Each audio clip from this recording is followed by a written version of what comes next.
Chapter 359. Just as he was about to dodge, he saw Hall Chief Chio's interested gaze and couldn't help but smile in his heart. He was wearing a long robe and naturally wasn't afraid of any harm from the silver. He pretended that he didn't know martial arts and didn't know how to dodge. He only reached out to grab it. In the blink of an eye, the silver was in front of Zhang Xiao's chest. Just as it was about to hit his body, it suddenly curved and fell down, falling straight to the ground in front of Zhang Xiaohua. Zhang Xiaohua's hand naturally missed. He's also a hidden weapon expert. Zhang Xiaohua couldn't help but be a little vigilant. He smiled as he picked up the silver from the ground and put it into his pocket. He said, "Didn't Sir just want to know what's in the carriage? That's the 200 caddies of rice that Captain Wu's brother-in-law ordered from our village last time. This little one borrowed a carriage to send it to the city." "So it's like that?"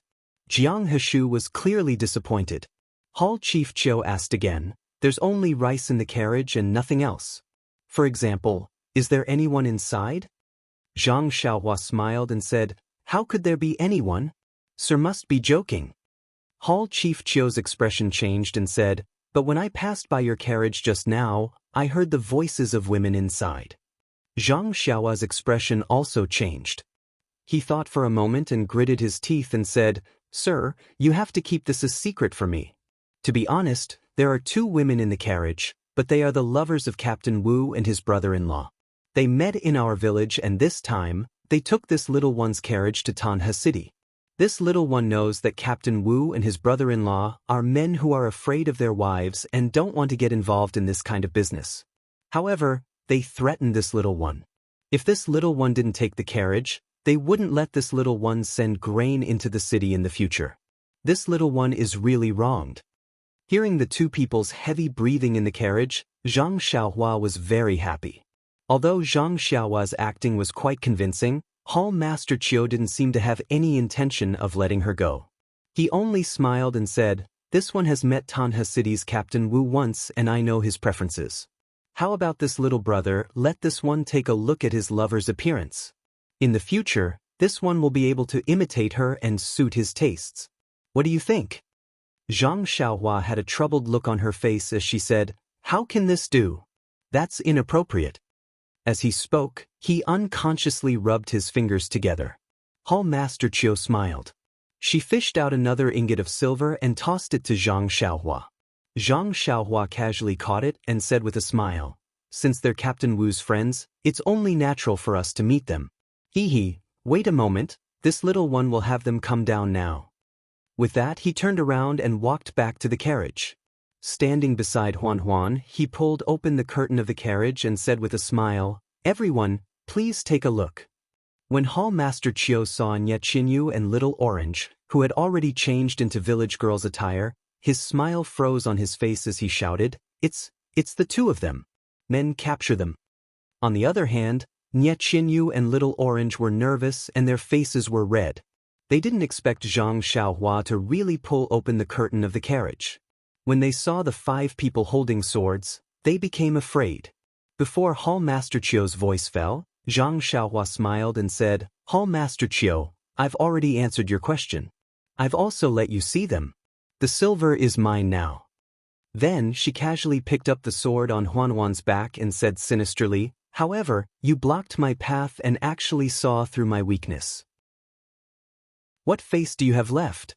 You've embarrassed me in front of this little girl. This is a big problem. Come. Eat my sword first, then we'll talk about other things."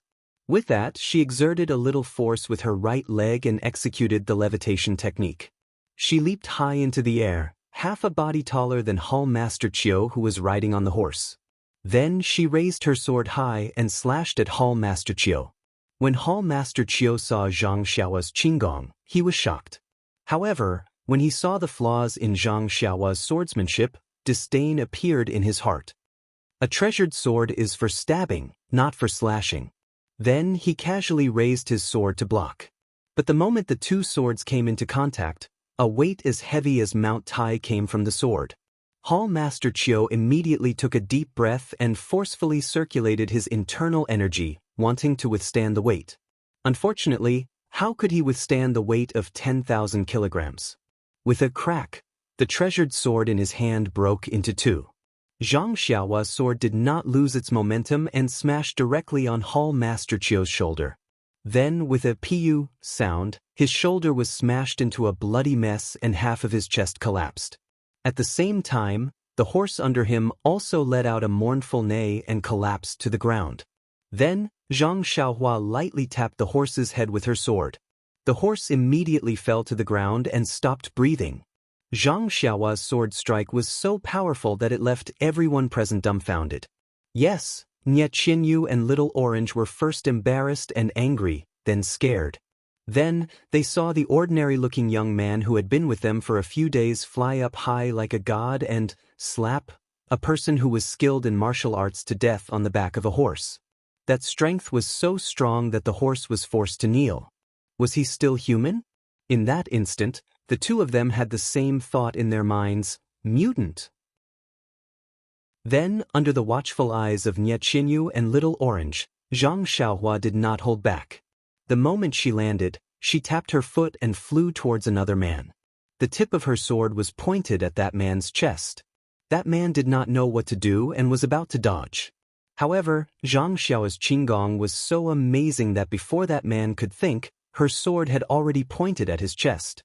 With just a light tap, that man's chest caved in. That man vomited blood and fell off the horse. Zhang Xiaohua kicked the horse he was on and used the momentum to shoot towards another man like an arrow. That horse, however, fell to the ground and could not get up. In just a short while, the 5 living martial arts masters and their horses were all lying on the road.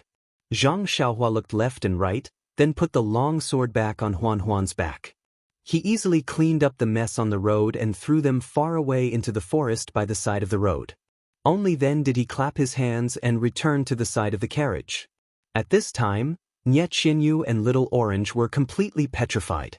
They looked at Zhang Xiaohua, who was both familiar and strange at the same time. Their eyes were burning with a trace of fear. It seemed that they wanted to say something, but they did not wake up from the bloody scene just now. Zhang Xiaohua ignored them. She put down the curtain and sat cross-legged on the carriage. She patted Huan Huan's butt and Huan Huan ran happily on the road again. Nie Qinyu and Little Orange heard Zhang Xiaohua muttering to herself, "Is this carriage really so shabby? It can only run for half a day? If I had known, I would have kept that guy alive and repaired the carriage for me. Then I would have killed him." Clang. The two of them flipped over the carriage and did not know what to say. Fortunately, this place was very close to Tanhe City, and the road was much smoother. Zhang Xiaohua finally arrived at Tanhe City before sunset, and half a day before the carriage's lifespan was up. This was a city bigger than Pingyang City. One could see the prosperity of this city from the bustling crowd. Zhang Xiaohua drove the shabby carriage and entered Tanhe City from the middle of the city gate, as if she did not have the consciousness of a poor person. She did not know if it was the negligence of the city guards or because there were too many people entering and leaving the city as it was getting dark, so they did not find trouble with Zhang Xiaohua. Since she had entered the city, Zhang Xiaohua felt more at ease. Although Nie Qinyu's opponents were people from the martial arts world, they could not be compared to the officials. The city was full of officials and they had to be wary of them. Therefore, Zhang Xiaohua did not deliberately look for a remote inn.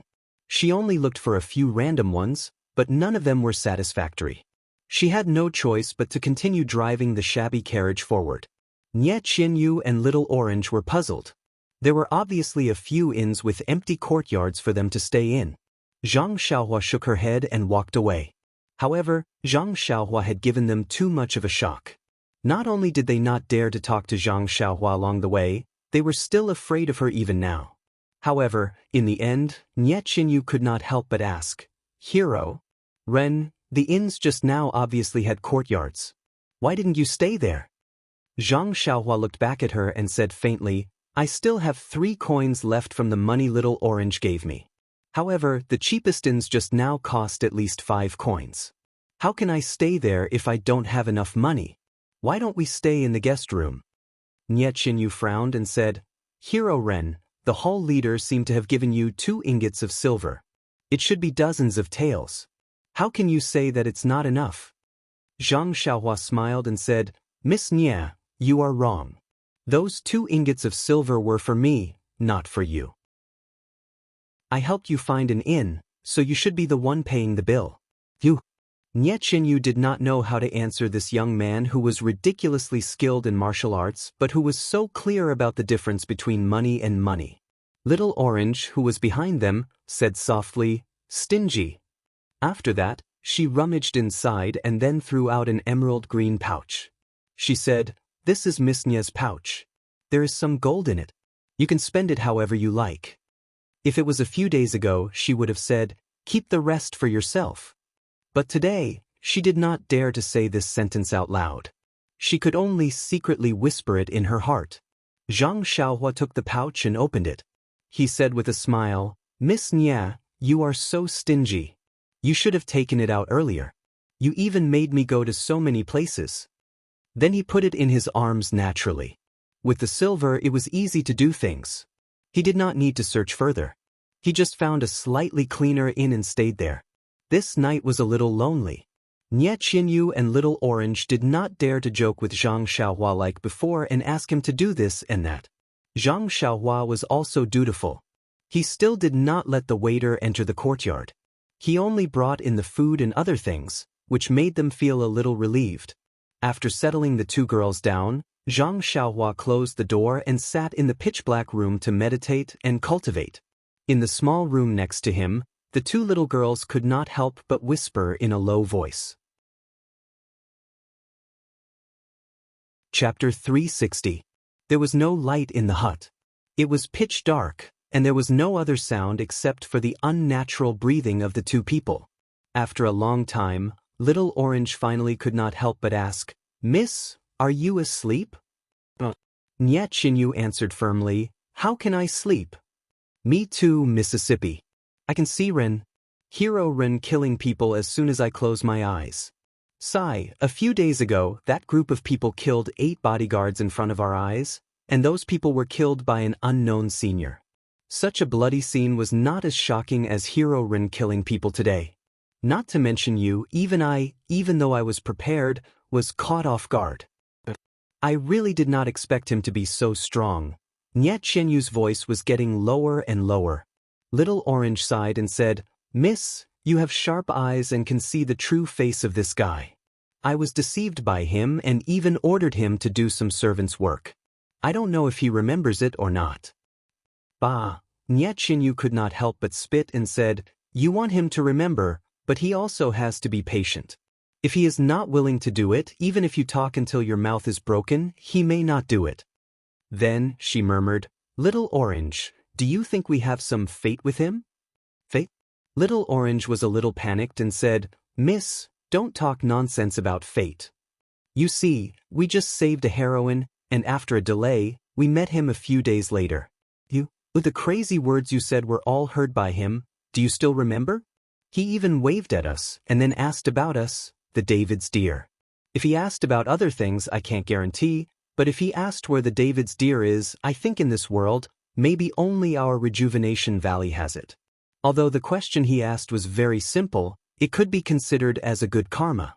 "That's right, Little Orange. Don't you think that his appearance that morning was very sudden? He seems to be related to the senior who saved us the day before. Maybe he was sent by that senior to protect us." Little Orange laughed, and the atmosphere in the room became lively. She said, "Miss, you're not telling me a story from a novel, are you? If he was the disciple of that senior, he would have appeared the night before. Moreover, he would have directly escorted us back to the villa. Why would he be like him, refusing to send us back with so many excuses?" "Well, that's true. Besides, I didn't see any white-bearded or white-haired old man beside him that day." Then, the room fell into silence again. After a while, Nie Chinyu hesitated and said, "Little Orange, do you think he will really throw us into the escort agency and send us away with a few bodyguards or armed escorts?" "Miss, I think—" In the dark, Little Orange was also very hesitant. He said, "I think it's very possible. But doesn't he have any sense of chivalry? We are both poor and weak girls. Can't he just help us a little and send us home?" Little Orange was silent for a while and did not say anything. Nie Qinyu was a little anxious. She said, Little Orange, are you asleep? No, Mississippi. I can't sleep now, just like you. Then, why don't you answer my question? Alas, miss, do you feel that your mind is in a mess right now? You can only imagine him holding a long sword in his hand, leaping up from the ground, like a hero stepping on a colorful cloud, descending from the sky. A long sword that can cut through any evil, without hesitation, slashing at the heinous devil in front of him. That sword that you have never seen before, as if once slashing down, you will be protected by him, and you will never be afraid of the troubles of the world. Ah! Nie Qinyu exclaimed in a low voice. She said, Little Orange, you? How do you know? Little Orange sighed deeply and didn't answer her question. Instead, she asked, Miss, we've never met him before. First, he helped us pull our carriage back from the wilderness and took care of us for several days. Then, in the afternoon, he killed a few people who wanted to steal the treasure right in front of us. Judging by the way those people acted, their status should be even higher than the bad guy who attacked us the first time.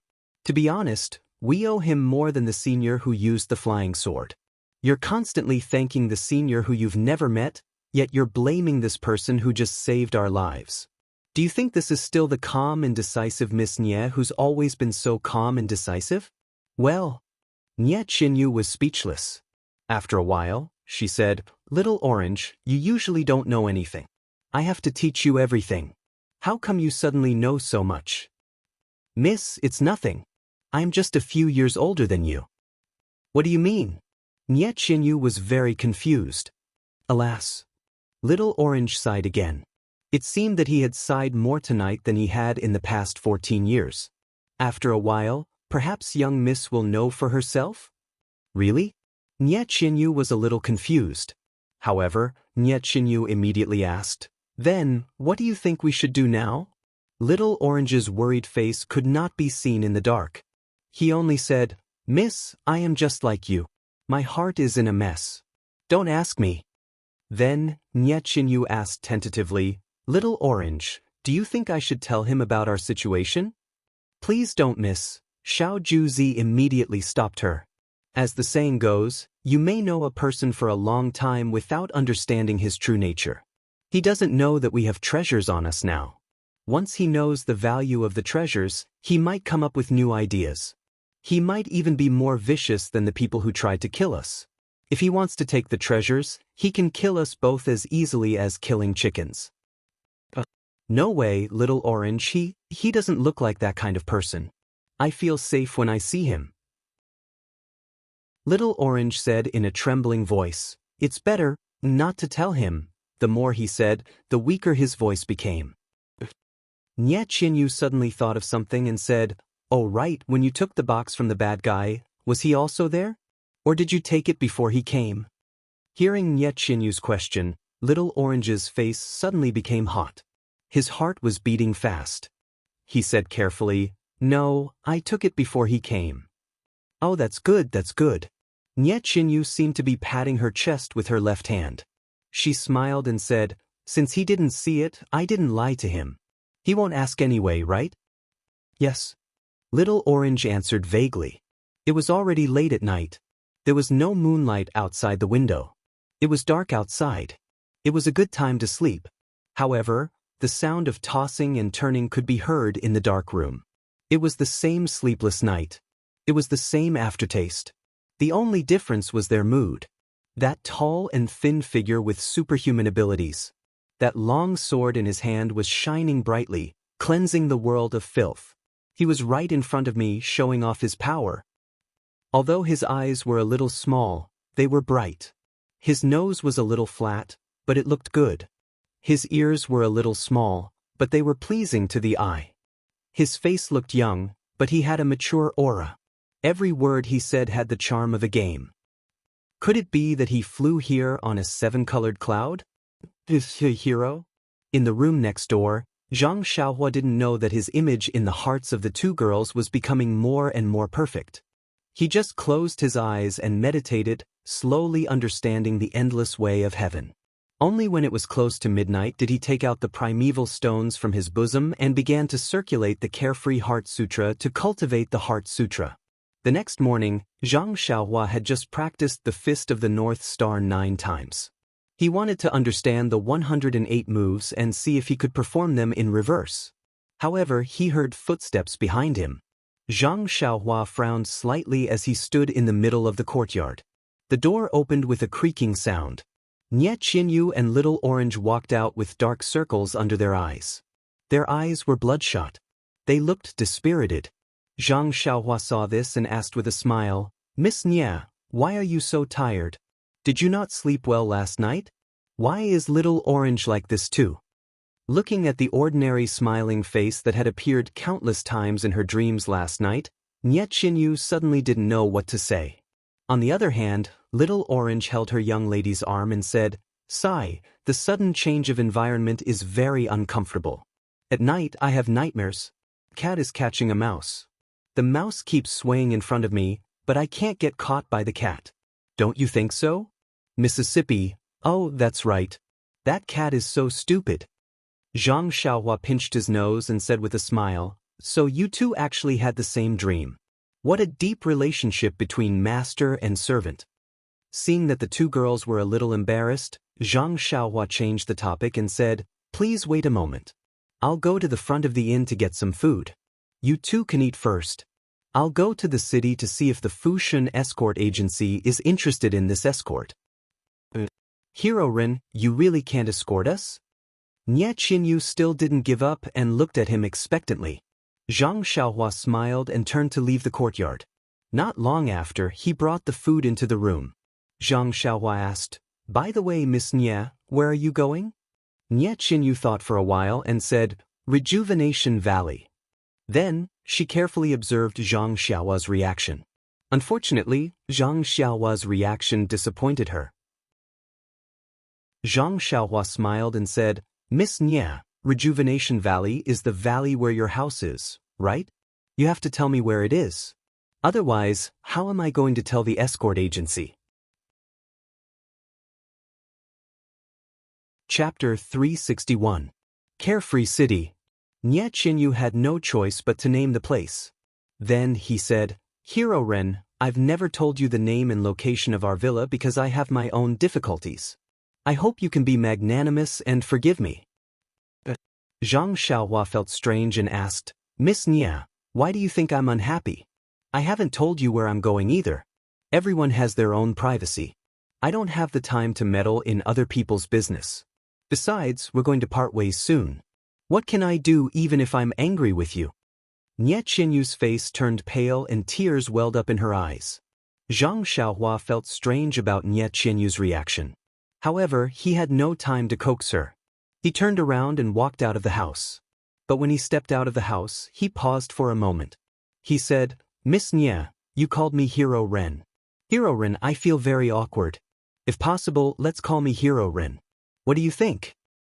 "Well, Nie Qinyu nodded like a chick pecking rice and said, "I'll listen to you, Hero Ren, no, Brother Ren." Her face, which had been gloomy just now, immediately turned sunny. She smiled through her tears. Xiao Orange, who was beside her, looked very unnatural. Fushun escort agency was some distance away from the inn. Zhang Xiaohua did not ride the David's deer. He just strolled around casually and checked if there were any Jianghu people who looked strange. Tanha City was a very big town, not inferior to Pingyang City in any way. There were many people coming and going in the city, and there were also people of the pugilistic world who held swords and sabers. However, they seemed to be in a hurry and did not look around. They were probably not Nie Qinyu's enemies. Therefore, Zhang Xiaohua was relieved. He walked slowly because he wanted to draw their attention to the road ahead.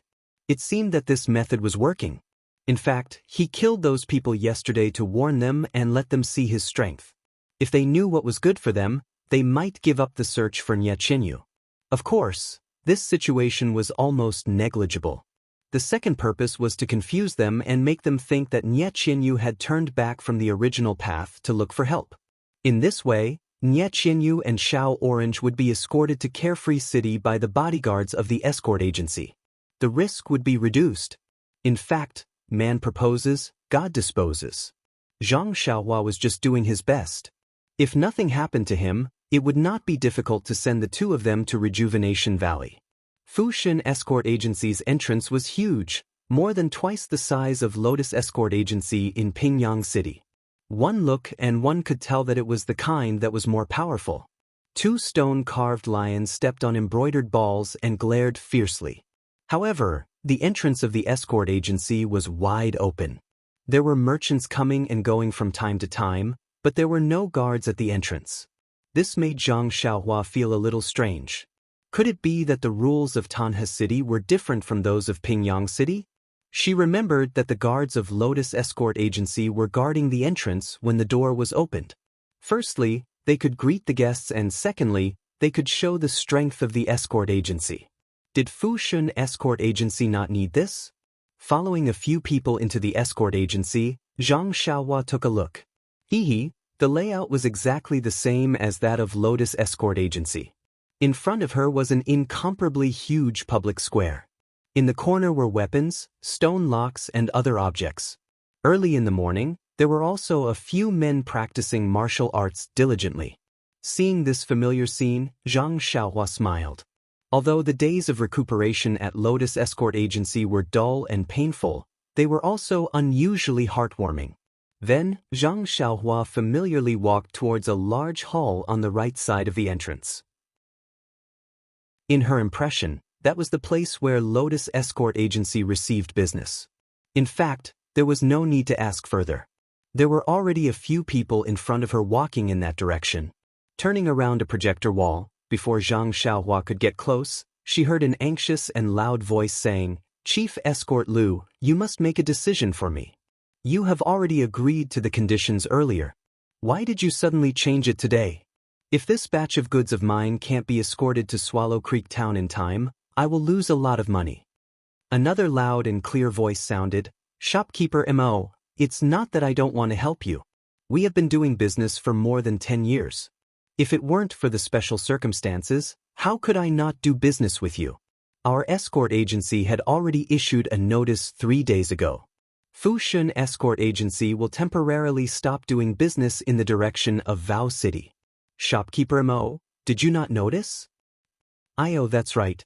I have been preparing my goods these past few days. How could I have the leisure to consider other things? Besides, your esteemed escort agency has never delayed my matters. I simply didn't think that there would be a problem at your most reliable link. My apologies, my apologies. Shopkeeper Mo, you should think of another way first. After this period of time, I will pay you a visit to apologize. Forget it, let's not talk about apologizing. I'll hurry and find a few guards who know how to fight. Let's send my goods over first before we talk about anything else. Oh, that's right.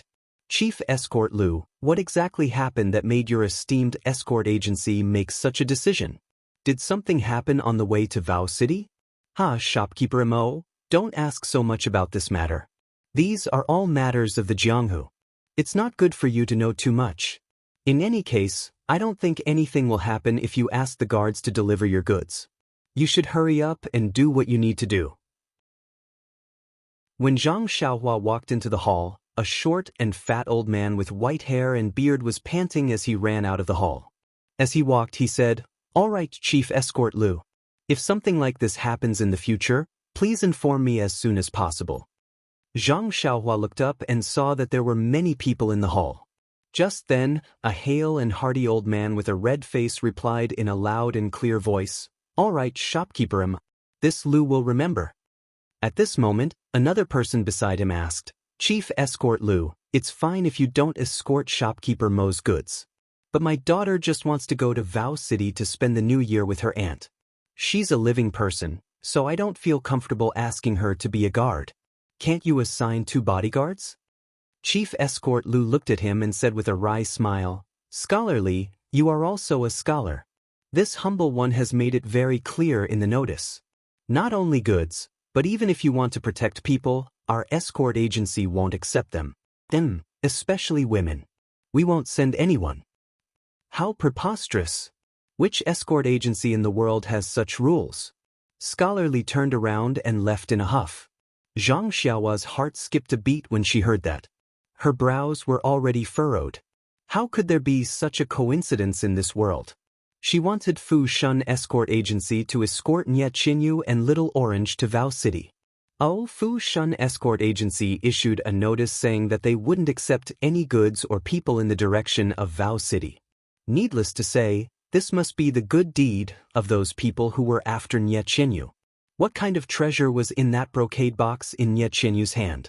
Why did they put in so much effort? Zhang Xiaohua couldn't help but feel curious.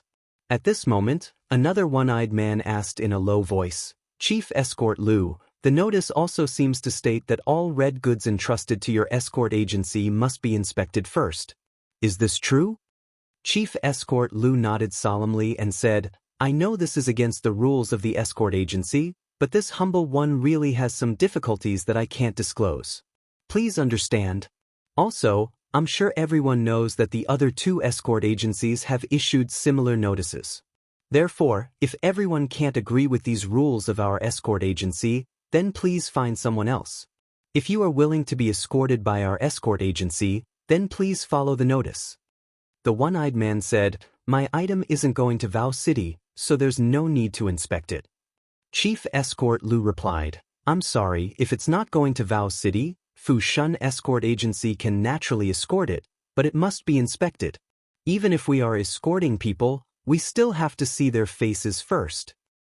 Oh, Chief Escort Lu, now that you mention it, I really do remember. Other than the East City Gate, which is the same as usual, the other 3 city gates seem to be. A few others also shouted, Yes, now that you mention it, I really do remember. It seems like 3 days ago, there were a few Jianghu people with swords and sabers guarding outside the city gates. It's been a few days now, and I thought it was strange at that time. That's right, Chief Escort Lu, what's going on? Did something happen? Chief Escort Lu stroked his beard and said with a smile, It's nothing, I dare to guarantee with my life that even if something happens, it has nothing to do with you. The notice from Fu Shun Escort Agency is probably only temporary, and it will return to normal in a few days. If you're not in a hurry, you can come back in a few days to take a look, and perhaps you can escort it according to your wishes. Chief Escort Lu cupped his hands in salute and walked out of the hall. Those who were not in a hurry, or those who were really unwilling to be inspected by the escort agency, such as the one-eyed man, left first. Only a few bodyguards who were in a hurry and could accept the harsh conditions stayed behind to be taken care of by the other escorts. What about Zhang Xiaohua?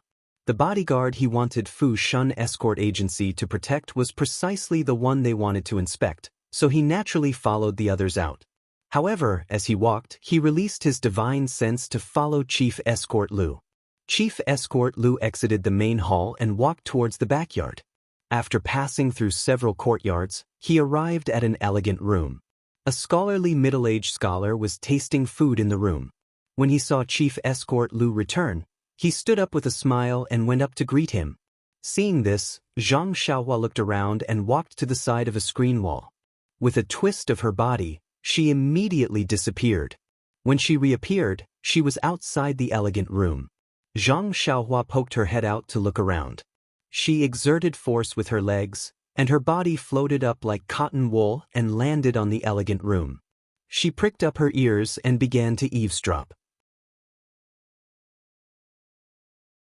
Chapter 362. The scribe said, Chief Escort Lu, we will have to trouble you. However, this is only a temporary measure and will be rescinded in a few days. We will be responsible for all the losses of your escort agency. Chief Escort Lu cupped his hands and said, Commander Zhou is too polite. Elder Shi of your esteemed sect is my savior. If I don't help out with such a small matter, wouldn't I be worse than a pig or a dog? Don't mention this compensation again. However, Commander Zhou disagreed and said, Chief Escort Lu, you're wrong. Your friendship with Elder Shi is one thing, but we're already very happy that you're willing to help us with this big favor for Elder Shi's sake. This will delay the escort agency's business, but it's a matter of official business. We can't let private matters affect official business. Moreover, this is also my sect leader's intention, so please don't decline. Otherwise, when I return to the sect, How will I explain this to Elder Shi? I can't let Elder Shi laugh at me for taking advantage of others because of him. Chief Escort Lu laughed loudly and said, if that's the case, then I won't stand on ceremony. Thank you for your sect master's kindness. Commander Zhou also laughed and said, likewise. I still have to thank Chief Escort Lu for your kindness. The two drank tea for a while, then Chief Escort Lu asked, Commander Zhou, it's already the 4th day, and we still haven't seen the person or thing you mentioned. I presume they're no longer in Tanha City. Perhaps. Some of the sect's brothers have already followed the path down, but there hasn't been any news back yet. Hall Master Chiu also returned to the sect yesterday to report the completion of the mission. Looking at the situation along the way, there's an 80 to 90% chance that they've already been picked up by their experts. Chief Escort Lu asked with interest, Commander Zhou, what are you looking for, and who are you looking for? Can you tell me a little? Commander Zhou laughed and said, this isn't Chief Escort Lu's style. You haven't asked me about it for 3 days, so why are you asking again today? Aren't you making things difficult for me? Chief Escort Lu chuckled and said, aren't people always curious? Curiosity killed the cat. Chief Escort Lu, it's better if you don't know what you shouldn't know. It's not that I don't want to tell you, but it'll really kill you if I tell you. Chief Escort Lu was dumbfounded. He quickly said, then it's better if Commander Zhou doesn't say anything. Then he changed the topic and talked about something else. Zhang Xiaohua was bored and was about to leave when she heard Chief Escort Lu ask again, how is Elder Shi doing in your sect? I haven't seen him for many years. How did he join your esteemed sect? That's right, your sect doesn't seem to have a great reputation. I've been in Jianghu for most of my life, so why haven't I heard of it? Hee. Chief Escort Lu laughed and said, that's right, I really haven't heard of it. However, since Elder Shi was able to join your sect, you must be from a prestigious sect, right? A prestigious sect? Commander Zhou sneered and said, how can a prestigious sect be compared to us? I'm not afraid to tell you that if it weren't for Elder Shi's personal relationship with the sect leader, with Elder Shi's skills, he might not have been able to occupy the position of the last elder in our sect. Chief Escort Lu was shocked. He had always thought that his savior was an important figure in this sect, so he had been neglectful in front of this scholar a few days ago.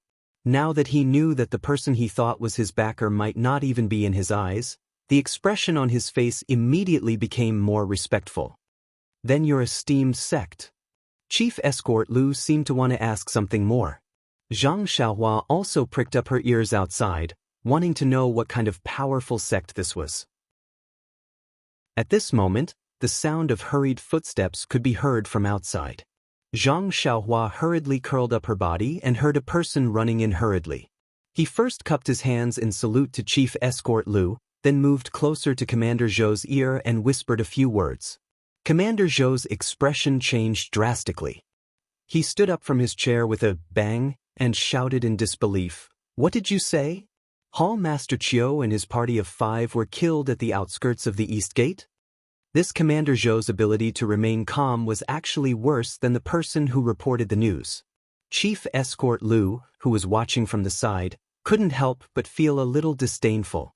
How could such an uncultured scholar be a commander? However, Chief Escort Lu underestimated him too much. Chief Escort Lu and the person who reported the news didn't know the extent of Hall Master Chiu's martial arts. Even if they knew that his martial arts were superb, they wouldn't know to what extent. Commander Zhou, on the other hand, knew Hall Master Chiu's background like the back of his hand. He deeply knew that Hall Master Chiu was a capable subordinate that his sect master had secretly nurtured. Although his martial arts were superb, he had never made a name for himself in the Jianghu.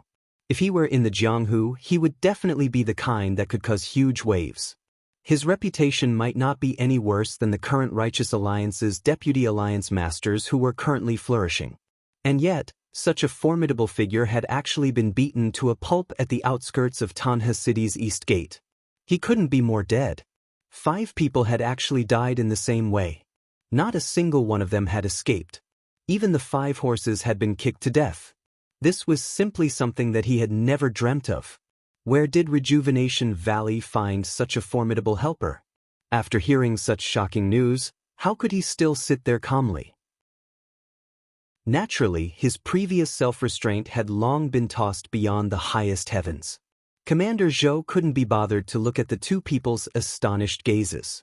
He then slapped his head and said, I've fallen for the enemy's diversionary tactic. Chief Escort Lu, this one needs to personally make a trip. Farewell, farewell. Then he turned to the messenger and said, You, hurry and inform the brothers in the city to assemble fully armed at the east gate. Release a carrier pigeon and inform the brothers who went south to send a portion of them over. Tell them that Rejuvenation Valley's men are hiding in Tanha City and have now turned back. Ask them to hurry and provide support. Oh right, also inform Sect Master to send an elder-level expert over. We'll attack them from the front and back. Let's see where they can escape. When he finished speaking, he hurriedly left with the messenger.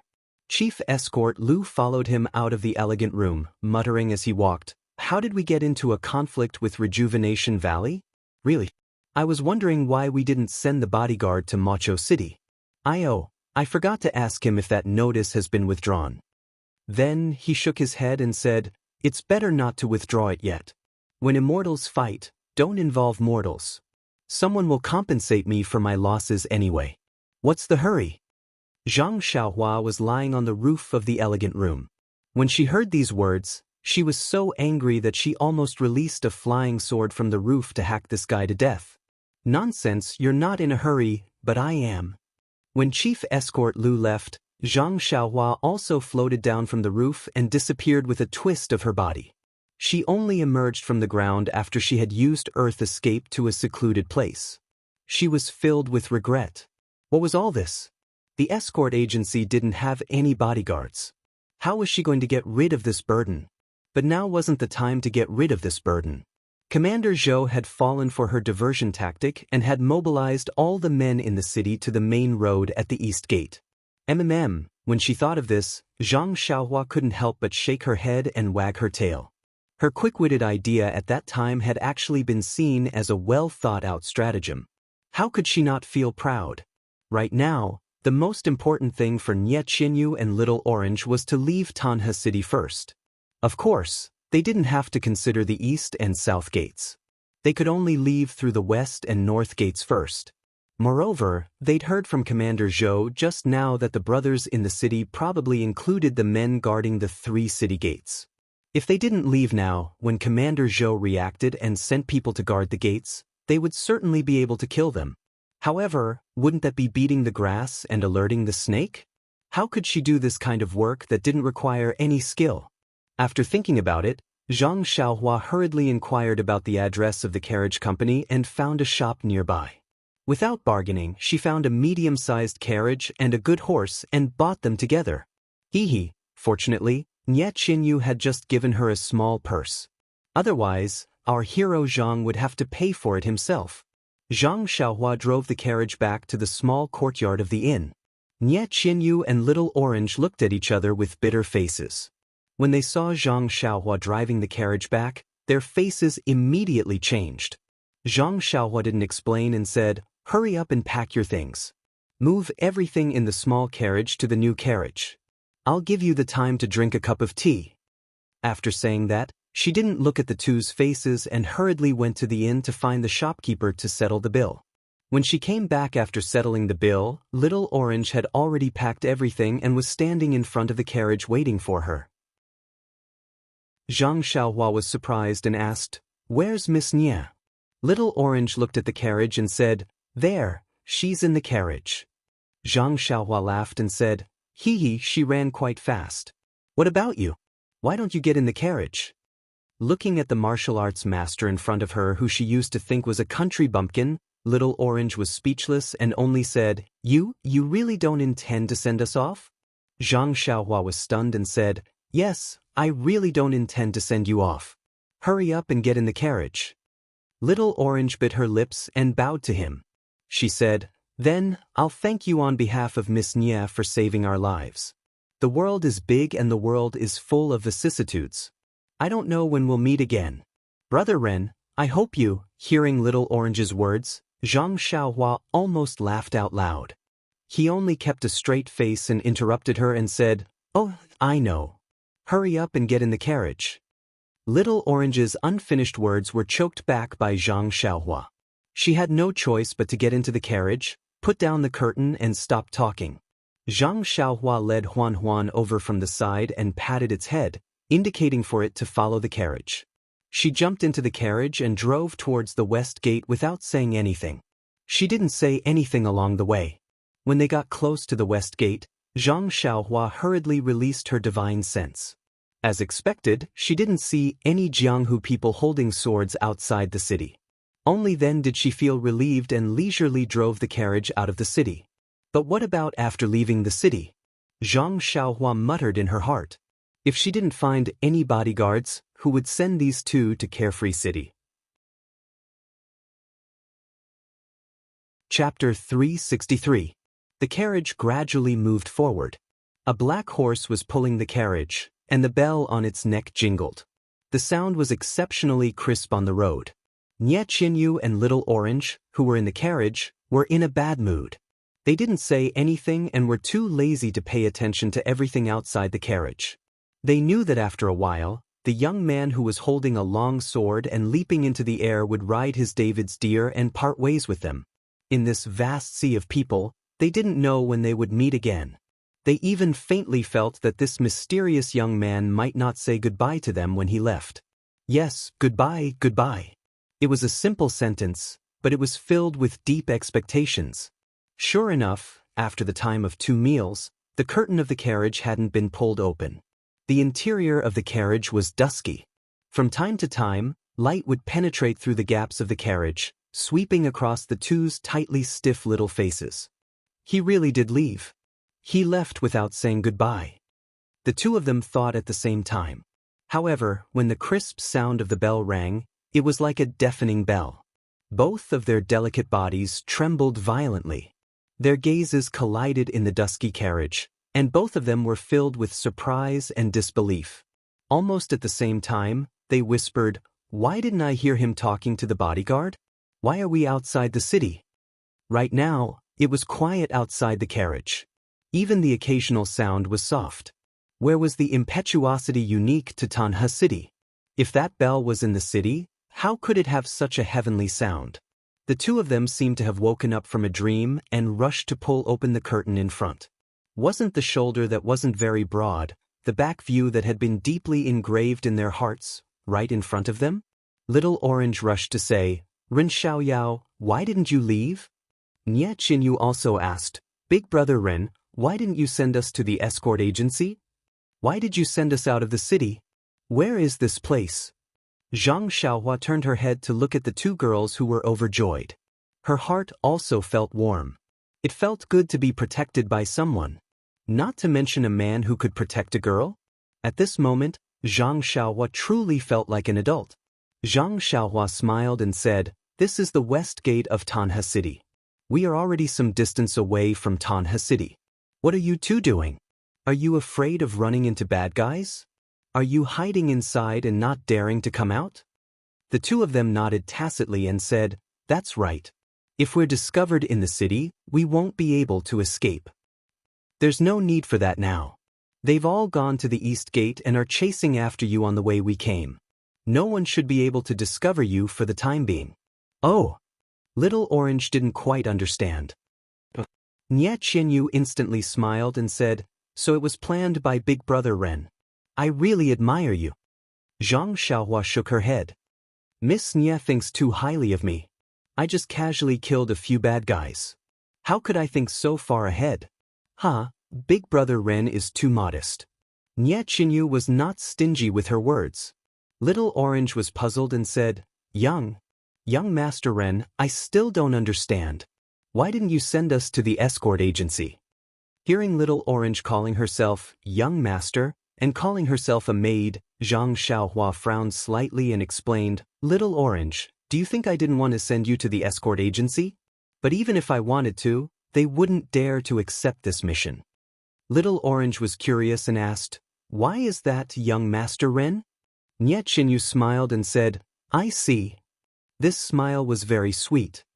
Miss Nye, you're really smart and very impressive. Zhang Xiaohua couldn't help but praise her. Nye Qinyu waved her hands and said, "It's useless to be smart."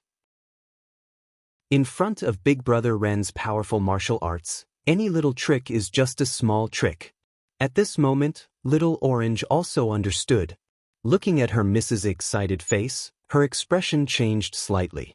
Then she immediately returned to normal and said, "Miss is really amazing. I really admire you." Zhang Xiaohua told her about how she went to the escort agency to find bodyguards. Then she shrugged and said, "I didn't have a choice. I couldn't just watch you fall into the hands of the bad guys. Moreover, if those people returned and couldn't find you, they might return to Tanha City. I had no choice but to bring you out first. Sigh, it seems like we have to wait until we reach the next town." Hearing this, Nye Qinyu and Little Orange's expressions turned ugly. They looked at each other and Nye Qinyu asked, "Big Brother Ren, can you tell me where you're going now?" Zhang Xiaohua thought for a while and said, "Miss Nye, can you tell me where Macho City is? Or do you know how to get to Macho City?" Zhang Xiaohua didn't know where Macho City was, let alone how to get there. When he was at the escort agency, although he wanted to ask, he was afraid of attracting attention. However, this Miss Nye in front of him was only 12 years old. In his imagination, she might not know how to get there. Who would have thought that Nye Qinyu would only ponder for a moment before she explained the route from Tanha City to Carefree City clearly without any hesitation? Zhang Xiaohua was speechless. The thought of, "Why is there such a big difference between people?" flashed into his mind again. He thought about how he had only just found out how to get to Pingyang City. Look at this 12-year-old girl. She was so much better than him. However, immediately, a little person appeared in his mind and advised earnestly, "Don't compare yourself with others, silly boy. You're the son of a farmer. Being simple is your true nature." Zhang Xiaohua spat on the ground. He had Nye Qinyu's charm. He thought to himself, "Do nobles and generals have guts?" Seeing Zhang Xiaohua's behavior, the two people in the carriage were surprised. They thought in unison, "Is this habit also contagious?" From Nye Qinyu's explanation, Zhang Xiaohua found out that Macho City was south of Tanha City. It was about a month's journey away. The Pingyang City that he requested was southwest of Tanha City. It was still very far from Macho City. The two routes were completely separated at Tanha City. Of course, all roads led to U City, but the most comfortable official road was like this. If Zhang Xiaohua wanted to return to Pingyang City, he would have to go through the west gate of Tanha City. There was an official road that passed by several cities before reaching Pingyang City. This was also the route that Ji Xiaohua had drawn for him. If he wanted bodyguards to escort Nye Qinyu, he would have to go through the south gate of Tanha City.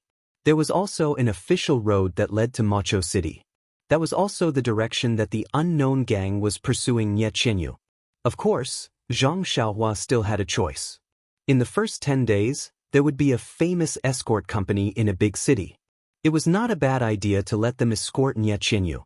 However, this would delay Nye Qinyu's journey and take a lot of detours. Thinking of the detours, Zhang Xiaohua suddenly had a new idea. He stroked his chin and thought carefully about the possibilities. Behind him, Nye Qinyu and Little Orange saw that Zhang Xiaohua did not say anything after asking for the location of Macho City. They sat quietly in the carriage and looked at the passing scenery outside. However, they did not pay attention to anything. They only secretly prayed, "Will he change his mind? Will he send us to Rejuvenation Valley?" After a while, Zhang Xiaohua said, "Miss Nye, I have an idea. Do you think it will work?"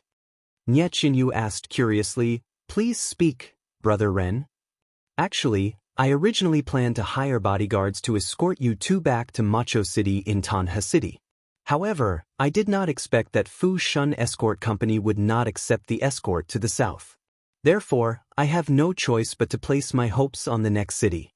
However, I cannot guarantee that there will be a suitable escort company in the next city. Moreover, I am not sure if the escort company will be like Fu Shun Escort Company and not dare to accept this escort. Moreover, to hand you two over to unfamiliar bodyguards, that I have decided that I can't bear it." Nonsense. You only realized it now. So you have been treating us like goods and letting people escort us. God has opened his eyes. You only realized it now. Nie Qianyu and Little Orange looked at each other. Their eyes were filled with joy and relief. Zhang Xiaohua continued to explain, the place I am going to is definitely not where you two can follow me. However, seeing Zhang Xiaohua dawdling, Little Orange became impatient and said, can't you finish your sentence in one sentence? Nie Qianyu hurriedly pulled Little Orange's sleeve with her uninjured left hand and said, Little Orange, let Brother Ren finish. Zhang Xiaohua chuckled and said, however, you two can follow me all the way there. After I am done with my business, I will send you back. How about that?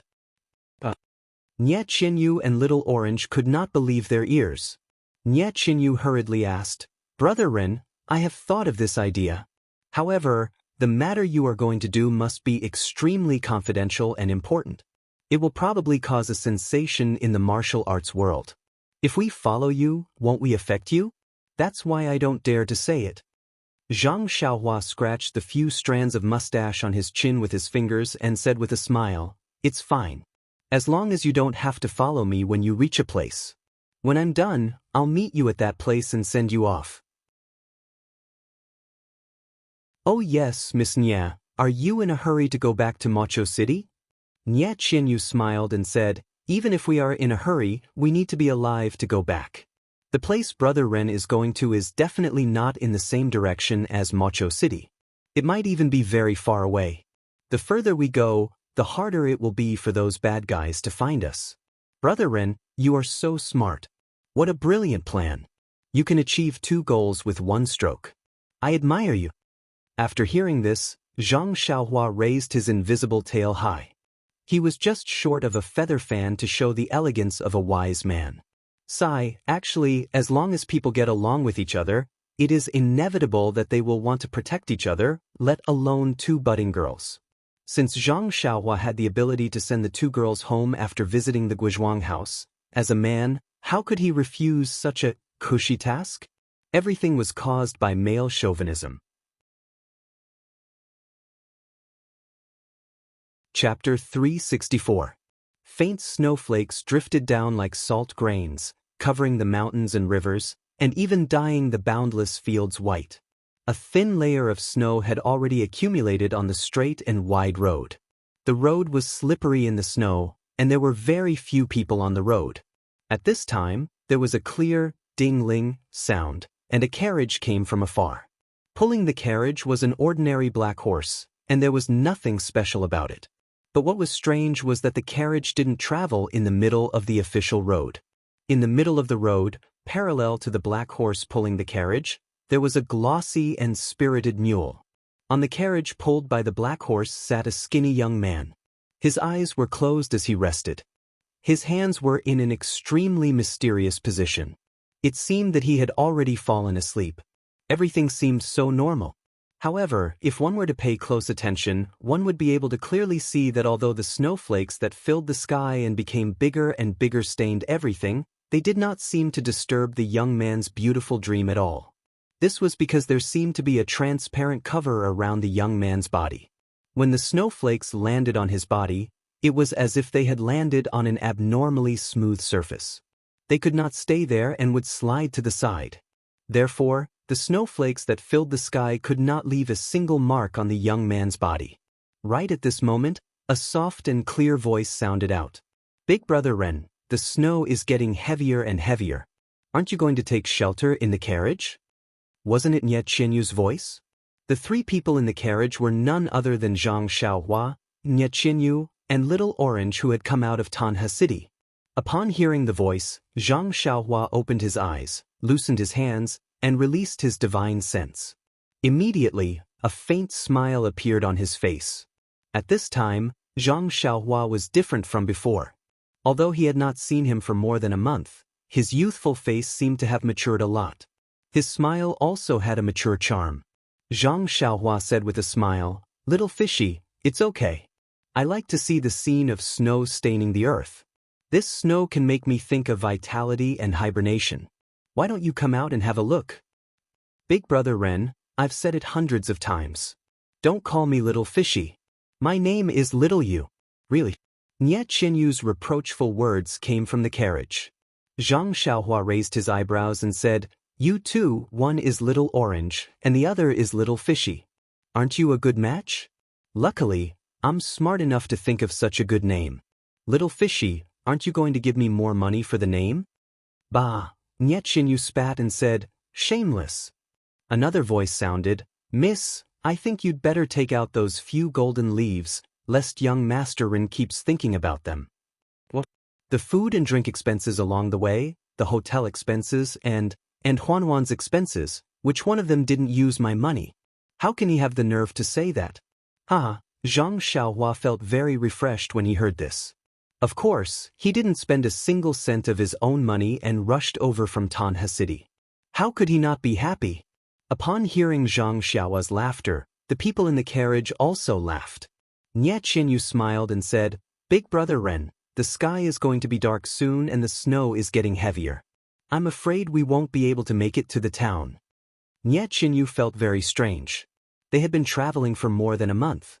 Zhang Xiaohua was unusually cautious and never spent the night in the wilderness. Even when he saw that it was still early, he stayed in an inn and didn't move forward. Logically speaking, with his superb martial arts, why would he be afraid of some petty thieves? However, since Zhang Xiaohua didn't explain, she didn't feel right to ask. Zhang Xiaohua smiled and said, It's okay. Pingyang City is about 4 to 5 miles ahead. If we speed up, we should be able to make it by the time the sky turns dark. We've already passed the first day of the new year on the road, and we'll have to pass the 5th day of the new year in Pingyang City. Nie Qianyu said in surprise, Big brother Ren, aren't you always bad at directions? How did you know that we're reaching Pingyang City today? It's all white outside the carriage. How can you tell? Upon hearing this, Zhang Xiaohua only laughed and didn't explain. Nie Qianyu in the carriage also seemed to be used to it and didn't pursue the matter. Zhang Xiaohua shouted habitually, Hiya! The deer immediately swung its tail and hit the black horse's buttocks. The black horse's hooves tightened again and it galloped forward quickly into the boundless snow. After Zhang Xiaohua left Tanha City, she told Nie Qianyu about her thoughts. Although Miss Nie was young, she was much more experienced than Zhang Xiaohua when she was the same age 5 years ago. She was also insightful about the ways of the world. How could she not quickly cozy up to Ren Baqian? Naturally, she didn't have any objections. Wasn't it just a detour? Even if she had to go out to sea for a round, as long as she could return to Carefree City safely, she was willing to do so. Moreover, besides, there was another small thought. Let's not expose other people's privacy. From Tanha City to Pingyang City, it was only a short curve in Xiaohua's scroll. Zhang Xiaohua drove the carriage for almost a month to pass through the few cities in between. Even the first day of the new year was spent hurriedly on the road. In the end, Zhang Xiaohua didn't return to Guizhuang House during the new year. In the beginning, Zhang Xiaohua used the whip on the carriage to drive the black horse. However, after a long time, she got tired of it. Huan, the deer, was indeed the spirit beast that Zhang Xiaohua mentioned. It actually understood its master's thoughts and caught up with Zhang Xiaohua. It only stopped when it reached a fork in the road and waited for Zhang Xiaohua's instructions. Along the way, Zhang Xiaohua was overjoyed and thanked Xiaohua even more in her heart. When Nie Qianyu and Little Orange saw that the deer was so intelligent, they were also very surprised and liked it. Both of them had reared the deer before and had a deep understanding of its diet. Nie Qianyu's carriage didn't lack money, so along the way, although Huan was a little different from the Rejuvenation Valley's deer, it was also well-fed and shiny. It was no longer as ugly as it was in Songning Town. As for Nie Qianyu and Little Orange, after interacting with Zhang Xiaohua for more than a month, they went from being in awe and fear at the beginning to gradually getting to know him. They knew that this young man with powerful martial arts was not unapproachable and unapproachable. If his mysterious behavior and powerful martial arts were covered up, the Ren Xiaoyao in their eyes at the beginning was his true self. Speaking of mysterious behavior, Zhang Xiaohua had to sleep well every night. Even when sitting in the carriage, he had to close his eyes to rest. Sometimes, he was obviously terrible with directions, But sometimes he could point out the road ahead. Sometimes, he even had the feeling that he could foresee things ahead. This really puzzled Nie Qinyu. What annoyed Nie Qinyu the most was that this guy didn't even take out a single penny along the way. He always stretched out his hand to her to pay for everything. This wasn't the style of a martial arts hero. However, Nie Qinyu was also very gratified by the benefits brought about by this most annoying thing. From Tanha City to Pingyang City, they had encountered all kinds of bandits, robbers, and other evil deeds. However, at this time, the value of a martial arts man was fully displayed. This guy didn't care how many robbers there were in front of him. He just looked left and right and came over with his long sword. He randomly found an extremely thick tree or a huge rock. He took a deep breath and swung his sword down. No matter how thick the tree was or how hard the rock was, it would collapse at the touch of his sword. Then, Zhang Xiaohua leisurely got into the carriage while all the robbers were dumbfounded. He shouted, "Go!" and the black horse automatically drove away, leaving behind the admiring gazes of the robbers. Of course, there were also some who felt good about themselves because they had more people. Zhang Xiaohua didn't hold back. No matter how many people there were, she killed them all with one strike and then used the second strike. Nie Qinyu and Little Orange were starry-eyed when they thought of that. Then they spat and laughed. This guy is really barbaric. At the same time, they hid in the carriage and covered their mouths. How much money would it take to hire such a brave and fierce bodyguard? It was a tiring but joyful journey for more than a month. Unknowingly, they were close to Pingyang City. Nie Qinyu was so smart. Ever since they left Tanhe City, she didn't mention where they were going. She only followed Zhang Xiaohua's wishes. Occasionally, when Zhang Xiaohua couldn't make up her mind, she would raise her own opinions. Her tone didn't show any intention of inquiring about Zhang Xiaohua's destination. However, Nie Qinyu was very familiar with the distribution of each city. Zhang Xiaohua's route was also very clear. As early as more than 10 days ago, she already knew that Pingyang City was on her route. She just didn't know that this Pingyang City was Zhang Xiaohua's destination. 5 days ago, on the first day of the new year, the three of them spent it in a very small town. Zhang Xiaohua didn't mind. She hadn't spent time with her mother and father for many years. Although she really wanted to, she gave up the idea when she saw that it was still far away from home. She only felt a faint longing in her heart. However, Nie Qinyu was different. It seemed that she hadn't spent the new year outside since she was young. That night, her eyes were red and she didn't eat much. Zhang Xiaohua didn't know how to persuade her. She only comforted her and accompanied her silently. Fortunately, Little Orange took his young mistress out for a walk. When they returned, although Nie Qinyu's eyes and face were red, she was in a good mood. It was just that she kept glancing at Zhang Xiaohua. She even toasted Zhang Xiaohua with a few cups of wine on a simple table. Chapter 365. Recalling how Nie Qinyu's eyes were as red as a rabbit's, Zhang Xiaohua couldn't help smiling. It was true that the saying, every festive season, one would think twice of one's loved ones.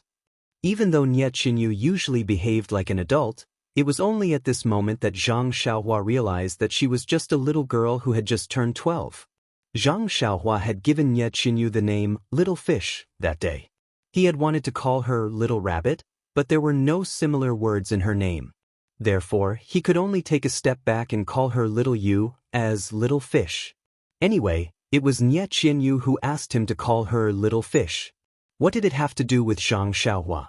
At first, Nie Qinyu was very happy, thinking that Zhang Xiaohua finally called her by her nickname. However, after listening carefully, she realized that it was not her imagination. Therefore, she clung to Zhang Xiaohua and begged him to change it. However, until now, didn't Zhang Xiaohua still call her Little Fish? Thinking of Nie Qinyu's red eyes, Zhang Xiaohua could not help but think of the occasion when he celebrated Nie Qinyu's birthday. Before the three of them entered Tanha City, they had told each other their ages. At that time, Nie Qinyu said that she was going to celebrate her 12th birthday in a month. At that time, Zhang Xiaohua only felt that this little girl who was not even 12 years old had more experience than him. He could not compare with her at all. However, on that day, he suddenly had this idea on a whim. After counting the days, wasn't it the little girl's 12th birthday? That day, when they passed by a rural town, Zhang Xiaohua saw that Nie Qinyu and Little Orange seemed to have forgotten about it. Therefore, he got off the car at the last minute and went to an inn to buy 12 red eggs for Nie Qinyu. Yes, I remember when I was in Guozhuang house, didn't my mother cook eggs for me on my birthday? Since today is Nie Qinyu's birthday, I naturally have to buy her boiled red eggs. This was also the only thing Zhang Xiaohua bought with her own money along the way. Thinking back to the time when he saw Nie Qinyu's face full of surprise and gratitude, Zhang Xiaohua felt happy in his heart. After all, the price of 12 copper coins was reduced to 11 copper coins by him, and he even won the little girl's laughter. How could he not be happy? That day, Nie Qinyu was tearing up while eating the eggs, as if the eggs were the most delicious thing in the world. Thinking of her teary eyes, Zhang Xiaohua curls her lips secretly. Eating 6 eggs at one time? Isn't she afraid of choking? No wonder her eyes turned red when she cried. It would be a pity if she wasn't called Little Rabbit. As Zhang Xiaohua thought of the interesting things that happened along the way, the silhouette of Pingyang City appeared in her vision. In the snowy twilight, Pingyang City was still as majestic as ever. However, the people had changed. Zhang Xiaohua's eyes couldn't help but turn red. Galloping into the city, Zhang Xiaohua didn't dare to be careless. She found an inn in a more remote area of Pingyang City. It was the new year now and the inn's business wasn't very good. Seeing that there were guests, the innkeeper was very happy. This was the first business of the new year and they had booked an independent courtyard. According to the coachman, they were going to stay for a few more days. Naturally, the innkeeper was very attentive to them and tried his best to flatter the two ladies. However, after a while, seeing that the two ladies were following Zhang Xiaohua's lead, he realized that he had misjudged them. He immediately changed his attitude and walked towards Zhang Xiaohua. Zhang Xiaohua didn't have the patience for this. She drove the carriage to the courtyard and left the odd beasts and the black horse in the care of the innkeeper. She unloaded the items from the carriage and put them in a room. She didn't need the innkeeper to find help. Seeing this, the innkeeper naturally knew what to do. He instructed the shop assistants to do what they were supposed to do and quickly left, so as not to disturb the three of them in the courtyard. Seeing that Zhang Xiaohua had unloaded the items from the carriage, unlike in the past where she would leave everything in the carriage for the night in order to make it easier for them to travel in the morning, Nie Qinyu and Xiao Juzi's hearts skipped a beat. Could it be that Pingyang City is the place where he is going to do his business? Indeed, after Nie Qinyu and Xiao Juzi had finished packing and were waiting for their meal, Zhang Xiaohua pushed the door open and entered. She smiled and said, "It's the 5th day of the Lunar New Year now. I have already asked the inn to make dumplings for you. You must eat your fill later." Nie Qinyu stood up and asked, "Big brother Ren, from what you said, it seems that you don't intend to eat with us later?" Zhang Xiaohua nodded and said, "I still have something to do and will go out for a while. I may be back late tonight. You guys can eat by yourselves." "Back tonight? Big brother Ren, are you going to do something?" Nie Qinyu asked anxiously. Zhang Xiaohua smiled and didn't answer. Nie Qinyu blinked and said, "Big brother Ren, be careful." Zhang Xiaohua nodded and turned to leave the room. She walked into the snowy night in a few steps. 2 pairs of concerned eyes followed him from inside the house until his figure disappeared into the darkness. Nie Qinyu turned around and asked, "Xiao Juzi, do you think Big brother Ren is going to do something tonight?" Xiao Juzi smiled and said, "Miss, how would I know? But seeing that he didn't answer you, it seems to be the case. But from what he said, he will be back tonight. Does that mean that we can continue our journey to Carefree City tomorrow? But since we can leave tomorrow, why should we unload the things in the carriage?" Xiao Juzi smiled bitterly and said, "We don't have to worry about these things. Miss, you just focus on eating dumplings. I heard that the dumplings in the north are different from those in Carefree City. You have to try more dumplings later." Nie Qinyu looked disappointed and murmured, "No matter how delicious it is, can it be better than red eggs?" If Zhang Xiaohua was here, she would definitely refute her. Of course, braised pork is better than red eggs. Unfortunately, he was on the way to Misty Mountain Villa and didn't know about Nie Qianyu's girlish feelings. Yes, Zhang Xiaohua was walking to Misty Mountain Villa. The sky had already darkened, and the snow continued to fall endlessly. It had already covered the sun, and now it was no different from the night. There were few people on the streets, and they were all wearing new clothes and hiding in their houses to enjoy the rare New Year's atmosphere. Zhang Xiaohua did not intend to use the levitation technique or the earth escape technique, because his thoughts were now very chaotic. He was somewhat anxious to see the Misty Mountain Villa and the Huanxi Mountain Villa, but he was also somewhat afraid. This kind of contradictory mood could only be slowly calmed down by walking in the empty streets and alleys, and walking in the dark night. Zhang Xiaohua walked out of Pingyang City alone in the snow. The sky was also dark and there weren't many people in the city. Even if there were people hurriedly passing by in the snow, they wouldn't pay too much attention to him. Otherwise, wouldn't it be shocking if he didn't have an umbrella in his hand and snow on his body? Walking on the even more spacious road outside the city, Zhang Xiaohua suddenly stopped. He seemed to have figured something out. He looked up at the dark night sky and the snowflakes that floated in from time to time. He turned back to look at the footprints he had left on the snow. They had already been covered by the rapidly falling snowflakes. He then looked at the snow-white road in front of him that didn't have any traces. Zhang Xiaohua's lips curled into a smile. I've walked on the road behind me and left traces, but they won't last long. What kind of thing in this world can last long? It's just a matter of time. I haven't walked on the road ahead. It's up to me to decide what kind of traces I want to leave. They can be the same as the footprints behind me, or... At the thought of this, Zhang Xiaohua floated up and used the levitation technique. He leaped into the air and flew forward like a deity.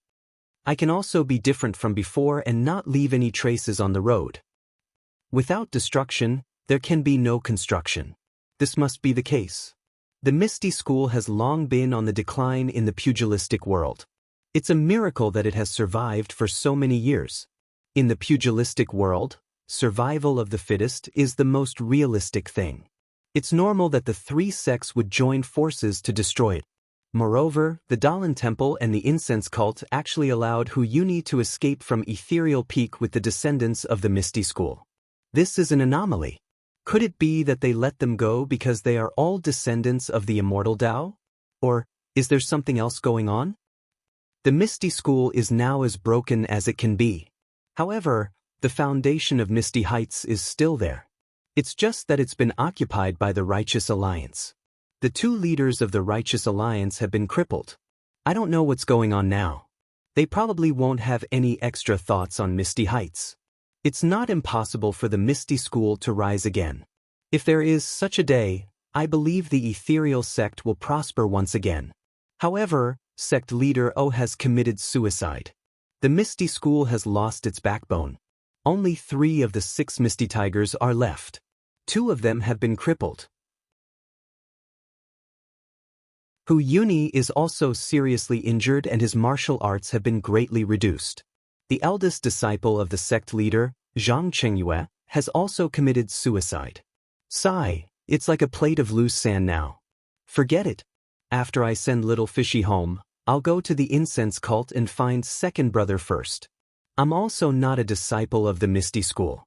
Why should I worry about this for no reason? Although Misty Heights was quite a distance away from Pingyang City, Zhang Xiaohua quickly arrived in front of the archway of Misty Heights with her levitation technique. Zhang Xiaohua stood in front of the straight road and couldn't help but think of the scene when she first came here. Sigh, things remain the same, but people have changed. In the darkness, the smooth road was covered with white snow and reflected white light. Zhang Xiaohua sighed and walked up. It was as if she wanted to relive the feelings of that day. Zhang Xiaohua slowly walked towards the archway of Misty Heights and released her divine sense. Perhaps it was because it was the new year or because it had been many years since the Misty School was destroyed, the Righteous Alliance's protection had already been lax. Tonight, there weren't any disciples of the Righteous Alliance guarding the archway. When Zhang Xiaohua's divine sense saw the 2 ancient words, Misty, on the archway, Zhang Xiaohua couldn't help but exclaim in surprise. Chapter 366. Zhang Xiaohua's divine sense felt that the word misty on the archway of the Misty Mountain Villa was abnormal. He immediately floated towards the archway without touching the ground. When he reached the bottom of the archway, he stood with his hands behind his back and closed his eyes. He released his divine sense and carefully observed the archway that had been standing for 10,000 years. The fluttering snowflakes were still unable to touch his body. After a long while, Zhang Xiaohua suddenly opened his eyes and a trace of doubt flashed in his eyes. After thinking for a while, he floated to the top of the tall decorated archway and looked around in the deep night sky. After which, he used his qinggong and headed east. After walking for a long time, he arrived at a deserted area. Using his divine sense, he walked into an abandoned courtyard. He searched as he walked until he reached a wall. Only then did he stop and look up and down. After thinking for a while, his body rose again and continued to follow the Misty Mountain Villa and head to another place. Just like this, Zhang Xiaohua walked around the outer area of the huge Misty Mountain Villa in a short period of time. He would stop at a dilapidated rubbish dump, a new garden, and a half-old house. Every time he arrived at a place, Zhang Xiaohua would stop for a moment and release his divine sense to observe carefully. The confusion in his eyes gradually lessened.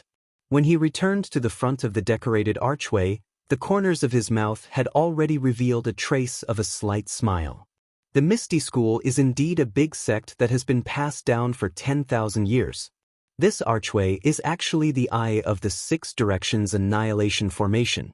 It's a pity that for some reason, the other 5 eyes of the formation have been destroyed and this protective formation did not have any effect. Otherwise, even if the Aroma sect, the Dalan Temple and the Alliance of Righteous Sects joined forces, they would not be able to break in. This so-called 6 directions annihilation formation is a top-killing formation in the records of Fire Dragon Immortal. It requires 6 people of the Immortal Tao to use different methods to attack the 6 eyes of the formation at the same time for it to be effective. The Qi of heaven and earth is scarce. Where can we find 6 people of the Immortal Tao? This formation should be indestructible. Oh, I forgot.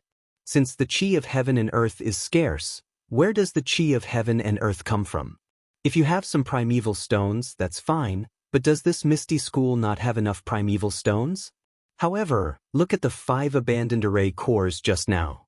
They are all traces of man-made destruction. Some of them have been forcibly demolished to build houses and gardens. Some of them have even been turned into garbage dumps. Alas, man-made disasters are worse than natural disasters. This is the consequence of destroying the environment, forcibly demolishing and building, and illegal construction. Zhang Xiaohua looked at the Misty Mountain Villa with countless lights in front of him. This time, he had come here to explore and see what was going on. Now that he had been delayed in front of the decorated archway, he had wasted too much time. Seeing that it was getting late, Zhang Xiaohua prepared to go back. However, when his eyes turned to the Huanxi Mountain Villa next to him, he had an idea. He jumped down from the decorated archway and landed on the ground.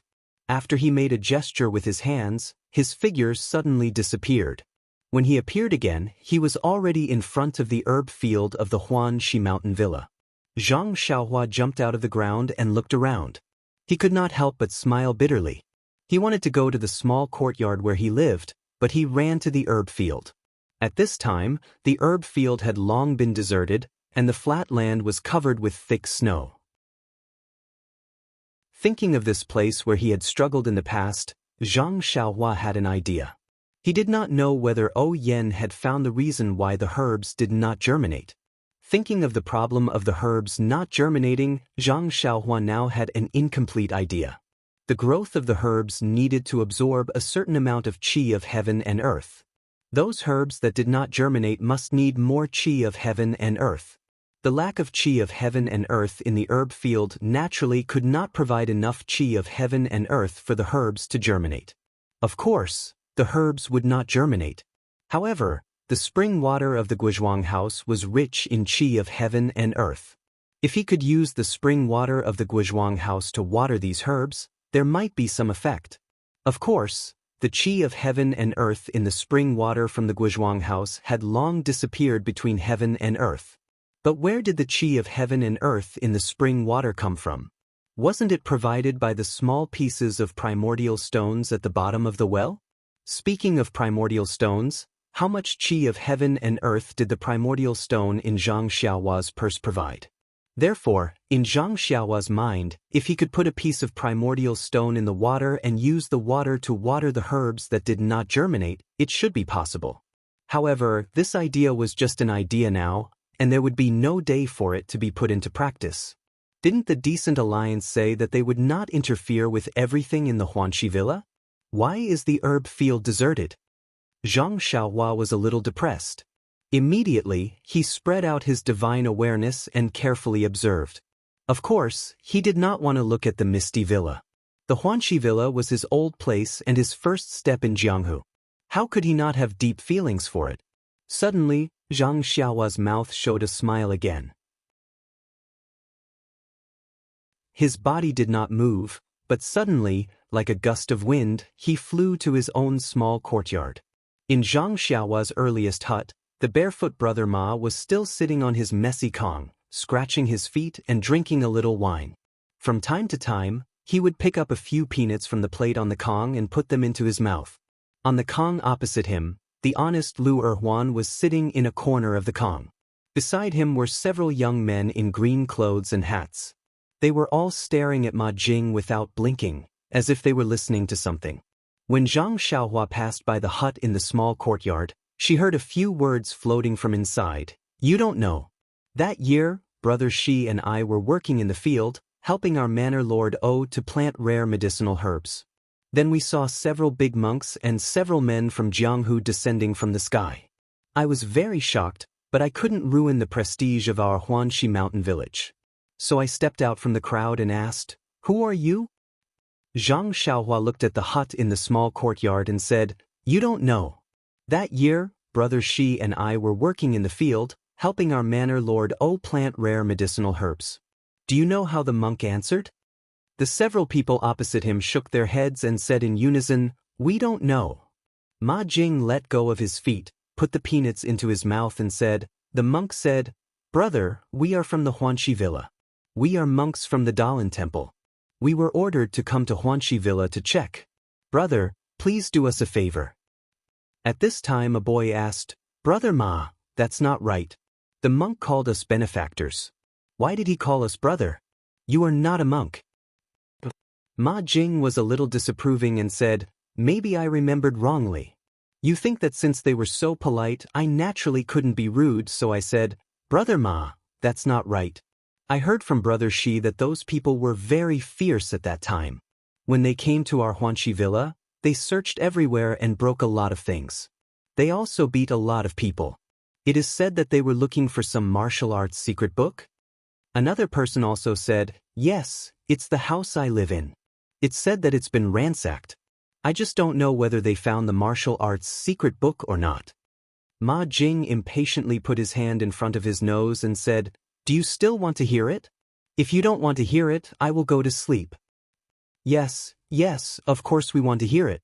Didn't we all come to the villa later? We didn't have time to participate in the glorious history of the villa.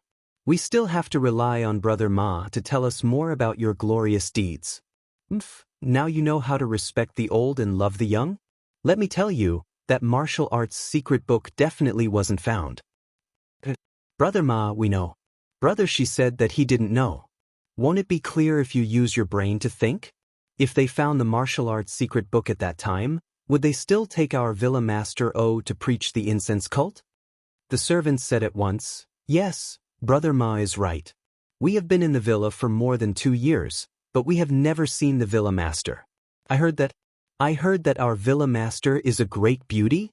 Brother Ma, you must have seen the villa master." Ma Jing was speechless. What kind of servants are these? They actually dare to talk about the villa master behind her back. However, Villa Master O is indeed a great beauty. Zhang Xiaohua stood on the roof and listened to the group of servants talking nonsense. She couldn't help but secretly laugh. No, now that she thought about it, O Yen was indeed very beautiful. At that time, she was young and didn't understand. She only felt that O Yen was as kind as a sister-in-law. The servants nowadays are really good. Each generation is better than the previous. Zhang Xiaohua thought so. Then, she used her divine sense to scan the inner courtyard and was ready to leave. However, she suddenly frowned as if she saw something. Her figure flew into the inner courtyard again. When she stopped again, it was the small courtyard where she was stopped when she first entered the inner courtyard. The small courtyard was silent. There was only a dim light coming from a small house. Zhang Xiaohua stood in the middle of the courtyard and thought for a moment. She walked to the door and reached out to knock on the door. A clear voice sounded from inside. "Who is it?" "Wasn't it Qiuju?" Zhang Xiaohua said in a low voice. "Sister Qiuju, it's me. I'm Zhang Xiaohua." "Zhang Xiaohua?" Qiuju was obviously stunned. Then, as if she remembered something, she cried out in surprise. "Zhang Xiaohua, it's you. Wait a moment." Then she heard the sound of hurried footsteps from inside. The door of the small house opened with a "Qi-la" sound, revealing a face full of surprise. Qiuju opened the door. Although she was fully prepared, she was still stunned for a moment. The tall young man in front of her had the same face as the young man in her memory. It was just that the shape of his face was a little elongated, but he had grown a lot. However, thinking about it, it had already been 4 or 5 years. Why hadn't this young man's face changed? She asked hesitantly. "Are you really Zhang Xiaohua?" Zhang Xiaohua touched her face and smiled. "Why, Sister Qiuju, I heard that my face didn't change much. Don't tell me you can't recognize me?" "No, it's just..." At this moment, Zhang Xiaohua said, "Sister Qiuju, I even hung clothes for you in the past. Don't you remember?"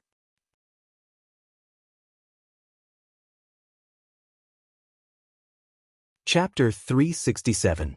How could Qiuju not know that the young man in front of her was Zhang Xiaohua from back then? She covered her mouth and laughed. She moved aside and said, "Xiaohua, come in quickly." Zhang Xiaohua smiled and entered Qiuju's room. The layout of the room in the inner courtyard was obviously different from the small room Zhang Xiaohua used to live in. If the room was a brick bed to sleep on, Qiuju would not have let Zhang Xiaohua in so late at night. This was obviously a small room similar to a living room. A small table was placed in the middle and chairs were placed around it. Zhang Xiaohua entered the room and found a chair to sit on.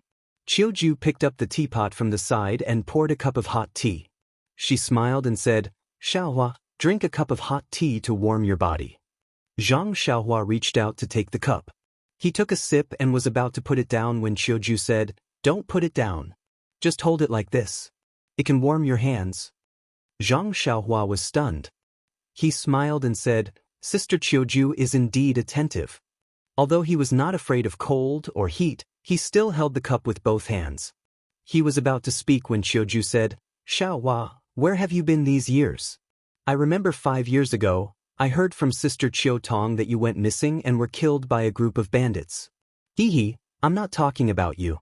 Xiaohua, you learned a lot of martial arts from Captain He, but you couldn't even beat a group of bandits." Seeing that Zhang Xiaohua had returned safely without missing an arm or leg, Qiuju naturally mocked him without holding back. Zhang Xiaohua smiled and said, "Sister Qiuju is wrong. There were hundreds and thousands of bandits. I was just one person. How could I beat them? Unless I had 3 heads and 6 arms." Qiuju said, "With your small body back then, you wouldn't be able to beat them even if you had 9 heads and 36 arms, let alone 3 heads and 6 arms." At this point, she covered her mouth and laughed. Then she said, "Oh right, tell sister what happened at that time. Gang leader O sent a lot of people to look for you, but there was no news of you. Miss and Sister Qiu Tong thought that you couldn't come back, so they were sad for a long time. Alas, if they could see you coming back to Huanxi Villa today, they would be very happy." Zhang Xiaohua thought for a moment and said, "Actually, there's not much to say about my story. At that time, I encountered bandits who were doing bad things and kidnapped a girl. I thought that I could be considered to have learned martial arts, so I went with second brother to the bandits' stronghold to save her. We did manage to save her, but we were discovered by the Tenryu sect and were captured." "Tenryu sect?" Qiuju was puzzled. "What sect is that? I don't think I've heard of it before." Zhang Xiaohua said, there are countless sects in Jianghu. It's normal that Sister Qiuju hasn't heard of them. Then what? The Tenryu sect actually captured you for 5 years? You're just a child. They're too inhumane. Zhang Xiaohua giggled and said, Sister Qiuju, I'm not that young. Qiuju smiled and didn't say anything. Zhang Xiaohua continued, actually, not long after they captured me, I found a chance to escape. However, I didn't escape on land, but on the vast sea. I drifted to an island alone and didn't return to land until recently. Qiuju widened her eyes in surprise and asked incredulously, Xiaohua, you actually went to sea and spent 5 years alone on a deserted island? Yes, Sister Qiuju. Actually, it's nothing. I wasn't used to it at first, but I got used to it after a while. Really? Alas, poor child.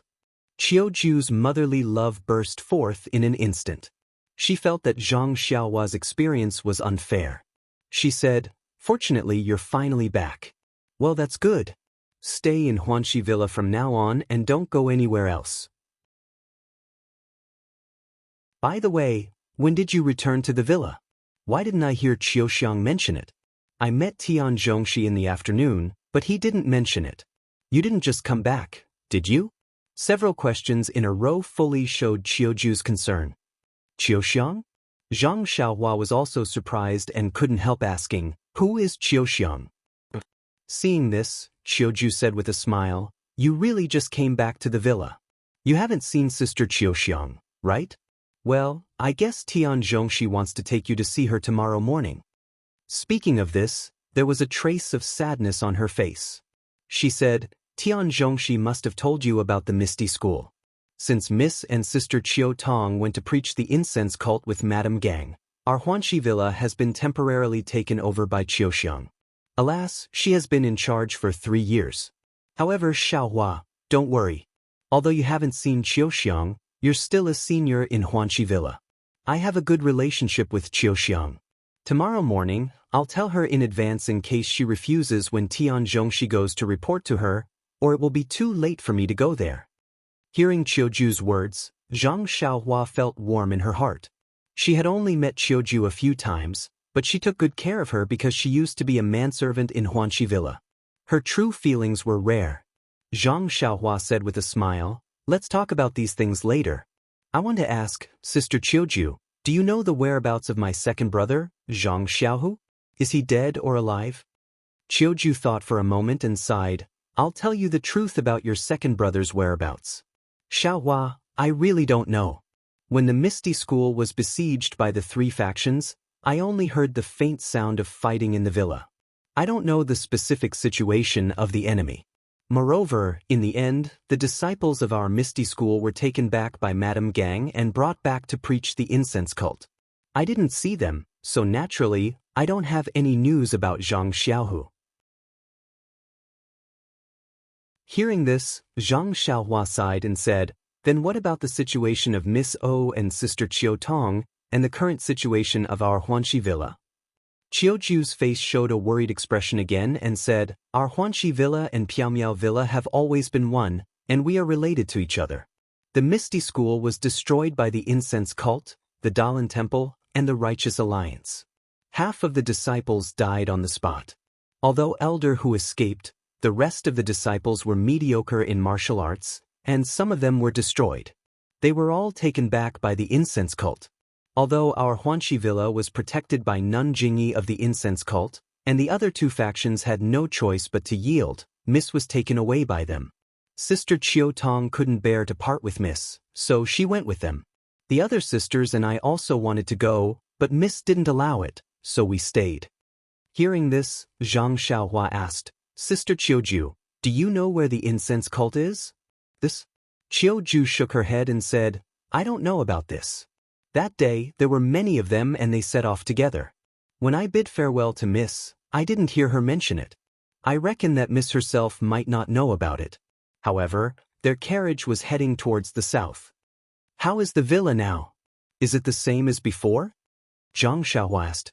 Qiuju still smiled bitterly and said, Huanxi Villa has left the Misty School. How can it be the same as before? Although the three factions have an agreement that they can't interfere with Huanxi Villa, the Righteous Alliance is right next to Huanxi Villa and has occupied Piaomiao Villa. Every move of our villa is under the surveillance of the Righteous Alliance. According to our guards, a few years ago, the villa was surrounded by their disciples, and they were monitoring both openly and secretly. It's only this year that they relaxed their vigilance. However, when you came back today, you must have been interrogated at the entrance of the villa. Even now, it's the new year, they still left people to not let our villa have a peaceful time. Is that so? What about inside the villa? Zhang Xiaohua asked again. There's no change in the villa. Some people saw that Huanxi Villa has no future and quietly ran away. These people are really heartless. Mistreated them so well in the past, but they abandoned their conscience and ran away. Xiaohua, you don't know, many of them have sold themselves to the villa. However, under the intervention of the Righteous Alliance, nothing is settled. Zhang Xiaohua smiled faintly and didn't say anything. Looking at Zhang Xiaohua, Qiuju smiled and said, "You still have a good conscience. Knowing that the villa is in such a state, you still came back. Miss and elder sister Qiu Tong treated you well in the past. However, the medicinal field in our villa has long been deserted. They are preparing to plant crops. Xiaohua, you came from a farming family, so you must be very proficient in this aspect. Let me talk to Qiu Xiang tomorrow. Why don't you be Tian Zhongshi's assistant?" Zhang Xiaohua smiled faintly and said, "That's right, elder sister Qiuju, where did elder Yu go?" "Oh, elder Yu." He naturally followed Miss to the incense cult. Although he is the steward of the villa, he still has to protect Mississippi. Elder sister Qiu Tong can only serve Mississippi. If it's protection, it can only be done by elder Yu. "Oh, I see." Zhang Xiaohua touched her nose with her finger. There are a lot of changes in the villa. However, as long as you work hard like before, your livelihood will definitely not be a problem. Xiaohua, Miss and Qiu Tong are not here. If you have any problems, feel free to tell elder sister. Although elder sister is not Qiu Xiang, I can still speak for you. I definitely won't let you suffer. Hee, then I'll thank elder sister Qiuju first. Zhang Xiaohua smiled and said, "However, I didn't come back to the villa this time. I haven't gone home to see my parents," and Qiuju smiled and said, "You came to the villa before going home. Xiaohua, Miss really has good taste. It doesn't matter. I'll ask Tian Chongshi to give you a month's leave. Go back and reunite with your parents. It won't be too late to go back to the villa." Zhang Xiaohua smiled bitterly and said, "Elder sister Qiuju, can you let me finish my words?" Qiuju smiled and said, "I haven't seen you for many years. I'm happy to see the old people in the villa." "Alright, you say it. I won't interrupt." Zhang Xiaohua said, "Elder sister Qiuju, after I go home, I don't plan to go back to the villa." What? Qiuju's expression changed a little. Then she smiled bitterly and said, "That's right. The villa is like this now. It's normal that you don't come back. It doesn't matter. Xiaohua, if you have time, just come back and see your old friends in the villa." Zhang Xiaohua said helplessly, "Elder sister, didn't you say that you won't interrupt?" Only then did Qiuju stop interrupting. She didn't answer. Zhang Xiaohua smiled and said, "I plan to go home to see my parents, and then go to find Miss and elder sister Qiu Tong." Qiuju couldn't help but interrupt again. She said in surprise, You really want to find them?" Zhang Xiaohua said, "I haven't seen them for so many years. I don't know if they are still alive in the world."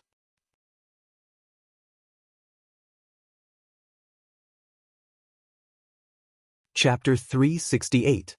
Miss really didn't misjudge you. Miss really didn't misjudge you. Qiuju couldn't help but repeat this sentence, which made Zhang Xiaohua blush a little. However, his heart was calm. "Nonsense, I'm going to save second brother. Of course, I can also save O Yen and Qiu Tong. Qiuju is not wrong." But Qiuju immediately realized something and said, "But the people of Chuanxiang cult are very good at martial arts. How can you see, miss?"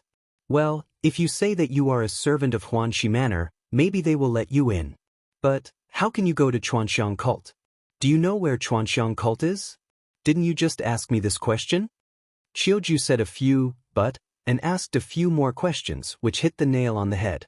Zhang Xiaohua said with a smile, "When I came back this time, I happened to meet a disciple of the Misty School called Chu Yunfei.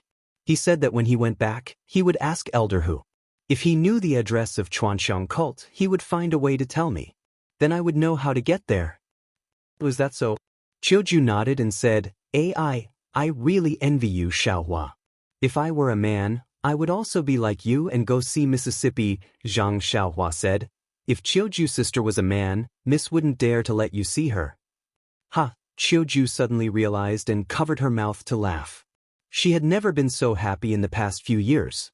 Then Qiuju asked, "Xiaohua, where do you live? I remember that your little house has been occupied by the new servant. I don't know where your things are." Zhang Xiaohua was still holding the teacup that was gradually losing its heat. She said, "It's like this, Qiuju's sister. I'm not going back to the manor this time, so I didn't inform Brother Shi. Also, I have to go back later." Qiuju frowned and said, "Then you are," Zhang Xiaohua said with a smile. "Didn't Qiuju's sister just say that Captain He and I?" "Oh, right, where's Captain He? How is he?" Zhang Xiaohua suddenly realized that she hadn't asked about this initiator yet. Perhaps he had already subconsciously regarded He Tianshu as a martyr in the Misty School. Well, Qiuju also shook her head and said, "Captain He was not in Huanxi Villa at that time. There were many casualties in the Misty School, so I don't know where Captain He is." Moreover, when the fragrance cult left, the disciples of the Misty School were divided into many small teams, which were all guarded by the disciples of the fragrance cult.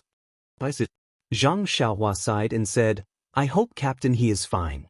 Then she explained, "Didn't I learn martial arts from Captain He? Although I'm not as good as the real disciples of the Misty School, I've made some progress. Tonight, I came directly from outside the villa, so I didn't see Brother Shi and the others." Qiuju understood and advised, "It's probably the new year now, and it's snowing heavily tonight. The disciples of the Righteous Alliance have all returned to the villa, so they didn't keep watch outside. Xiaohua, I heard that the disciples of the Righteous Alliance are very powerful. Be careful when you go out later.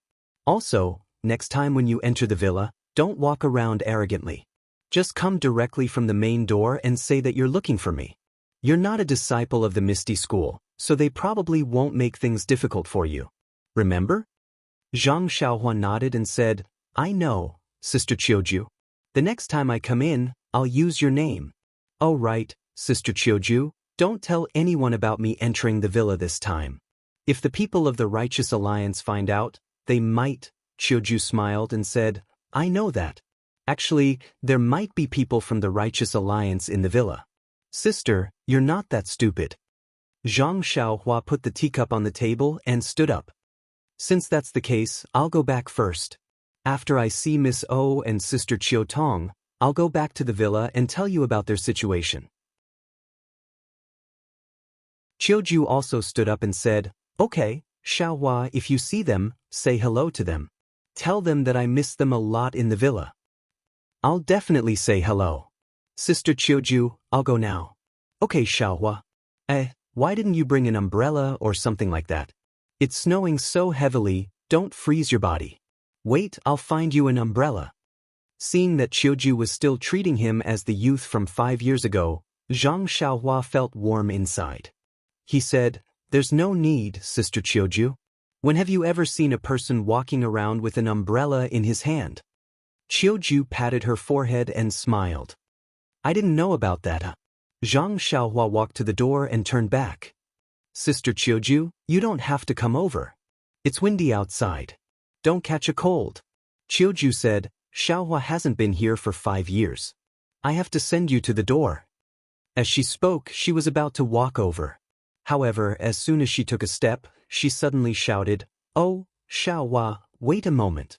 When I saw you just now, I was so focused on talking to you that I forgot about something. Alas, but it's just a passing cloud." With that, she turned and walked into the inner room. Zhang Xiaohua was surprised. She walked back to the table and waited in confusion. After a while, she saw Qiuju walk out with an envelope and a small paper box in her hands. As she walked, She blew the dust off the envelope and the box.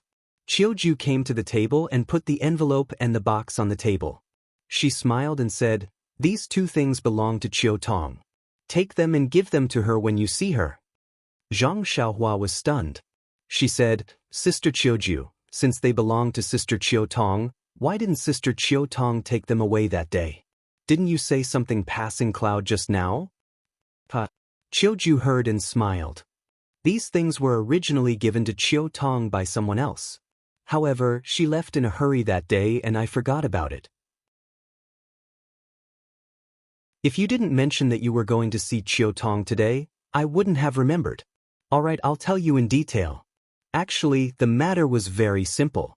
On the day that the Misty School was besieged by the three factions, Misty Mountain Villa was facing a formidable enemy.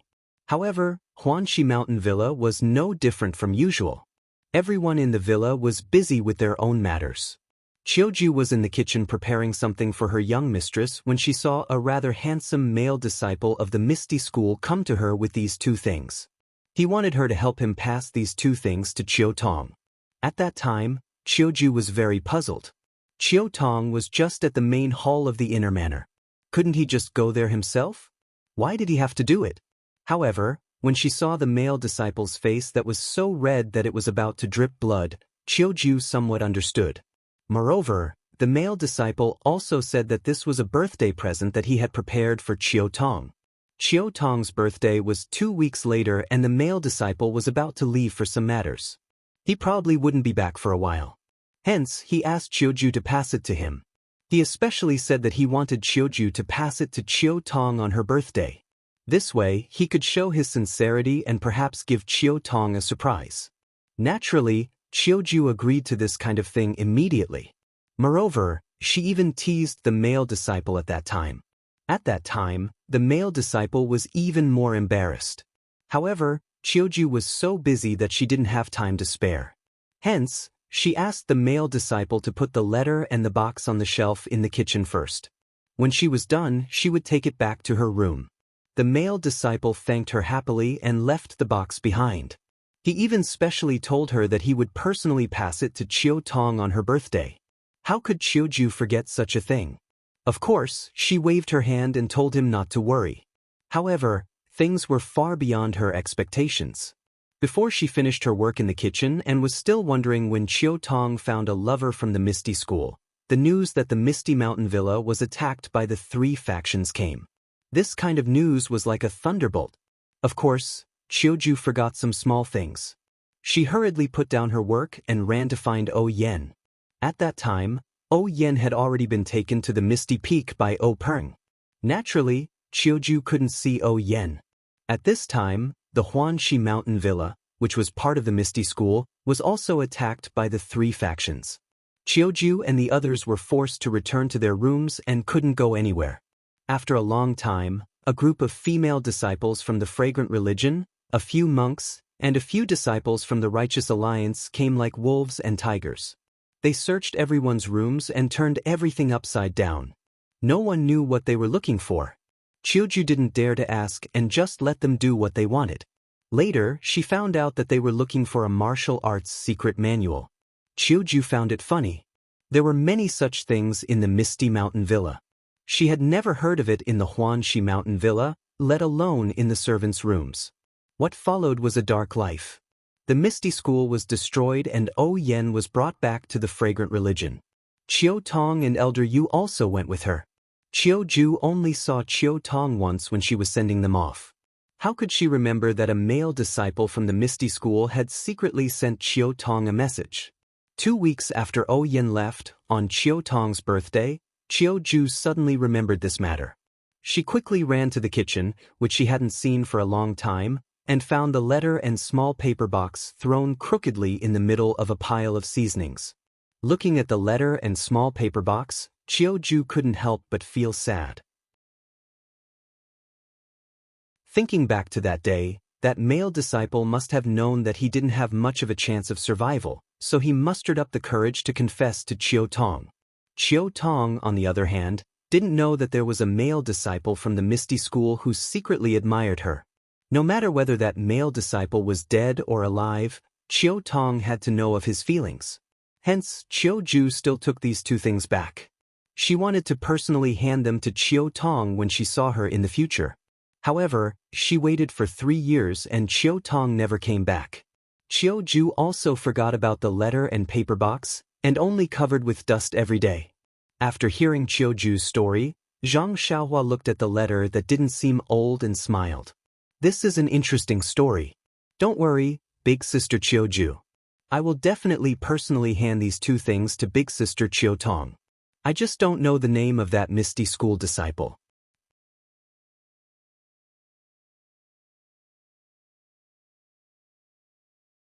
Chapter 369. Qiu Ju smiled. How would I know? I did ask him, but how could I tell Qiu Tong his name if I didn't know? That disciple said that Qiu Tong would know as long as she saw the letter. I thought about it and didn't ask any more. Is that so? Zhang Xiaohua smiled. Hee, won't we know if we see it now? Qiu Ju glared at Zhang Xiaohua and said, Xiaohua, you're not the child you used to be. Why are you still saying such irrelevant things? Not to mention that this is Sister Qiu Tong's privacy. Without her permission, you can't open it. Also, you know that this might be a suicide note left behind by a disciple who died for the sect. If you don't give it to Sister Qiu Tong and open it yourself, aren't you insulting her spirit in heaven? Zhang Xiaohua was taken aback. Then he straightened his face and said, Big Sister Qiu Ju is right. Although I was just joking, I didn't think too much about it. Don't worry, I will definitely keep these two items well. When I see Big Sister Qiu Tong, I will personally hand them to her. Zhang Xiaohua carefully took the letter and the small paper box. He put them in his arms and said, Sister Qiu Ju, it's late. I'm leaving. Qiu Ju smiled. But be careful. If possible, come back and tell me about them. Okay, Sister Qiu Ju. Don't lose them. I know. No problem. After saying that, Zhang Xiaohua waved his hand and walked into the snowflakes floating in the dark night. Qiu Ju walked to the door and watched as Zhang Xiaohua walked to the door and disappeared. She closed the door and sighed deeply. Not long after, the lights in Qiu Ju's house went out. Everything fell into darkness. Zhang Xiaohua came out of Qiu Ju's room and went around the wall. First, he used the earth escape technique to walk for a while. Then, he jumped out of the ground and used the levitation technique to go back to the inn. When he came out of the Huanxi mountain villa, he used his divine sense to observe for a while. There was no one watching the entrance of the Huanxi mountain villa. Perhaps, as Qiu Ju said, it was the New Year's night and the people of the Righteous Alliance must be tired of it. After returning to the small room in the inn, Zhang Xiaohua first carefully took out the letter and paper box from her bosom. Then, she used her divine sense to put them into the space of her money pouch. Only then did she sit down cross-legged and digest the information she had just received. She took out some primeval stones and began to cultivate the Carefree Heart Sutra. The next morning, after practicing the Fist of the North Star outside, Zhang Xiaohua led Huan to the courtyard and returned to her room to comprehend the way of heaven. It was not until the sky was bright and she heard some noises in the room next door that she went out and knocked on Ye Qinyu's door. Xiao Orange, who opened the door, was very happy to see Zhang Xiaohua. She asked, Child Ren, have you finished your business? Zhang Xiaohua smiled and said, No, I haven't done it yet. I just went out for a walk yesterday. After letting Zhang Xiaohua into the room, Ye Qinyu asked, In that case, is Brother Ren going to do it today? Zhang Xiaohua nodded and said, Yes, Miss Nye is smart. I'm here to say goodbye. How many days will Brother Ren be gone? Nye Qinyu asked anxiously. Well, Zhang Xiaohua frowned and said, It's a little complicated and I'm not sure. I estimate that it will take at least 10 days. So long? Nye Qinyu almost cried out. Seeing this, Zhang Xiaohua smiled bitterly and said, That can't be helped. Miss Nye, it's not a small matter. I underestimated 10 days, maybe 20 days. However, this Pingyang city is already very far away from Tanha City and Wuri City. Even if those people who are chasing after you sent a lot of men, they wouldn't have chased you all the way here. Unless they have divine foresight, then there's no other way. Even if they have great foresight, Aren't they still fooled by Brother Ren? Nie Qinyu said with a smile. Zhang Xiaohua touched his nose and said, I'm just that amazing. Don't praise me like that. Bah. Nie Qinyu could not help but spit and blush. Children, don't worry. I'll take care of Miss Nie here. Nothing will go wrong, Xiao Orange said tactfully. Suddenly, Zhang Xiaohua's heart skipped a beat. This plot seemed very familiar. It was like a phrase commonly used in romance novels. Zhang Xiaohua was embarrassed and said, Ha, okay, I'll ride Huan to do something. You guys be careful. If there's nothing important, try not to go out. Oh, I forgot. Nothing will happen even if you go out. Why is that? Nie Qinyu was puzzled. Even if you go out, the bullies in the city won't be able to see you. Ah? What do you mean? Xiao Orange was puzzled. Zhang Xiaohua did not explain and said, Okay, I've already deposited a lot of money in the inn yesterday. It should be enough for a month. Okay, you guys stay here. I'll leave first. Oh yes, how did the dumplings taste yesterday? With that, he turned and left, as if he was afraid to stay here any longer. Sure enough, before he reached the door, Xiao Orange muttered, Child Ren is really strange. Yesterday's dumplings did taste good. Why did he only think of asking now? On the other side, Nie Qinyu seemed to have understood something. Her eyes were wide open and her soft voice was a little high-pitched. She shouted, Ren Xiaoyao, how dare you say that we're not beautiful? Zhang Xiaohua heard and did not stop moving. She laughed and said, Miss Nie, you've wronged me. I didn't say that. Xiao Orange, who was beside her, also asked curiously, When did Child Ren say that? Nie Qinyu stomped her feet and said, Didn't you just say that the bullies in the city look down on us? Didn't you understand? Ren Xiaoyao. Xiao Orange did not call him Child Ren anymore. What nonsense. A girl's face was the most precious thing. How could she not be angry when you said that? The two of them chased after him to the door. Zhang Xiaohua had already urged the deer to leave a trail of footprints on the thick snow. A burst of laughter could be heard from afar. Surprisingly, the two people who chased after him did not look angry. They were both muttering to themselves, Look at what Xiao Xia did. Even a joke is so profound. Even his laughter is so charming. Sigh, if Zhang Xiaohua heard this, wouldn't she fall off the deer directly? The road from Pingyang City to Lu Town was not short. Although the deer could run fast, it was still snowing heavily. It would take at least 3 to 4 days to get back. Therefore, Zhang Xiaohua was not in a hurry. The Guizhuang house was just ahead. 4 to 5 years had passed. Why should she be anxious now? Therefore, amidst the snowflakes, on the quiet road, Zhang Xiaohua sat cross-legged on the deer. She closed her eyes and started to cultivate. At this moment, what Zhang Xiaohua wanted to cultivate the most was the Heaven Dao.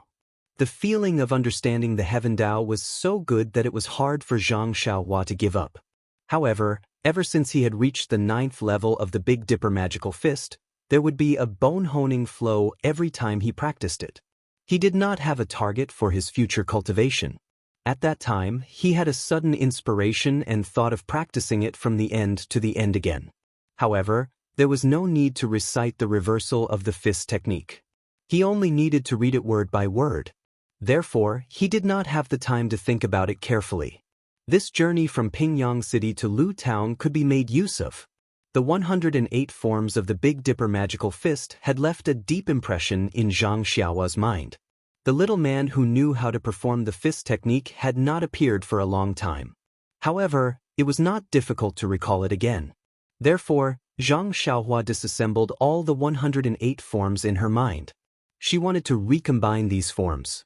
She wanted to take out the last form of the form first and then connect the other 107 forms to this form one by one. However, after going through all the forms, there was not a single form that could be connected. Zhang Xiaohua could not help but frown. Could it be that her idea was wrong? Or could it be that she had to find a new fist technique form from the many martial arts fist manuals? Yes, it was possible. Didn't sect leader O say before that the stellar fist had 360 forms? Her Big Dipper Magical Fist only had 108 forms. There were still many forms missing. However, in this way, there was a problem. Since there were still forms that could be extracted from the fist manuals, why couldn't she find them the first time? This was really a problem. Zhang Xiaohua could not help but open her eyes and use her fingers to rub the space between her eyebrows. At this time, there was a sudden rush of ding-dang from behind. A horse carriage caught up from behind. Zhang Xiaohua slightly turned her head. There was a small triangular flag on the carriage with the word "fast" written on it. Zhang Xiaohua smiled and patted Huan's head. Huan obediently walked to the side of the road and made way for the horse carriage. As soon as Huan made way, the horse carriage caught up. When it was walking side by side with Zhang Xiaohua, the coachman glanced at Zhang Xiaohua and nodded gently. Zhang Xiaohua also smiled in return. However, at this moment, she heard a cat scream from below the horse carriage. Zhang Xiaohua used her divine sense to scan the area. It was a dirty cat that had been run over by the horse carriage's wheel and was rolling around under the horse carriage. The coachman seemed to have heard it. He frowned and tightened the reins in his hand. He was about to pull the horse carriage, but immediately he released his hand. With a flick of his wrist, he shouted, "Jia!" The horse carriage continued to roar and did not stop for even a moment. On the snowy ground, the pitiful cat rolled left and right. Finally, it stopped moving. Its dirty white belly was facing up. Its two hind legs were curled up and twitching. One of its front legs was placed in front of its chest while the other was raised high. It seemed to be trying to grab something. Chidian Chinese website welcomes readers to read the latest, fastest, and hottest series of original works at Chidian.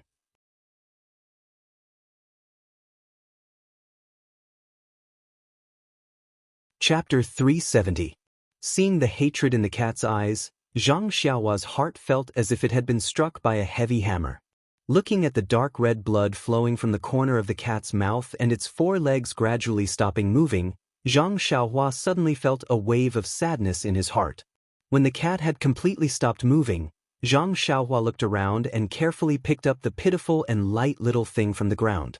He walked step by step to the side of the road until he reached the wasteland by the side of the road. After looking around, he put the cat down.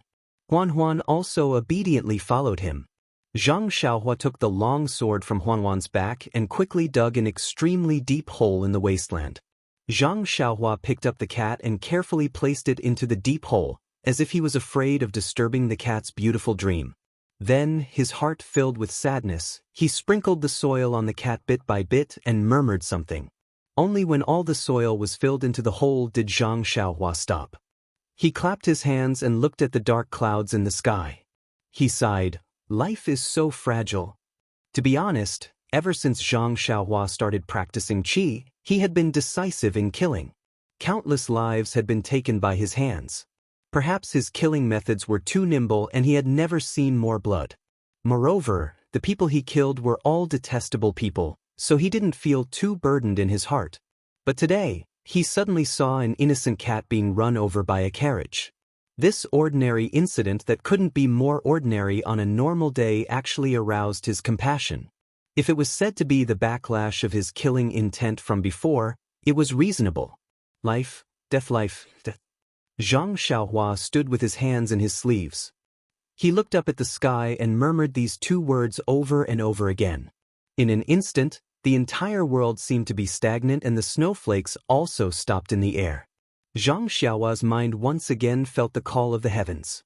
At this moment, his consciousness left his body like before and gradually, slowly rose up. This time, Zhang Xiaohua had the previous experience and didn't deliberately or anxiously rise up.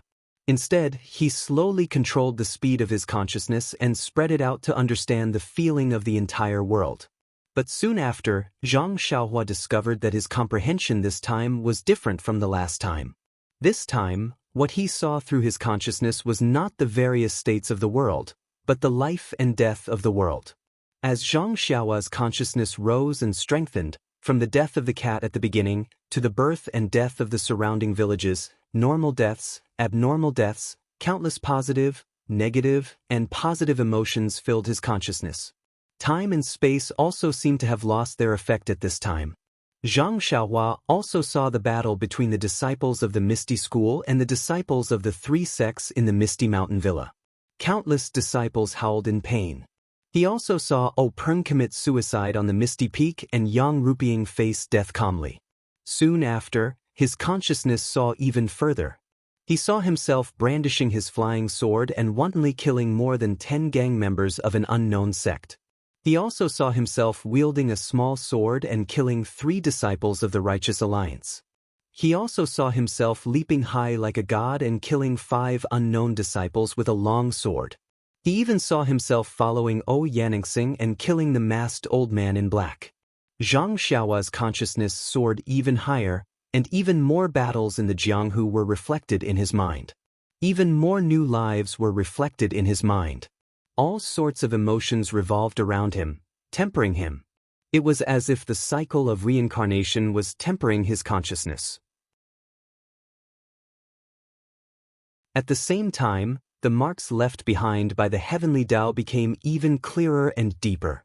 The sky above Zhang Xiaohua's head was no longer covered in red clouds at some point in time. Instead, it was a night sky dotted with countless resplendent stars.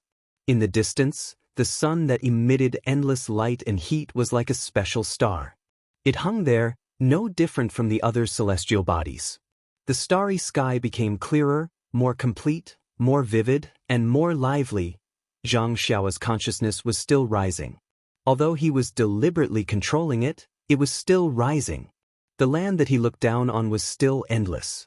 However, in his eyes or in his perception, there was only endless life and death, and the cycle of life and death. Perhaps it was an instant, or perhaps it was a long time. Zhang Xiaohua suddenly had a kind of enlightenment. Life, death, reincarnation, cycle. Like lightning, it instantly lit up his entire consciousness. He seemed to understand something, but also seemed to not understand something. At this moment, his consciousness accelerated once again, high up. This time, it was different from the previous time. Previously, it was a feeling of being at a loss and not knowing what to do. However, this time, he had a feeling that he had grasped something. Although he did not know what it was, he had a feeling that somewhere in the high, endless starry sky, there must be a place where he could find this feeling. However, at this moment, he forgot that at this moment, he did not seem to have the ability to search the entire starry sky. The only outcome he could face was only to be lost in the unpredictable starry sky. At this critical moment, in the distance where Zhang Xiaohua was standing, which was also the direction that Zhang Xiaohua was heading in the high starry sky, there suddenly appeared a super strong storm. This storm was not simply a storm of air, but a storm formed by the endless yuan qi of heaven and earth. The endless yuan qi of heaven and earth seemed to have appeared from an inexplicable point and immediately filled the space. The yuan qi of heaven and earth condensed continuously, and not long after, it formed 2 lifelike images. Auspicious dragon and phoenix. Zhang Xiaohua's ascending consciousness could not help but cry out, and once this cry came out, his consciousness fell rapidly like the last time. However, at this time, Zhang Xiaohua did not recall the feeling of falling, but only stared at the distant dragon and phoenix formed by the yuan qi of heaven and earth. He watched as the dragon and phoenix intertwined and danced in the starry sky, and slowly fell. Zhang Xiaohua's rapidly falling consciousness landed on his body, who was standing on the ground with his hands in his sleeves. Immediately, he opened his eyes as if he had been enlightened. He instantly released his consciousness, wanting to explore the yuan qi of heaven and earth in the sky. Unfortunately, although Zhang Xiaohua felt that his consciousness had improved greatly, he was still too far away from the dragon and phoenix, and could not see anything useful. With a sigh, Zhang Xiaohua withdrew his consciousness, and used his eyes to look at the sky in front of him, which was still covered with dark clouds and snowflakes. He could not help but shake his head, and said to himself, "I don't know what happened in front, which could cause a change in the yuan qi of heaven and earth, and even affect the change in the way of heaven. The way of heaven is really unpredictable." Then, ignoring the snow on the ground, he sat cross-legged, and checked his gains from the oneness of heaven and man again. Sure enough, the starry sky that demonstrated the way of heaven was incomparably bright, clearer, and more inexplicably full of vitality. The way of heaven left a deeper outline in Zhang Xiaohua's consciousness, and at the same time, left a greater accumulation. After a long while, Zhang Xiaohua opened his eyes with a smile. This smile was so vivid, and seemed to be the same as a moment ago, but also seemed to be different. It seemed to have more understanding of life and death. Clapping his hands, Zhang Xiaohua stood up and looked deeply at the soil that had been covered by a thin layer of snow. There was a stray cat's body buried deep there. Yes, there was a cause and there was an effect. If he had not coincidentally witnessed the cat's death and buried its body, how could he have such an opportunity? Life and death, how could it be so easy to understand? How could the way of heaven be so easy to approach? Looking at the David's deer that was standing quietly beside him, Zhang Xiaohua floated up and patted its head calmly. Huan raised its head and let out a long neigh, and happily ran back to the main road from the ground. It then walked to the center of the main road, and walked forward. Zhang Xiaohua sat on Huan's back, and unconsciously looked back at the place where the cat had been knocked down. A thought rose from the bottom of his heart. If I could turn back time, maybe I could reach out and rescue this poor cat from under the carriage. Thinking of this, his heart suddenly moved, as if he had thought of something. After thinking about it carefully, his eyes unconsciously lit up, and he thought to himself, Cat, I really have to thank you. I just simply buried you, and you actually gave me endless benefits. If it was said that Zhang Xiaohua's cat's death, combined with his murderous aura, triggered another form of prying into the way of heaven, which was a deeper level of contact with life and death than the hundreds of forms of life, it was a guide for Zhang Xiaohua's future cultivation. What he had just learned was a direct guide for the difficult problem of practicing the Fist of the North Star in his heart. Of course it's impossible to turn back time, but the moves of the fist can be performed in reverse. The second stage of the Fist of the North Star should be practiced from the end to the end, but this from the end to the end is not simply linking the last move to the first move. This has been tried before, but it doesn't work. Instead, every move has to be performed in reverse. This way, from the last move to the first move can be smoothly performed. Understanding the key point, Zhang Xiaohua could not help but think, should I erect a tombstone for the cat, or give it a proper burial? But then he smiled. Separation of life and death was just a part of the way of heaven. Anything that did not break away from the way of heaven must go through this process. Sometimes the death was lighter than a goose feather, sometimes the death was heavier than Mount Tai. To him, the cat's death was heavier than Mount Tai, but to the coachman, the cat's death was lighter than a goose feather. The cat did not care about the ceremony after its death, but he cared about the value of the cat's death. Instead of giving the cat an unimportant ceremony, it was better to keep the cat's death in his heart, as a warning to himself. Death was actually very simple, as long as he pointed his flying sword, a drop of blood. Death was also very complicated, perhaps he might not be able to comprehend it in his lifetime. This sword was related to life and death, so he must not use it lightly in the future. Alas, who in this world could understand everything? In this wilderness, the life and death of a stray cat, except for the current Zhang Xiaohua, who knew? But such a cat's death was exchanged for the lives of countless Jianghu people in the future. Even Zhang Xiaohua himself could not explain the cause and effect of this.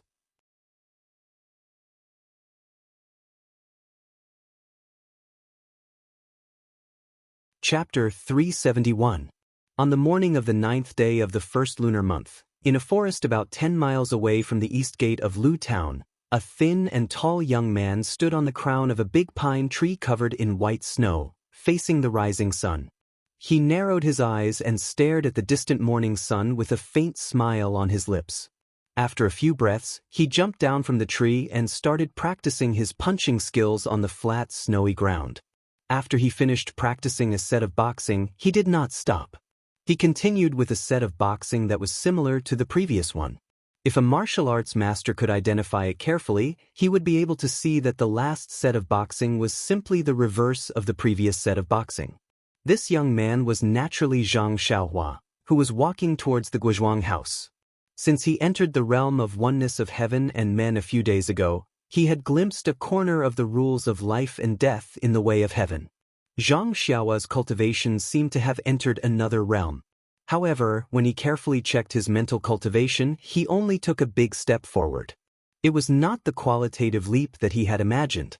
However, Zhang Xiaohua knew very well that he must have made great progress in an aspect that he did not know about. It was the improvement in his daily understanding of the way of heaven. Since he did not understand what it was, he knew how to practice it. That was enough. On the other hand, the death of the stray cat had awakened the direction of upgrading the Fist of the North Star. Therefore, while Zhang Xiaohua continued to understand the way of heaven, he put his mind on the reversal of the Fist of the North Star. After 2 days of pondering and thinking, he finally understood all the 108 moves of the Fist of the North Star. Last night, Zhang Xiaohua tried it before he went to sleep. It was indeed effective. The inexplicable flow appeared from his right foot. With the moves of the Fist of the North Star, it was in the opposite direction from before. It tempered the bones one by one until it reached the bones of his left foot. As a matter of fact, Zhang Xiaohua suppressed his excitement and performed the Big Dipper magical fist technique 18 times. His bones were tempered 18 times. Zhang Xiaohua stopped and summoned the David's deer. He flew up and patted Huan Huan's head. Huan Huan's 4 hooves danced in the air as it flew toward Lu Town. Zhang Xiaohua sat cross-legged on Huan Huan's back. She closed her eyes and thought, Northern Dipper Divine Fist and Reverse Northern Dipper Divine Fist are both Northern Dipper Divine Fist. Wouldn't it be too troublesome to call them Northern Dipper Divine Fist? However, if that's the case, then the Misty School's Fist of the North Star manual will be incomplete. Thinking of the Misty School, Zhang Xiaohua couldn't help but feel sad for her second brother. Maybe I have to go home quickly and ask if my second brother has brought any news back home. If he hasn't, then I'll have to go to the Fragrant Cult. The Fragrant Cult is in the south. Sending Nye Qinyu there won't be any delay. Zhang Xiaohua looked ahead and thought slowly. Suddenly, the expression in Zhang Xiaohua's eyes changed. It turned out that in the sky not far away to the right, high up in the sky, a pure white cloud had suddenly been blown away. Zhang Xiaohua frowned and immediately released his divine sense. Sure enough, under the white cloud, the originally sparse qi of heaven and earth seemed to have been blown in, becoming denser and denser. Zhang Xiaohua's dragon and phoenix bringing prosperity was instantly equivalent to the qi of heaven and earth phenomenon that he saw when he entered the unity of heaven and man realm a few days ago. Could it be? Zhang Xiaohua was a little confused. Something strange is happening in front? Thus, Zhang Xiaohua urged his mount and quickly moved forward. In her divine sense, the yuan qi of heaven and earth in that direction slowly became denser. When Zhang Xiaohua arrived at Lu Town, she could already see part of the body of the dragon and phoenix. This, Zhang Xiaohua really didn't understand. However, when she arrived at Lu Town, Zhang Xiaohua had to turn east, which was the direction of the yuan qi of heaven and earth. She wasn't afraid of delaying her journey back to the Guizhuang house. Zhang Xiaohua tried to release her divine sense to observe the changes in the yuan qi of heaven and earth while urging the David's deer to rush to the Guizhuang house. At this time, the David's deer, Huan Huan, also seemed to feel a trace of change in the yuan qi of heaven and earth. It was a little uneasy and was a little bit afraid to go forward. Zhang Xiaohua frowned and gently stroked Huan Huan's neck to comfort her.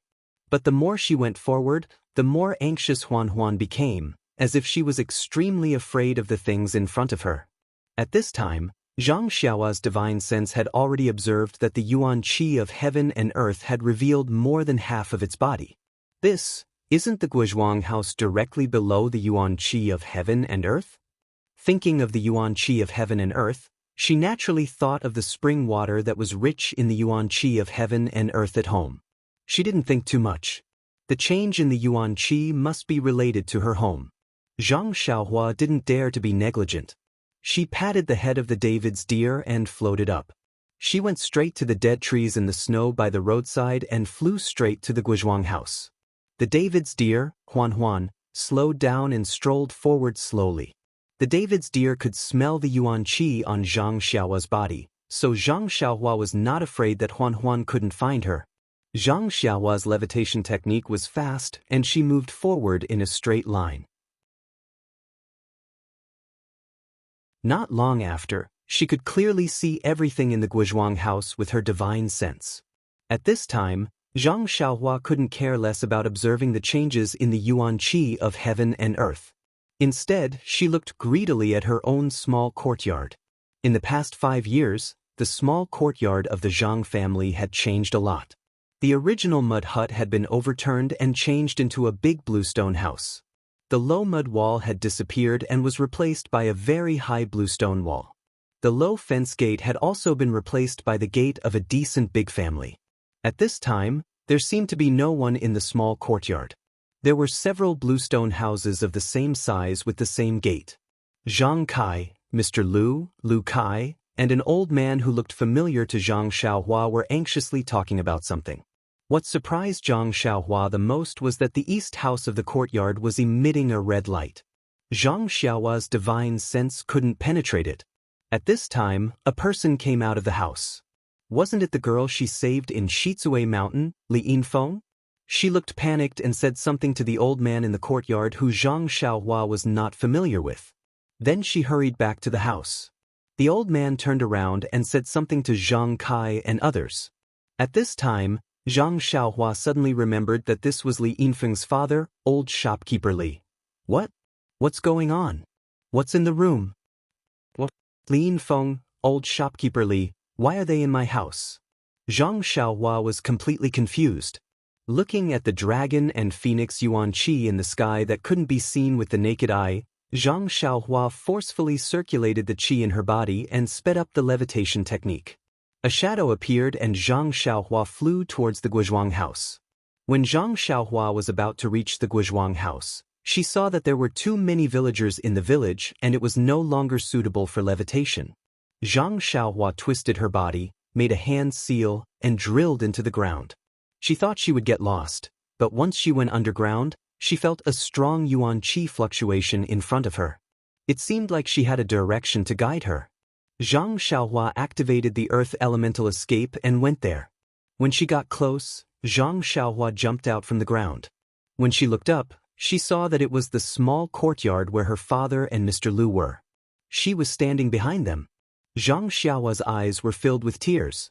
Finally, she didn't go in the wrong direction. At this time, Mr. Lu said, "Lu Kai, go out and see Xiaolong. Why isn't he back yet? It's just looking for a midwife. Why is it taking so long? I think Qian won't be able to hold on for much longer."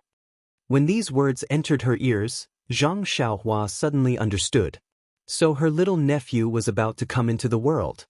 At the same time, she released her divine sense. Seeing that the dragon and phoenix in the sky had stopped above her small courtyard, Zhang Xiaohua couldn't help but be shocked. What kind of battle formation was this? Beside them, old shopkeeper Li comforted, "Brother Lu, don't worry. Sister-in-law Zhang and my wife are both inside. Although they aren't specialized midwives, they have a lot of experience. My wife has been vegetarian and praying to Buddha for the past few years. She has also helped a lot of people deliver babies for a living. There won't be too big of a problem." But Mr. Lu only started, but he couldn't finish his words. He could only look at Zhang Kai. Both of them smiled bitterly. "That's right, your wife has helped a lot of people deliver babies, but they were all normal babies. The unborn baby in this house had stayed in his mother's stomach for 5 years. This morning he suddenly had abdominal pain and knew it wasn't good. He could only ask Zhang Xiaolong to go out and look for a midwife." This situation naturally couldn't be directly told to old shopkeeper Li. Lu Kai listened to his father's orders and nodded. "Father, don't worry. A mother relies on her son, little sister will definitely be fine. I'll go out and take a look. Jin Feng is with Xiaolong, so there won't be too much of a delay." After saying this, he turned around and walked out of the small courtyard. But when he turned around, he saw Zhang Xiaohua who had just walked behind them. He couldn't help calling out, "Xiaolong, why are you alone? Where's the midwife?" "Xiaolong?" When everyone heard this, they all turned around. Zhang Xiaohua had 3 brothers. Zhang Xiaolong's face was long and thin, while Zhang Xiaohu had a round face. When Zhang Xiaohua was young, she had a 60% resemblance to her second brother. As for Zhang Xiaohua, she was already very tall. Although her face was still the same as when she left home, her face was elongated. Therefore, with a single glance, she was 80% similar to Zhang Xiaolong, only she was a lot younger. Lu Kai and old shopkeeper Li first found it strange that Zhang Xiaohua came back alone without a midwife, so they looked behind him. Mr. Lu was also curious, but then he frowned. He was very confused, as if he already felt that this wasn't his usual son-in-law. But who was this strange young man?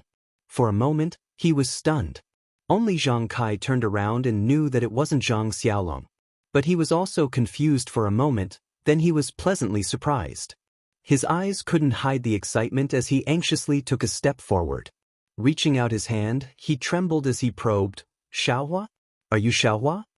Even though Zhang Xiaohua had just experienced the trials of life and death, she still couldn't resist the affection of father and son in this world. She took a few steps forward and held Zhang Kai's trembling hand with both hands, saying, "Father, it's me. I'm Xiaohua. I'm back." Hearing this, everyone's eyes in the courtyard lit up. Lu Kai and old shopkeeper Li's gaze also attracted from the still-closed courtyard door to this young man who looked very similar to Zhang Xiaolong. Qidian Chinese website welcomes readers to read the latest, fastest, and hottest serial works at Qidian Originals.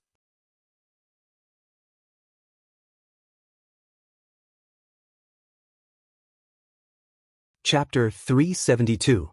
Zhang Kai's hands tightly grasped Zhang Xiaohua's hands. His right hand rubbed his eyes in disbelief, using the opportunity to wipe away some of the moisture in his eyes. He looked up and down at Zhang Xiaohua, smiling so widely that he couldn't close his mouth. He only said, Good. It's good that you're back. It's good that you're back." But then, he turned his head and quietly wiped away his tears. He seemed to be very happy, but also seemed to have thought of something. Before Mr. Lu and Lu Kai could speak, old shopkeeper Li hurried forward from the side. He saluted and said, "Xiaoxiao Zhang, do you still remember this old man?" Zhang Xiaohua hurriedly returned the salute and said, "Uncle Li, please don't be so polite. You are Li Jinfeng's brother Li's father.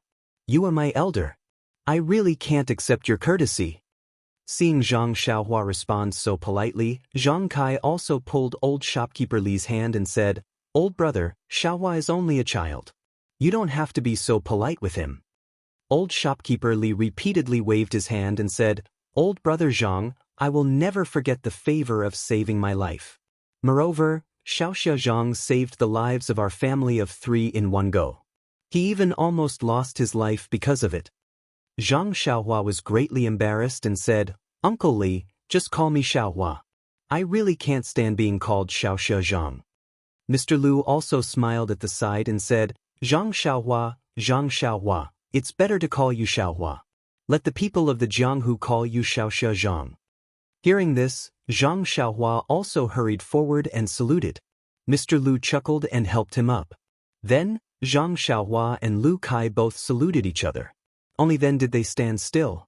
Just as they were about to speak, suddenly, Zhang Xiaohua's nose smelled an extremely rich and light fragrance descending from the sky.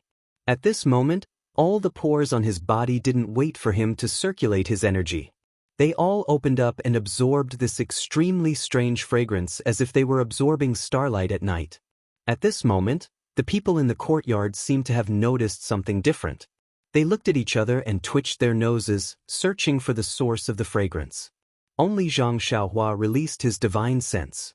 He clearly saw that the dragon and phoenix Yuan Qi in the sky had already descended to the sky above the small house. The dragon and phoenix formed by the Yuan Qi seemed to be real, dancing in the sky. After a long while, the dragon and phoenix flew towards the sky above the small house from different directions and silently collided. The dragon and phoenix instantly disappeared and turned into countless petals that floated down. Heavenly maiden scattering petals, this phrase inexplicably flashed in Zhang Xiaohua's mind. As early as when Zhang Xiaohua used the oneness of heaven and man technique, He saw the majestic dragon and phoenix Yuan-Chi in the starry sky.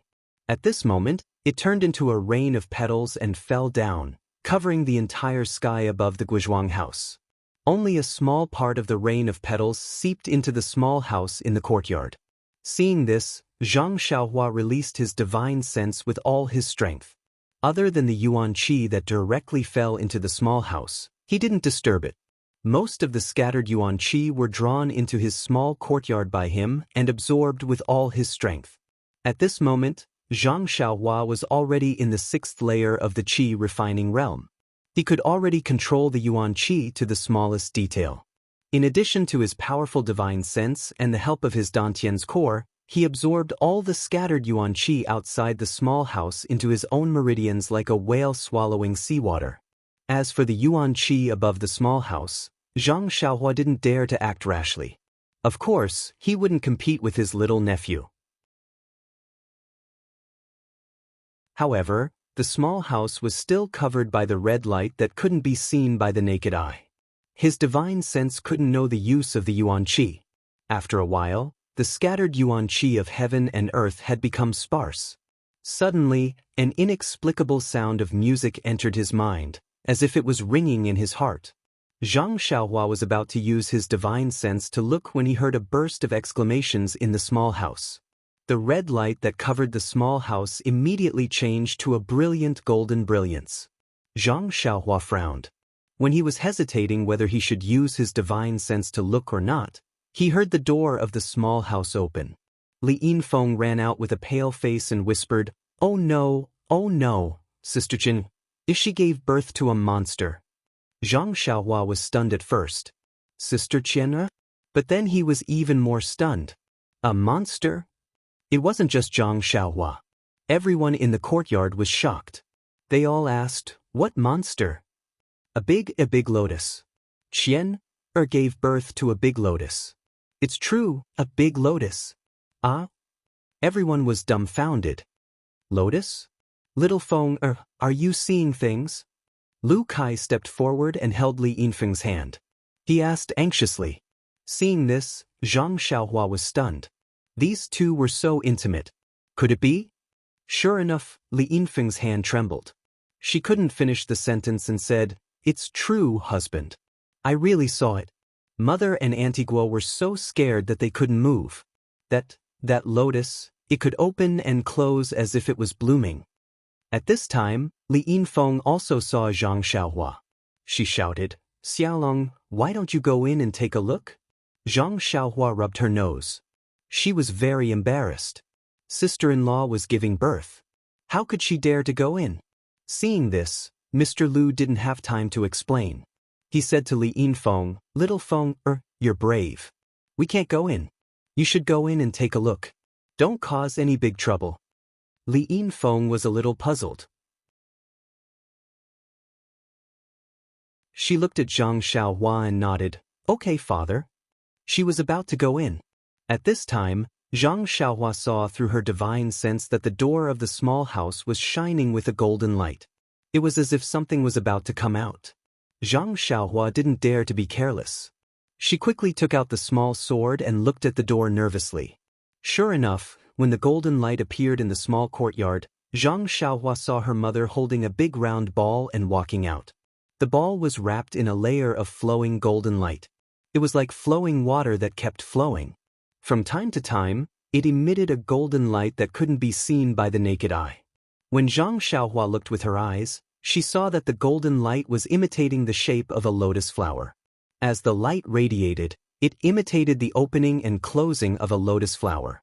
At this time, Guisufei's face was pale. She bit her lips and her hands were trembling. Step by step, she slowly walked to the center of the small courtyard. Except for Zhang Xiaohua, who was still standing on the spot with the small sword in her hand, the others all took a few steps back in fear. Their faces were filled with nervousness and fear.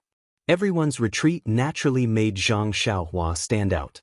Although Guisufei's eyes were blurred and frightened, when she saw Zhang Xiaohua, she was pleasantly surprised. She called out, Xiaohua? Although her voice was low, Zhang Xiaohua heard it clearly. She replied with tears in her eyes, Mother, I'm back. Guosufei nodded, hinting her to step back a bit. But Zhang Xiaohua shook her head and said, "Mother, it's okay." Then she looked around and said, "Mother, put it on this stone table." Guosufei still shook her head, but her eyes were looking at the door of the small courtyard. How could Zhang Xiaohua not know her mother's intention? She walked straight over and said, "Mother, it's okay. Let me see." How could Guosufei let her get close? She took a few steps back and said with a trembling voice, "Xiaohua, you stay away, stay away." Zhang Xiaohua stopped and said, "Mother, you've forgotten. That year, I was the one who saw that eldest sister-in-law was pregnant." Guosufei was stunned. Zhang Xiaohua continued, "Give this to me. I'll see what's going on." Guosufei asked, "Is it really okay?" Zhang Xiaohua smiled and said, "It's okay. Mother, it's just my nephew or niece. What's there to be afraid of?" After saying that, she took a few steps forward and took the lotus from Guosufei's hand. Seeing this, Guosufei could only comply. But she still followed behind Zhang Xiaohua, feeling extremely worried. The lotus that the ball turned into was very similar. It also felt like a lotus in her hand. Zhang Xiaohua walked to the side of the stone table and placed the lotus on it. She looked at it with her eyes. It was just like a real lotus. She couldn't see any abnormalities. It was just that the lotus kept opening and closing, which made people feel strange. Zhang Xiaohua immediately released her divine sense and carefully observed the ball. As soon as she released her divine sense, Zhang Xiaohua was shocked. What kind of ball was this? This was clearly a mysterious array formed by countless golden talismans that looked like tadpoles. Those countless golden talismans seemed to be alive. They were colluding together and constantly rotating in the air like flowing water. When Zhang Xiaohua immersed her divine sense into one of the tadpole-like talismans, she was shocked to find that this talisman was also formed by countless talismans. Those tiny talismans were also like tadpoles, intertwined together. Zhang Xiaohua couldn't help but be tongue-tied. This was far beyond her imagination. It was far beyond the array and prohibition that she knew. She could only vaguely feel that the entire ball array seemed to have existed since the beginning. It was not something that could be formed by human strength. It was also not something that could be broken by human strength. As for those tiny talismans, Zhang Xiaohua simply used his divine sense to know that the intricate structure of the talismans was millions of times more powerful than the array formation that she had obtained from Fire Dragon Immortal on the deserted island. Yes, perhaps even more. But this difference was not something that Zhang Xiaohua could understand. What should I do? The child is probably in this array. If I can't break this array, the child will not be able to come out. But this array, I think no one in the world can break it. What is going on? Sister-in-law only drank the spring water that was rich in vitality. I only gave her a small vitality stone. How could it give birth to such a strange thing? Moreover, it is protected by this innate array? That's right, the dragon and phoenix bringing prosperity in the morning, and the heavenly maiden scattering flowers just now, and even the sound of a musical instrument, they were all for this child, right? But since there was a natural phenomenon, the vine should have fallen when the melon ripened, and the vine should have fallen when the time was ripe. Thinking about this, Zhang Xiaohua turned to look at her mother who was standing beside her. Guosufei's expression seemed to have calmed down. Perhaps it was because she saw another son, or perhaps it was because she believed in her son's ability. When the others saw this, they all took a few steps forward. Other than Zhang Kai and Mr. Lu who stood beside Zhang Xiaohua, the others still kept a distance. Zhang Xiaohua sighed. Just as she was about to tell her mother, the golden array happened to turn in a direction. Zhang Xiaohua inadvertently looked at it with her divine sense and could not help but be happy. There are many stories that have yet to be told. The interest of the faction is paramount. This is the rule of survival for every faction in the Jianghu. If there is a faction that selflessly helps the Misty School, that would be strange.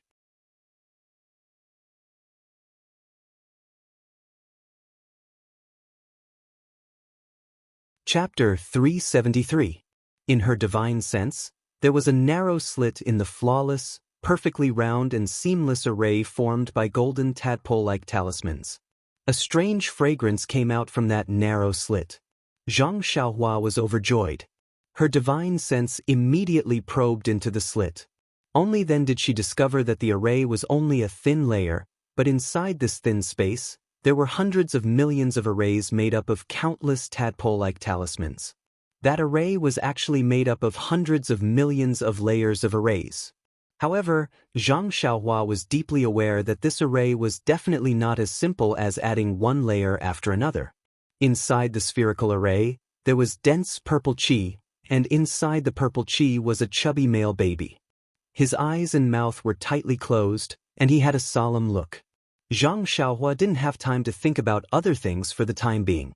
She first raised her head and said to Guosufei with a smile, "Mother, congratulations, it's a boy. But wait a moment, I'll see how to get him out." Guosufei was overjoyed. The fear in her eyes disappeared and was replaced by a look of ecstasy. The people around were also happy and wanted to look forward.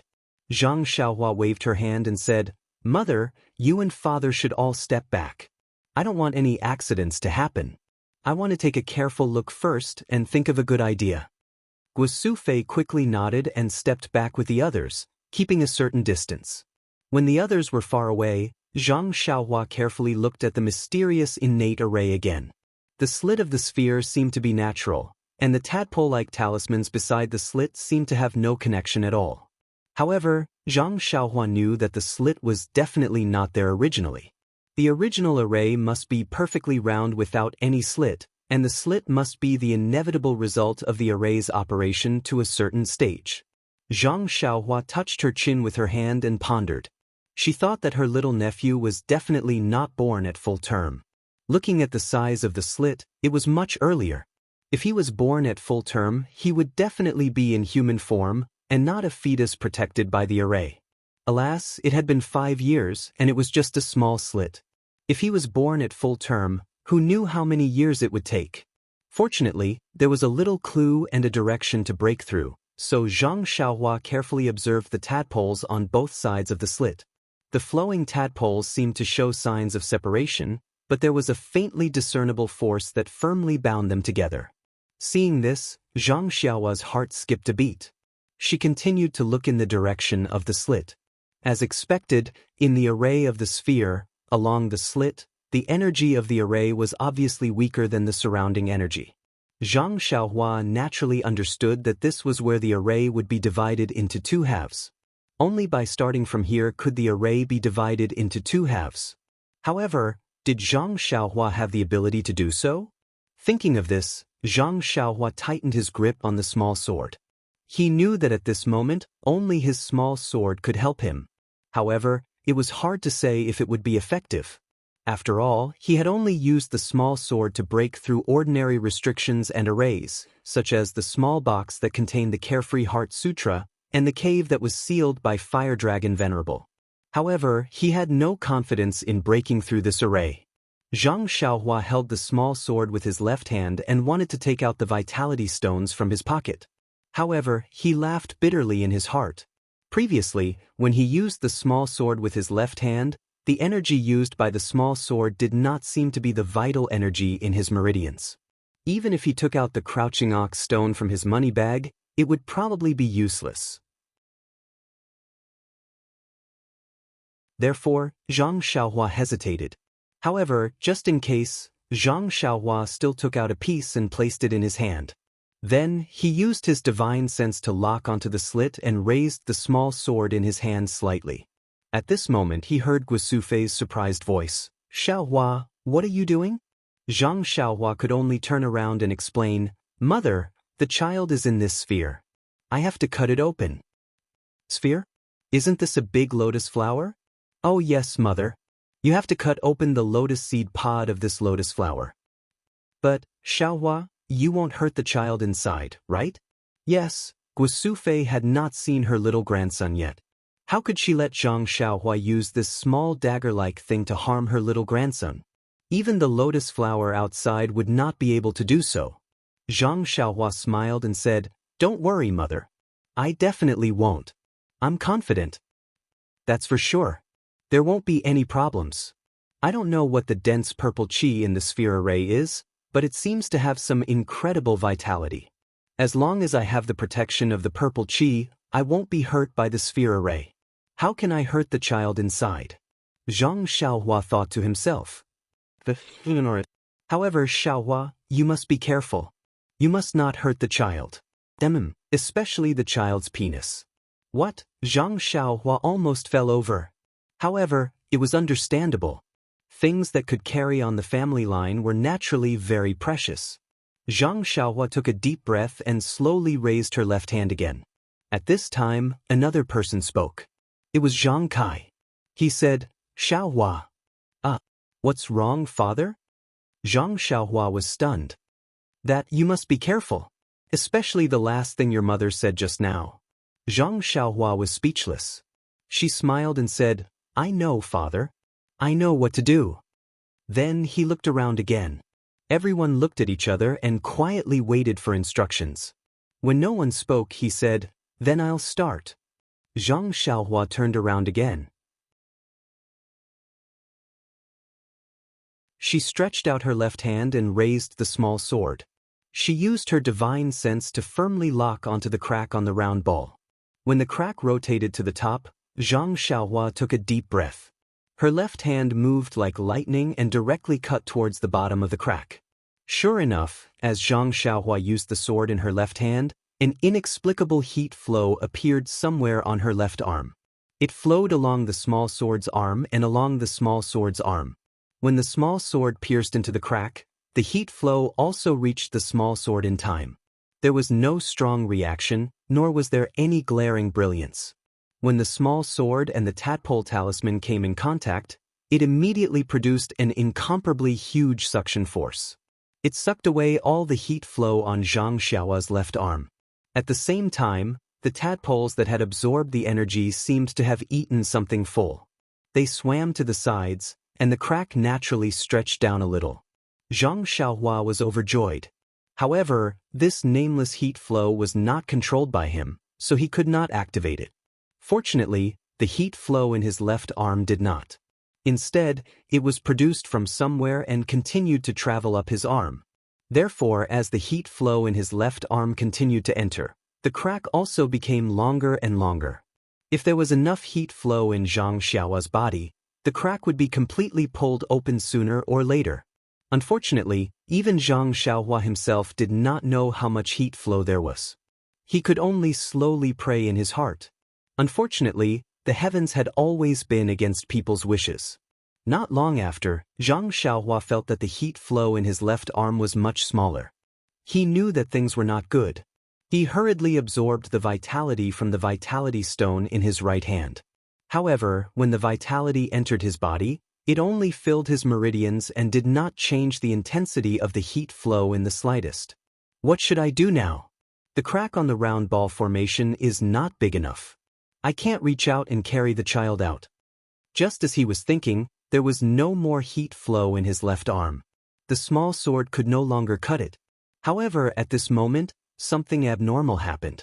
The purple gas in the round ball formation seemed to be attracted by something. It flowed along the tip of the small sword into Zhang Xiaohua's left arm. It also formed a warm flow. It followed another path up his left arm until it disappeared.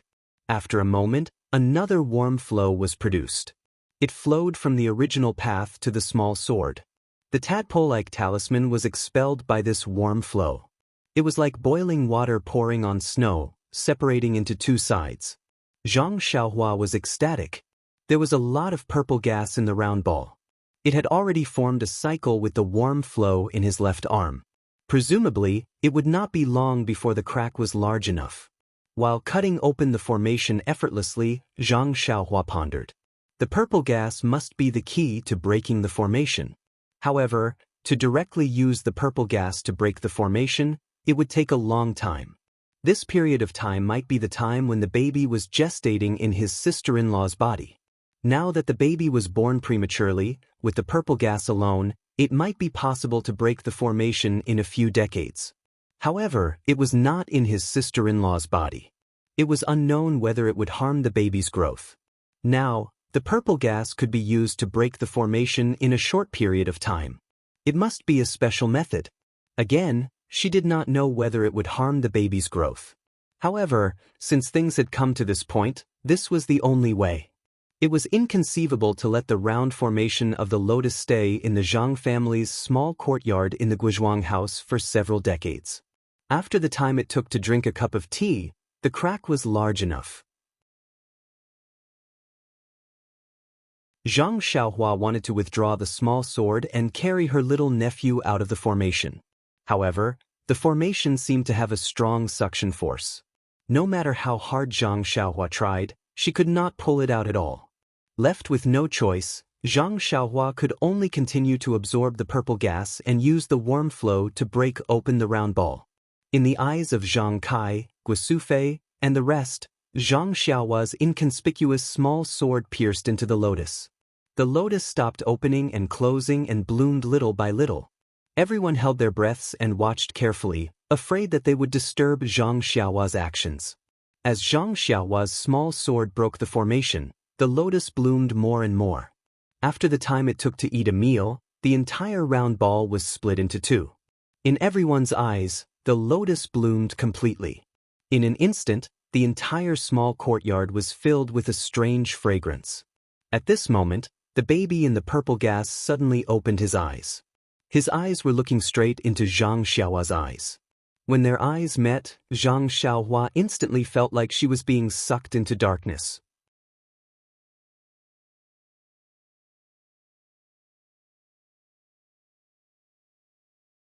Chapter 374. It was just absolute darkness.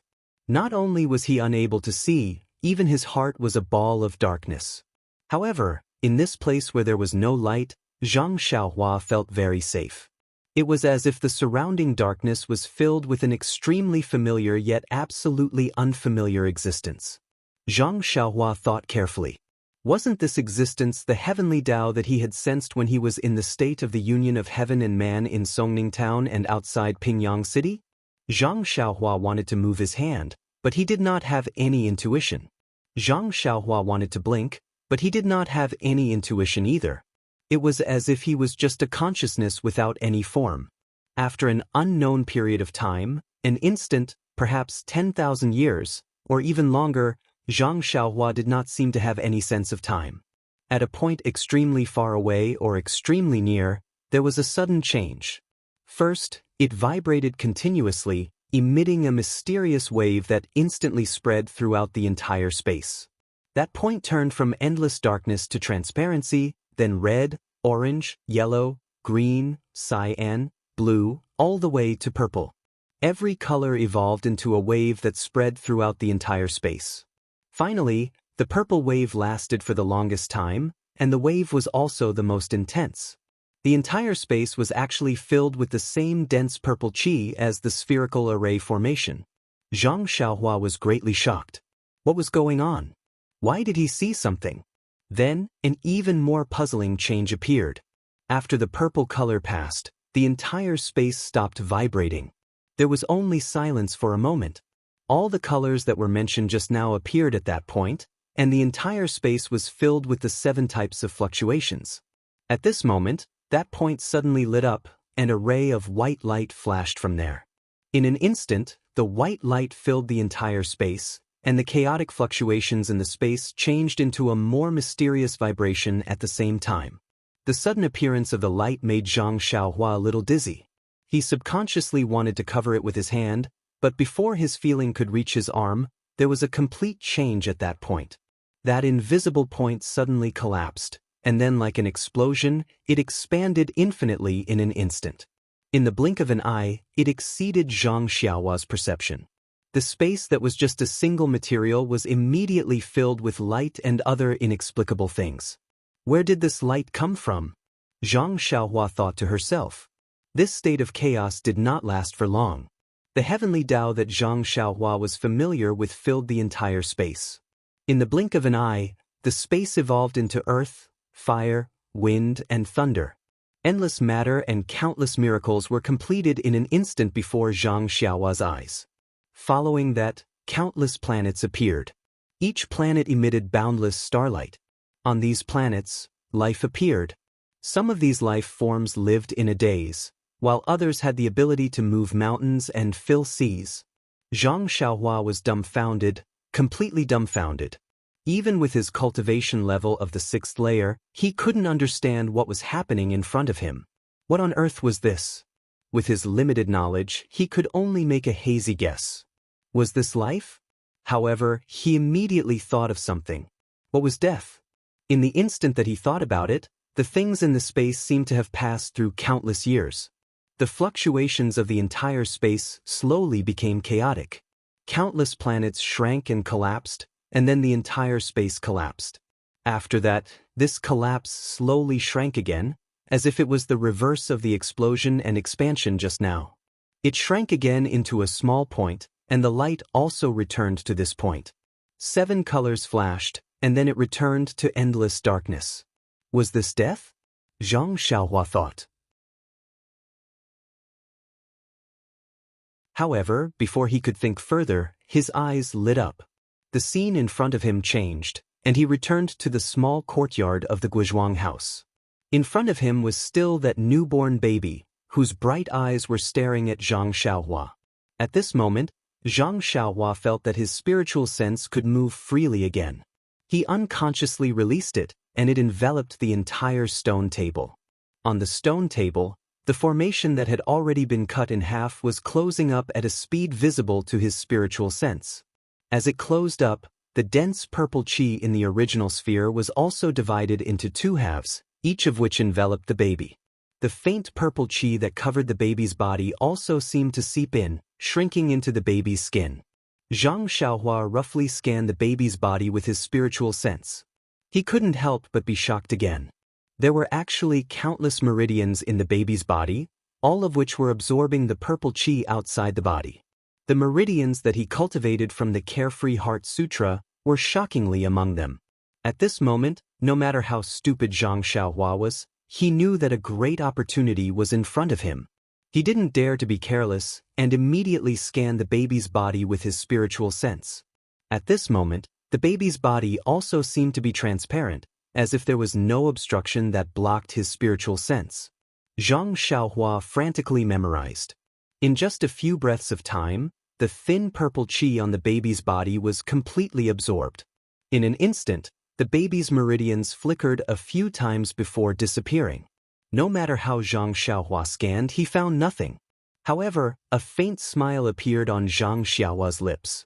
Just as Zhang Xiaohua was about to withdraw his spiritual sense, the 2 halves of the formation on the stone table had already closed up, forming 2 spheres of the same size that emitted a golden brilliance. Just like the complete spherical formation from before, countless tadpole-like glyphs flowed with brilliant light. Just as Zhang Xiaohua's spiritual sense focused on the 2 spheres, the spheres seemed to sense something and suddenly flew up from the stone table, flying towards Zhang Xiaohua's forehead. However, just as they flew halfway, one of the spheres suddenly changed direction. With a turn, it directly entered the baby's forehead on the stone table. The remaining sphere didn't change at all. When it approached Zhang Xiaohua's forehead, it turned into a ray of golden light and shot into it. The golden light entered Zhang Xiaohua's forehead and went straight into the Naiwen Palace of the Upper Dantian. In the Naiwen Palace, the essence of elixir that Zhang Xiaohua had painstakingly cultivated was slowly rotating. The golden light rotated in the Naiwen Palace and immediately covered the essence of elixir with a layer of golden light. However, the golden light didn't stay in the Naiwen Palace for long. After leaving the Naiwen Palace, it went straight to a mysterious place behind the head.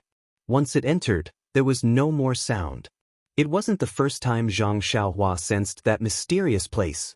Back when he was on the deserted island, when the refining elixir heart with jade blood technique reached its end, Zhang Xiaohua's Naiwen Palace was about to be scorched by the internal fire. However, after the golden light entered, Zhang Xiaohua couldn't find any trace of it. Zhang Xiaohua sensed that the golden light entered a mysterious place behind the head and was very surprised. Before he could think about it, the baby on the stone table changed again. The golden light entered the Naiwen Palace between the eyebrows. In an instant, The baby's body shone with golden light and a golden shadow stood up from the baby's body. It looked like an adult. The adult baby pointed one hand to the sky and the other to the ground. There was a benevolent smile on the corner of his mouth. Zhang Xiaohua was stunned. What did this mean? When the shadow finished laughing, it first expanded and then rapidly shrank. It also entered the Naiwan palace between the eyebrows and disappeared. At this time, the baby, in Zhang Xiaohua's mind, didn't have any abnormalities. It was the same as any ordinary person that he saw on a daily basis. There wasn't even the slightest fluctuation of the qi of heaven and earth. However, Zhang Xiaohua stood there in a daze. His mind didn't dare to relax for a moment. Today's encounter was really too magical.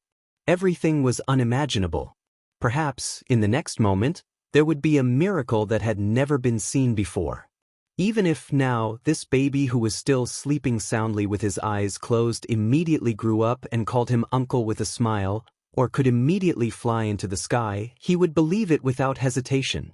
However, at this moment, Zhang Xiaohua suddenly felt that someone was pulling his sleeve. Could it be the hand of Tian Dao? He felt a sweep of his divine sense. How was it the heavenly Dao? It was just his mother carefully tugging at him. Zhang Xiaohua hurriedly retracted his mind and asked, "Mother, what's the matter?" Guosufei was ecstatic and asked with a trembling voice, "Xiao, is the child well? Can I hold him? This way, I don't want my good grandson to freeze. After all, it's still winter. This child who has just been born can't be frozen at all." Zhang Xiaohua was startled and turned his head to look. Of course, there was nothing on the stone table. There was only a white and fat naked baby sleeping soundly with his eyes closed. It made people feel pain and pity for him.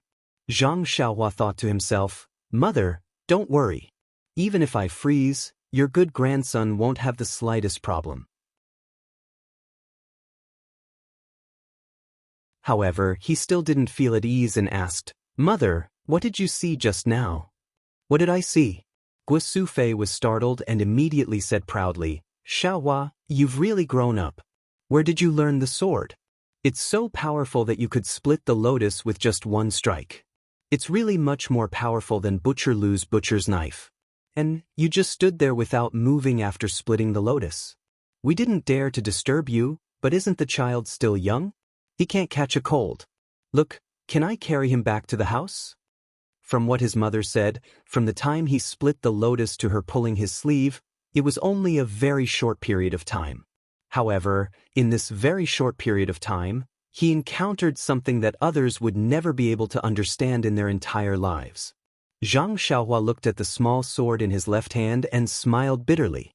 He put it in his arms and said, "Of course you can. Mother, quickly carry the child back to the house." When Guosufei heard this, she was overjoyed. She hurried forward and carefully held the baby in her arms.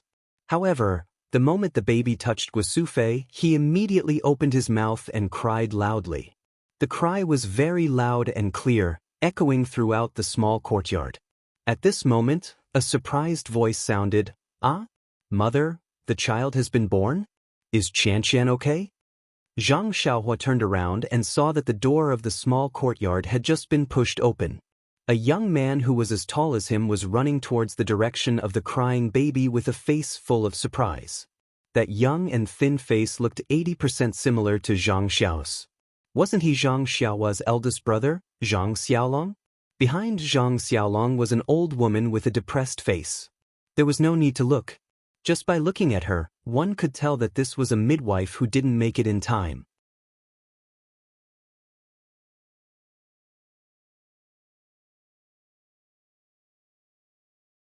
Chapter 375. Hearing the child's cries, Zhang Xiaolong rushed into the small courtyard. Ignoring the people in the courtyard, he ran straight to his mother's side and looked at his child with concern. When he saw the child, he couldn't help but frown and ask, "Mother, why didn't you wrap the child in a quilt when you took him out? It's so cold. Won't the child freeze?" Guosufei smiled bitterly and was about to say something when the depressed midwife who had rushed over from behind revealed a happy expression. She said in an exaggerated tone, "Look at you. You don't have any experience at all. In such a cold day, you actually carried the child out without a blanket. Based on my experience, this child will definitely be in constant pain in the future. Quick, give it to me and let me see. Hearing this, Zhang Xiaolong's face was also full of worry. He wanted to say something, but when he looked at his mother, he swallowed his words back. The midwife walked forward and was about to take the baby. Just as she reached out, she immediately retracted her hand in shock and shouted, "Oh, this? Why is this baby like this?" Zhang Xiaolong was stunned. He carefully looked at the child in front of him, but he couldn't see any abnormalities. Zhang Xiaohua was also puzzled. Could it be that the midwife could see some clues? But at this moment, even her divine sense couldn't detect any abnormalities. In the end, the midwife said in fear, "I've delivered babies my whole life. Newborn babies are all wrinkled like little old men. They're extremely ugly. It's only after they're a month old that they'll slowly grow white and plump. They're completely unlike your baby, who was born so beautiful.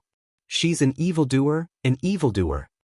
After saying that, she didn't even have time to say the reason she wanted to stay. She quickly turned around and ran away, leaving only Zhang Xiaolong behind. He opened his mouth and said, "This? Granny Li, you haven't received the money." But seeing the speed at which the old granny ran out of the small courtyard, he muttered to himself, "This old granny actually ran so fast." So it turns out that she was dawdling at home, taking a dump and peeing, and only saying that she couldn't walk. It was just to get more money from me. At this time, another figure that Zhang Xiaohua was very familiar with limped into the small courtyard. Wasn't that young master Li Jinfeng? Li Jinfeng shouted, "Xiaolong, what's going on? Granny Li had brought the child out so quickly? Even so, you should at least leave some food for him. Wouldn't it be extremely rude to just let him go like this?" At this moment, Zhang Xiaolong had no time to explain to him. He hurriedly said to Guosufei, "Mother, quickly carry the child into the house. It's warm inside." Guosufei seemed to wake up from a dream. She quickly ran into the house with the baby in her arms. At this time, Zhang Xiaohua's face was a little gloomy. She reached out and took out the small sword. She frowned and thought for a while. Then she slowly put it back into her clothes. She seemed to have made her own decision. Other people in the small courtyard, such as Zhang Kai and Mr. Liu, looked at what was happening in front of them as if they were watching a play. They had no chance to interrupt. When Guosufei carried the child into the house, they also seemed to wake up from a dream. Zhang Kai asked, "Xiaolong, what's going on now? Why did you take so long to invite Granny Li over?" When Zhang Xiaolong saw his father blaming him, he helplessly replied, "Father, when my own child was born, how could I not be anxious? Young Master Li and I had already arrived at Granny Li's house, but this old thing just kept dawdling. One moment she said her stomach hurt, the next moment she said her feet hurt. I gave her more money, but she still said we were all from the neighboring village, so I didn't need to be polite. I didn't know what she meant until I accidentally said the wrong amount of money, saying it was 3 coins. Li Jinfeng next to him also laughed. "Uncle Zhang, don't blame Xiaolong. You see, when I fell from the donkey, Xiaolong didn't even bother to help me. He only pulled Granny Li and hurried on." Zhang Xiaolong asked apologetically, "Young Master Li, I'm really sorry. How are your injuries?" Li Jinfeng waved his hand and said, It's fine. No matter what, I'm still a rider. This is just a small accident." Zhang Kai wanted to speak again, but Mr. Liu next to him laughed and said, "It's really a lucky hit. Old brother Zhang, Xiaolong's delay is really wonderful. If that Granny Li came in time, even if Xiaohua came back in time, the strange phenomenon just now would be known by outsiders. Maybe, and that's for sure. This Granny Li will definitely spread the news of the strange phenomenon just now. If this was known by outsiders, this child's life will be in big trouble." Everyone in the small courtyard suddenly understood. Only Zhang Xiaolong and Li Jinfeng were confused, asking, "Strange phenomenon? What strange phenomenon?" Immediately, Zhang Xiaolong's eyes widened, asking loudly, "Xiaohua? Father said Xiaohua came back? Xiaohua came back? Where is he?" Because of Granny Li's disturbance, Zhang Kai and the others forgot to tell him that Zhang Xiaohua came back. Hearing his big brother's question, Zhang Xiaohua came out from behind Lu Kai, smiling and saying, "Big brother, I'm here." Looking at this younger brother who suddenly came out from behind Lu Kai, facing a faint smile, his height is the same as his, and his face is very similar to his own, Zhang Xiaolong's eyes were moist. There was an indescribable feeling in his heart. As the saying goes, an elder brother is like a father. It's exactly this kind of feeling. Zhang Xiaolong took a few steps forward, stretching out his long arms, and hugged Zhang Xiaohua tightly in his arms, just like when he hugged him when he was young. Zhang Xiaohua's eyes were also a bit hazy. Yes, father and big brother miss me. When father saw me, he only had scruples about his dignity, so he could only hold my hand and look at me carefully. He rarely hugs me in his arms. Big brother is the best, just like when he brought me up, he didn't hide his feelings. After hugging for a while, Zhang Xiaolong patted his younger brother's back and let him go. He looked up and down again, smiling. "Xiaohua has also grown up, you're actually as tall as me." Zhang Xiaohua also smiled and said, "Big brother, I'm a little taller than you." Then, he walked in front of Li Jinfeng, cupped his hands and said, "Young Master Li, I trust you've been well since we last met?" Li Jinfeng was even more excited. He quickly saluted and said, "I've been well, I've been well, I've been well. I'm indebted to—" Before he could finish, Zhang Xiaohua smiled and said, "Young Master Li is my first teacher, there's no need to be so polite."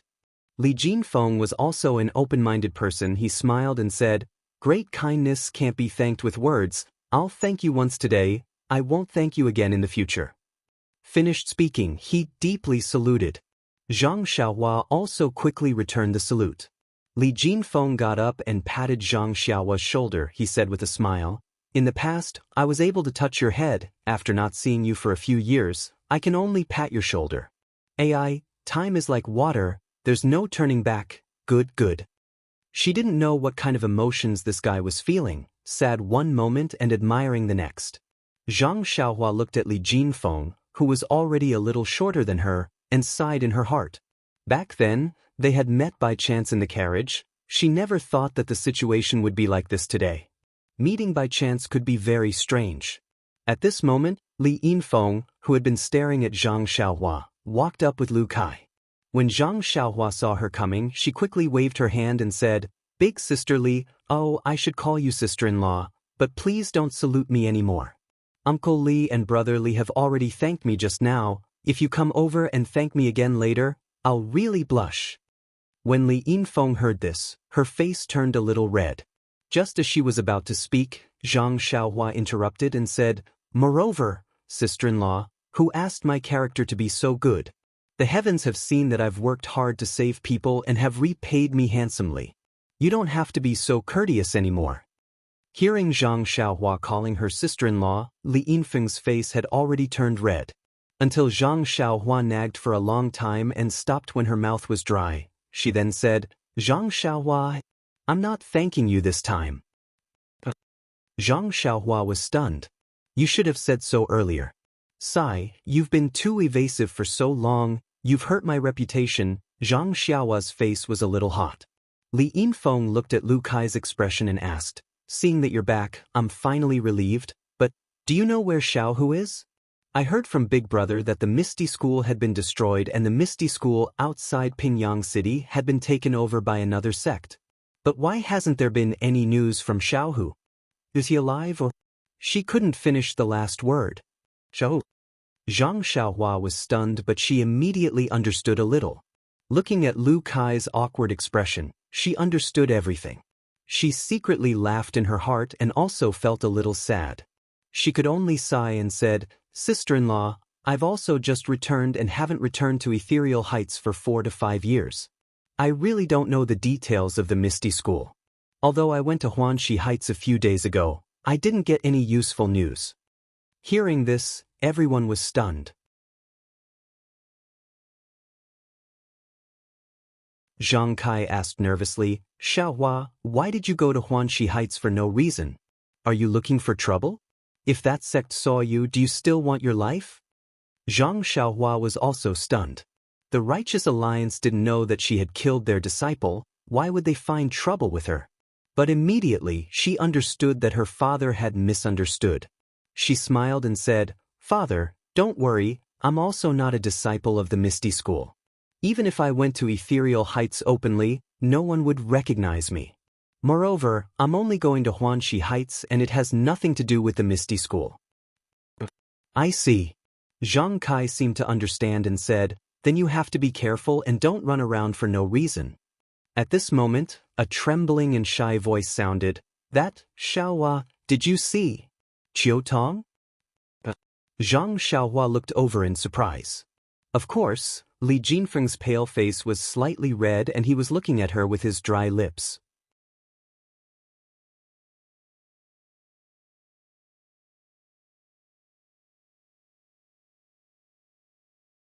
Chapter 376. Li Jinfeng had only seen Qiu Tong once at the Lotus Escort Agency.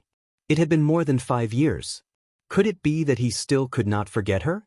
Zhang Xiaohua was really not sure. Was this the legendary love at first sight?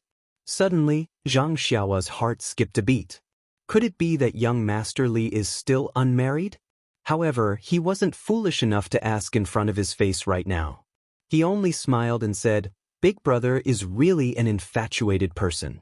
However, I don't know if you'll be happy or unhappy to hear this news." Li Jinfeng frowned and said, "Xiaohua, regardless of whether Qiu Tong is dead or alive, you have to tell me honestly. I think I am fully prepared." Zhang Xiaohua said, "Brother Li, why are you cursing Sister Qiu Tong so much? Look at my smile. Can I tell you the bad news?" Then you mean, you saw Miss Qiu Tong at Huanxi Manor?" Li Jinfeng was a little ecstatic. Zhang Xiaohua smiled bitterly and said, "Big brother, calm down, calm down. You have to pay attention to your image.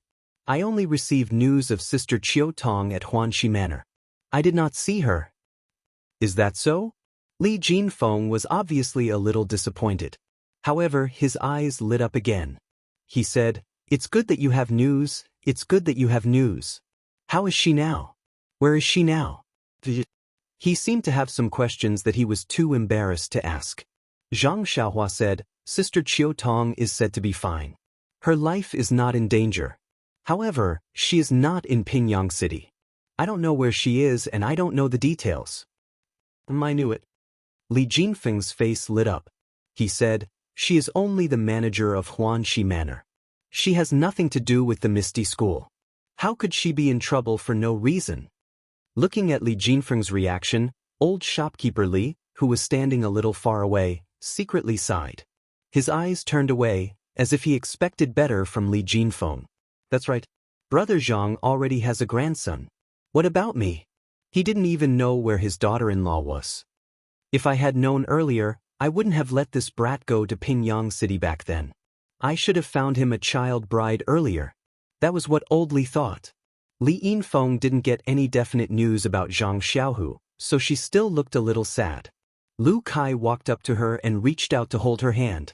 Li Yinfeng turned her head and saw the concern in Lu Kai's eyes. She held Lu Kai's hand and nodded. Seeing that everyone was done with their questions, Zhang Xiaolong asked another question. "Xiaohua, where have you been all these years? Why didn't you send a message back? Father and mother were worried to death. They thought you—" Zhang Xiaohua smiled bitterly and said, "Big brother, it's not that I didn't want to send a message. It's that no one could send a message to me." Zhang Xiaolong was stunned and said, "You were caught and sent to jail?" Zhang Xiaohua rolled her eyes and said, "Big brother, do I have to go to that extent? It's a long story." Zhang Xiaohua was about to explain when Zhang Kai said, "All right, Xiaohua, let's not talk about it. You must be tired from the journey. Go back to your room and rest. Also, Mr. Lu, Brother Li, we can't keep standing in this courtyard. Anyway, the child has been safely born. We're all relieved. Let the women be busy. Let's go back to the room and have some tea." Everyone nodded in agreement. Therefore, other than Zhang Xiaolong and Li Yinfeng who entered the room, everyone else followed Zhang Kai out of the small courtyard and prepared to go back to the original Zhang family's small courtyard. Just as they left the small courtyard, they found that it was unusually lively outside the courtyard door. Why do you think? A group of 7 or 8-year-old children in the Guizhuang house surrounded something that looked very similar to a mule. They were laughing and playing.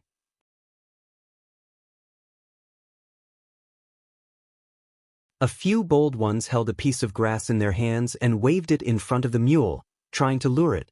However, the mule just lowered its head and didn't look at them. The grass was even more disdainful. The children didn't see the arrogance in the mule's eyes. They only regretted that their tried and tested method had failed. The timid children stayed far away and only looked at it enviously. Sometimes, they were narrow-minded and even threw 1 or 2 small stones to tease it. In the distance, there were a few idle people in the village who looked at it from time to time. They seemed to have their own plans. Wasn't this mule Zhang Xiaohua's odd beast mount, Huan? This spirit beast really had a good nose. It smelled the entire way and found its way to the door.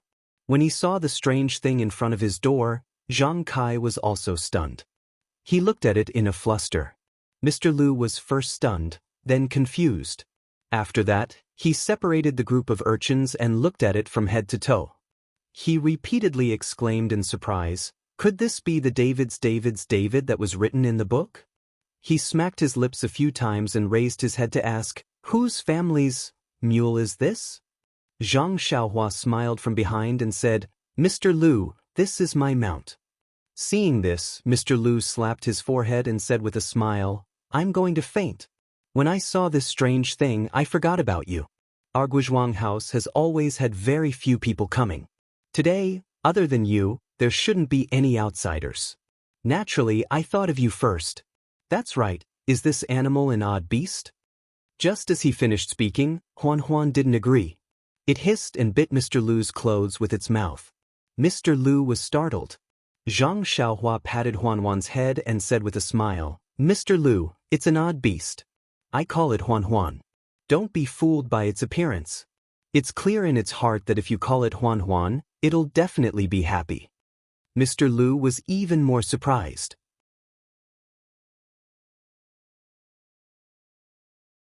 Like a child, he called out in a low voice, "Huan." Huan seemed to understand and hissed again.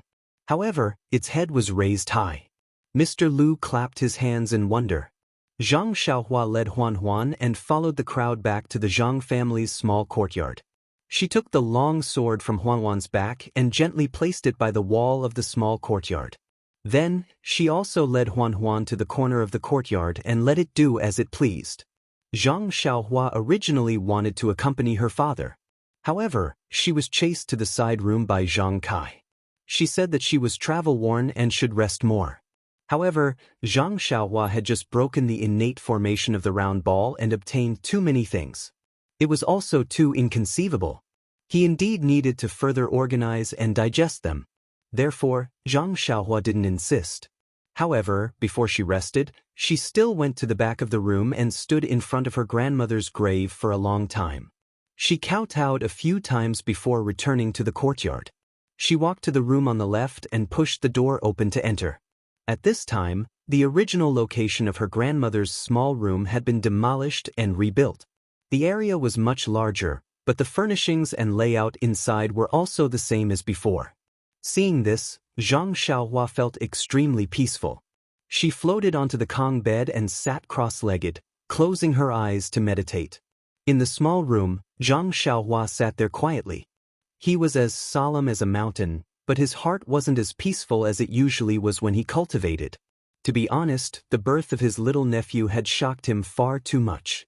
In the past, when he was still in the Guizhuang house, he felt that knowing martial arts was incomparably powerful.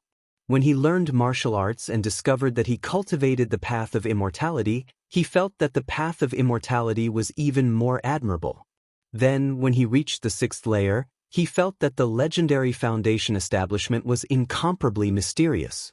However, when he sensed the way of the heavens when he became one with the world, he felt that Foundation establishment was nothing more than that. However, in such a short period of time in the eyes of everyone in the small courtyard today, the evolution of the way of the heavens in a single instant or 100 million years in his consciousness had given him a completely new understanding. 100 million years. These weren't just 2 words. When Zhang Xiaohua broke free from his consciousness and saw the people in the small courtyard under the sunlight, he felt as if a lifetime had passed. Yes, he was no longer the Zhang Xiaohua from a moment ago. However, as a sixth-layer qi practitioner, Zhang Xiaohua really didn't know what exactly was different. It was to the extent that the evolution of the Way of the Heavens had left a deep impression in his mind. His imprint of the Way of the Heavens that was as bright as the starry sky already had a past, present, and future, but he still couldn't directly obtain any benefits from it. It was as if he had banknotes worth 10,000 taels of gold, but he couldn't find a bank to exchange them for money. If he had to blame something, he could only blame his cultivation for being too low. As a result, although Zhang Xiaohua didn't understand the meaning of what he saw, he still carefully engraved it deeply into his memory. He didn't understand it now, but there would be a time when he would understand it. As long as he had banknotes, he wouldn't have to worry about not finding a place to spend them. Secondly, what shocked Zhang Xiaohua the most was the meridians in his little nephew's body that he saw when he absorbed the dense purple qi. Although Zhang Xiaohua hadn't cultivated the last 12 layers of the Carefree Heart Sutra, he still remembered all the meridians and cultivation techniques. All these meridians added together were only a drop in the ocean in the body of an infant. At that time, Zhang Xiaohua had only tried his best to memorize it.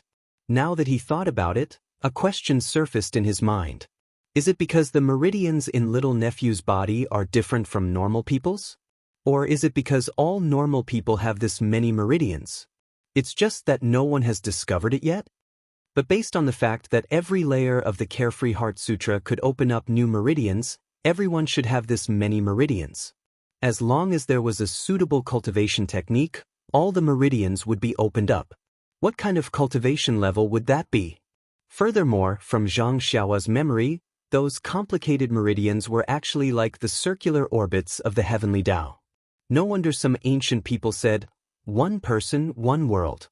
Could it be that this was the principle? Thinking of this, Zhang Xiaohua's lips curled into a proud smile. That's right, how could he not smile? Although he didn't know the specific cultivation technique for each meridian, this fellow actually peeked into the secrets of heaven and firmly recorded the countless meridians in his mind. He wouldn't forget it even in this lifetime. As long as he could find the cultivation technique for each meridian, this fellow's immortal path really couldn't be estimated so easily. Then he took stock of the dense purple qi. This thing could only be sensed and couldn't be measured. It was all sucked into that nameless place on his left arm, so who knew where it went? However, it was fine as long as there was a warm current when he wanted to use it. Presumably, his sister-in-law wouldn't give birth to a baby that would require him to take out his little sword. Zhang Xiaohua pondered silently in his heart, but he had long forgotten about the bracelet under his left sleeve. A wrist guard was more appropriate. There were faint characters on the surface of the wrist guard.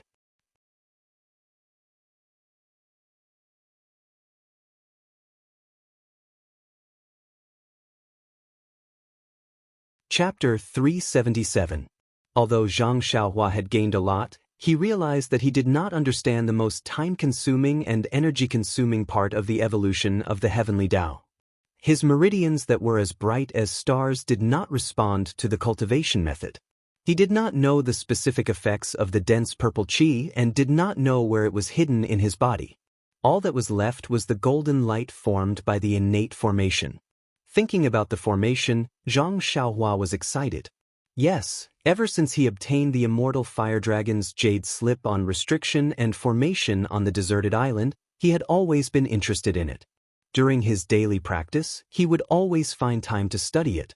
Just now, when his divine sense scanned through one of the talismans, he felt that the essence of the formation was far more profound than what was recorded in the immortal fire dragon's records.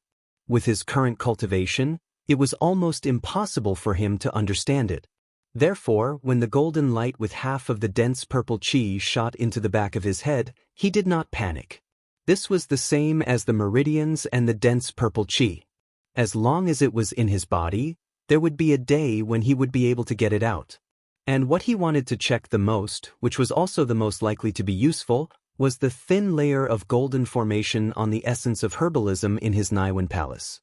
However, When Zhang Xiaohua was full of anticipation and nervousness as he immersed his divine sense into the essence of herbalism in his Naiwen palace, he almost vomited blood. What do you think? The tiny essence of herbalism was surrounded by a thin layer of golden formation. This formation was made up of 365 golden tadpole-shaped talismans. Each tadpole was connected by a mysterious force. A total of 365 tadpoles were connected together, just like the complete version of the golden formation that he saw previously. It was airtight and difficult to penetrate. When Zhang Xiaohua immersed his divine sense into a single talisman, he did not have time to understand it. A sense of exhaustion surged into his brain, forcing him to withdraw his divine sense. Zhang Xiaohua, who withdrew his divine sense, was depressed for a while. What was this? I gave you a mountain of gold, but I did not give you the power to move it. The most hateful thing was that this mountain of gold was cast into a lump. Even if you wanted to take a piece of it, you would not be able to do so. Under such circumstances, how could Zhang Xiaohua not vomit blood? As it turned out, after being busy for so long, it was all for something that was out of his reach. Draw a picture, draw a picture. Zhang Xiaohua muttered to herself, looking around in self-pity. However, after calming down for a while, Zhang Xiaohua also felt relieved. The cultivation of the Immortal Tao paid the most attention to being down to earth. If one blindly took shortcuts and did not have a solid foundation, one would pay a painful price sooner or later. Take his state of mind as an example. He originally thought that repaying kindness and enmity quickly and killing decisively was a clear path. However, the death of the innocent cat caused him to feel uneasy. If he blindly killed anyone he saw, it was inevitable that he would fall into his own inner demons in the future. Although this kind of tempering was not cultivation, it was better than cultivation. With this roundabout way, the foundation of his state of mind was much more solid. It was the proper way to cultivate the path of immortality. Now that he thought about it, being able to rescue his little nephew from the golden ball was perhaps his greatest gain. Thinking of her cute, chubby little nephew, Zhang Xiaohua couldn't help but smile. However, who did this kid look like? Why couldn't she tell? After thinking about it, Zhang Xiaohua calmed down and started to comprehend Fire Dragon Jinren's Tao of Arrays.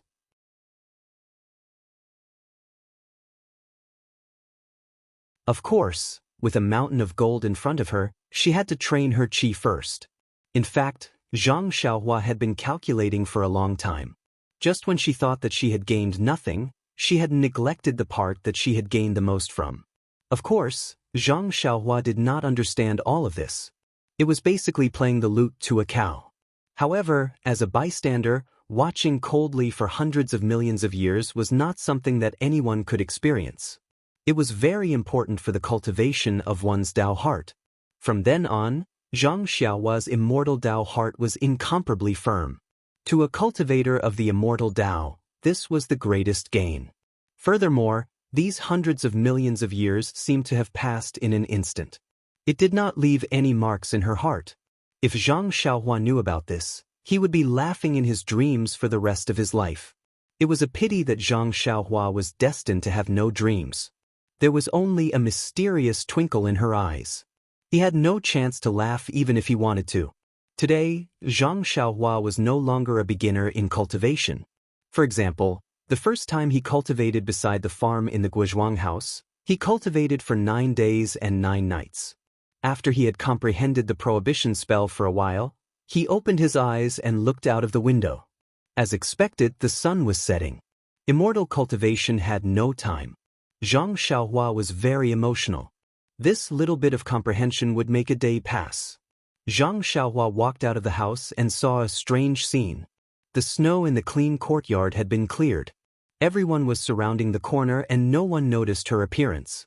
Looking at the corner, wasn't it where the odd creature Huan Huan was? Zhang Xiaohua walked over. Li Yinfeng, who was standing outside, heard the footsteps and turned around. When she saw Zhang Xiaohua, she smiled and said, "Xiaohua, did you sleep well?" "No way, sister-in-law."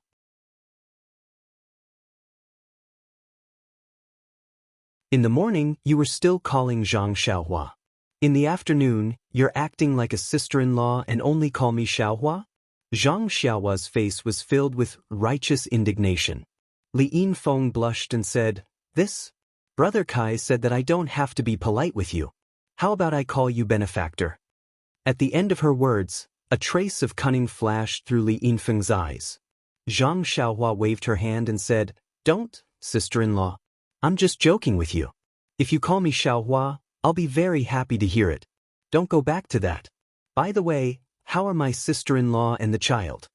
Li Yinfeng also smiled and said, Xiaohua, I'm just joking too. Qian is very good.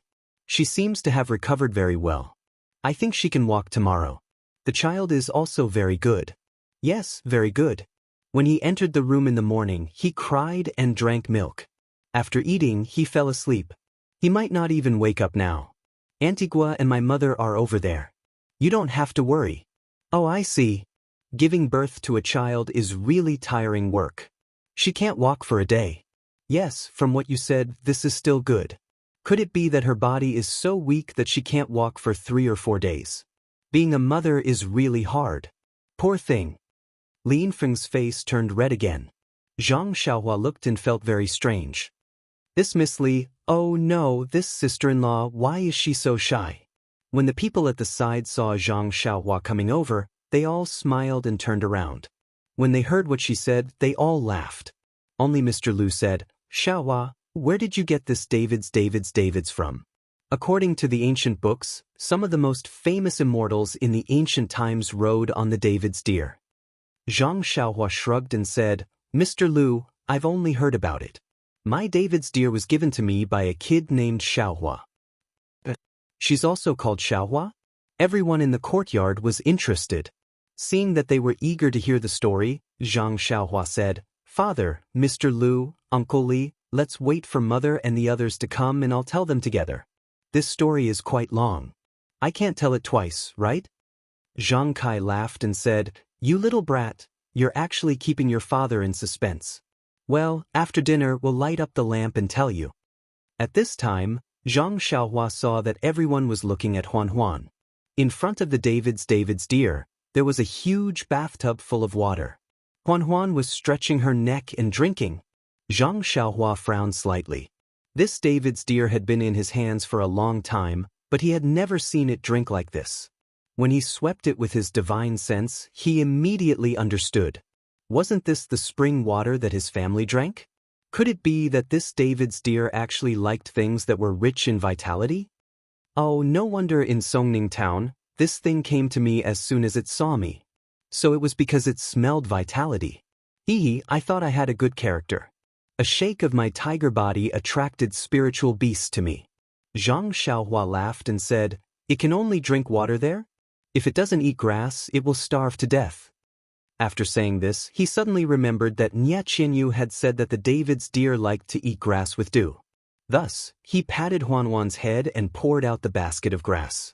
He took away the bathtub with one hand and poured some water on the grass, saying, "Eat the grass, or I won't let you drink the water." The David's deer felt extremely wronged. It hissed on the ground and obediently ate the grass. It looked at Zhang Xiaohua anxiously as she threw the bathtub aside. Zhang Kai looked at his son and said, "Did you sleep well?" "Yes, very well. Father, I haven't slept on the Kong at home for a long time. It really smells good." "That's good. I was afraid that you would be used to it and couldn't sleep when you came back. In the future, you can sleep in that room."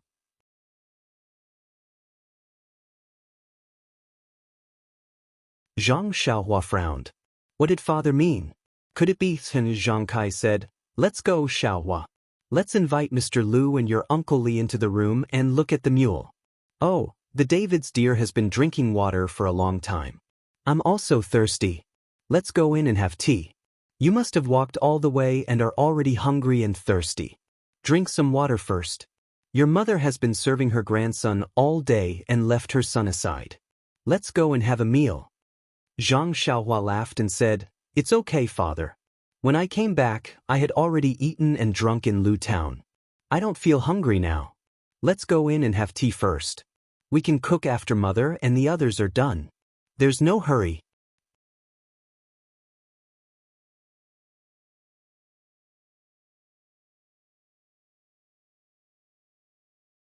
Chapter 378. Although Zhang Xiaohua said there was no hurry, how could Zhang Kai bear to let his son, who had just come back from a life-and-death situation, starve? Before she drank a few mouthfuls of tea, Guo Sufei and Li Jinfeng's mother came back from the side. When Auntie Li saw Zhang Xiaohua, she thanked her again. Zhang Xiaohua was speechless. She just did a good deed and was thanked 3 or 4 times in a row. Thinking about it, she blushed with shame. Li Yinfeng was sent to the small courtyard next door to take care of the children. The 2 elders were busy in the kitchen. At this time, the Zhang family was no longer the poor Zhang family 5 years ago. Because of the arrival of Lu Kai and his wife and Li Jinfeng's family of 4, the Zhang family had already prepared enough ingredients. Before the sky was completely dark, they had already prepared a table full of sumptuous dishes. The bright central room, the huge table and the hustle and bustle of the house made Zhang Xiaohua feel a little strange, but she also felt very warm. Time can change a lot, but it can't change family and friendship. The only thing that made Zhang Xiaohua jealous was that her mother only hurriedly put the red braised pork in front of her and watched her eat the biggest piece. Then she wiped the tears in her eyes and went to take care of her little grandson who had just been born.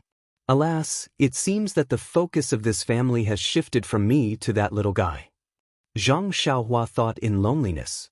Although Li Yinfeng and Auntie Li also had to go next door to take care of the children, they were guests after all.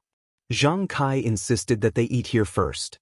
Not long after, Zhang Xiaolong also came. Although the central room was big, it was still crowded.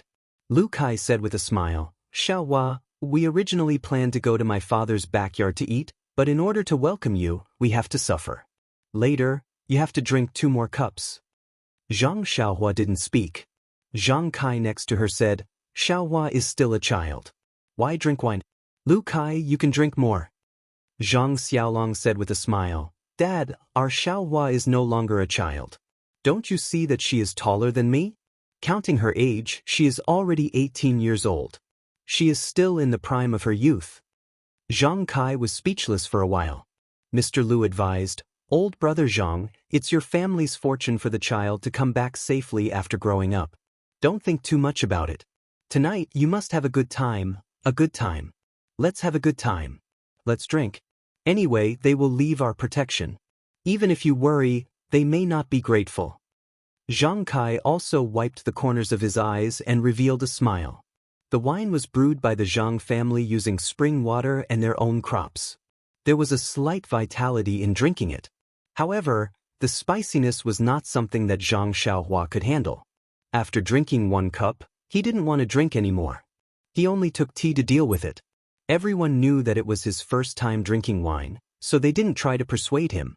After all, even if Zhang Xiaohua didn't know the quality of the wine, it couldn't be said that everyone present who had drunk wine before didn't know the quality. If Zhang Xiaohua didn't drink, then others could drink more. Lu Kai had drunk it before, so he wasn't surprised. This was the first time the Li family had drunk this kind of wine. Although it didn't have the mellow fragrance of fine wine, it had a unique flavor in the mouth. Even Auntie Li drank a few cups. During the meal, everyone was happy and tipsy. Although Zhang Xiaohua hadn't eaten for a long time, he ate a lot with Zhang Xiaolong. Zhang Xiaolong also kept picking food and meat for him, scolding him for eating so little and being so thin. Zhang Xiaohua didn't explain and ate everything that his elder brother picked for him. Only then did Zhang Xiaolong feel happy.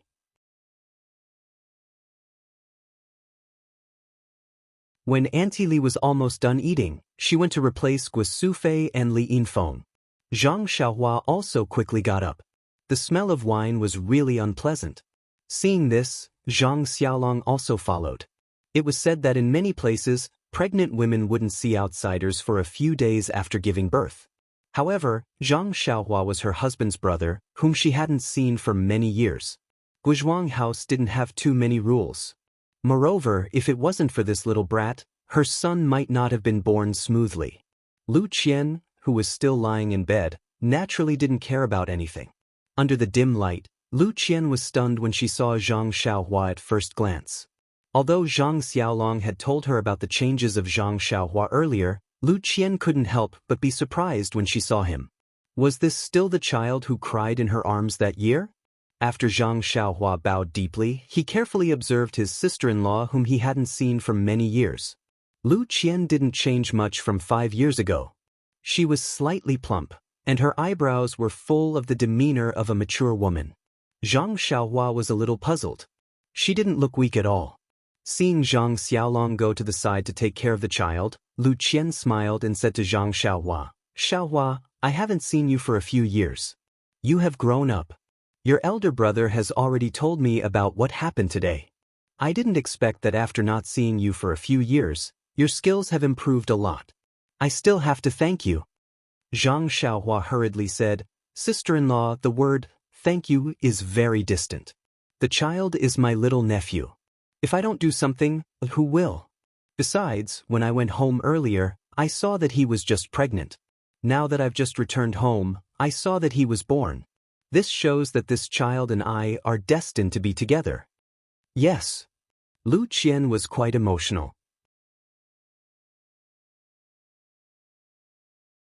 When she saw that Li Yinfeng and Auntie Li were not paying attention, she whispered, "The small stone you gave me suddenly broke into pieces yesterday and turned into powder. This child was tossing and turning in my stomach and came out today." Zhang Xiaohua said thoughtfully, "I see." At this time, they heard the baby crying on the Kong next to them. Didn't the little guy wake up? Zhang Xiaolong was about to pick him up, but he was pushed aside by Guosufei and said, "The child has just been born. His body is still very weak. He can't withstand the rough hands of you men. You stay aside." When Zhang Xiaolong heard this, he just stayed aside and smiled foolishly. "Perhaps he wants to drink milk." "Mother, carry the child over," Lu Qian said softly. When Zhang Xiaohua saw this, she wanted to leave. However, when she walked past the baby, the white and fat baby's eyes saw Zhang Xiaohua. He stopped crying and stretched out his chubby little hands with difficulty, indicating that he wanted to be carried. Guosufei was stunned and said, "Didn't you say that the child can't see anything before 6 months? How can he recognize Xiaohua?" Xiaolong was beside him just now, but he didn't even open his eyes. Zhang Xiaohua looked at the cute little baby, but she turned her body sideways and prepared to leave. Of course, the child's father didn't even let her carry him. Why should she join in the fun? Of course, Guosufei had no intention of letting Zhang Xiaohua carry him. She also stopped in her tracks and walked towards Lu Qian. However, the baby refused to accept it. He opened his mouth and cried. Guosufei didn't understand. She only thought that the child was hungry and carried him to Lu Qian. Zhang Xiaohua walked to the door and was about to leave when she heard Lu Qian call out, "Xiaohua, wait a moment." Zhang Xiaohua was stunned. Sister-in-law was feeding him milk. Why did she ask him to wait? However, when he heard the rustling of clothes, he didn't dare to turn around. However, the baby's cries didn't stop, and he didn't hear the baby drinking milk.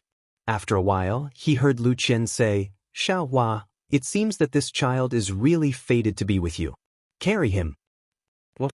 Guosufei called out, "Xiaohua hasn't carried a child before.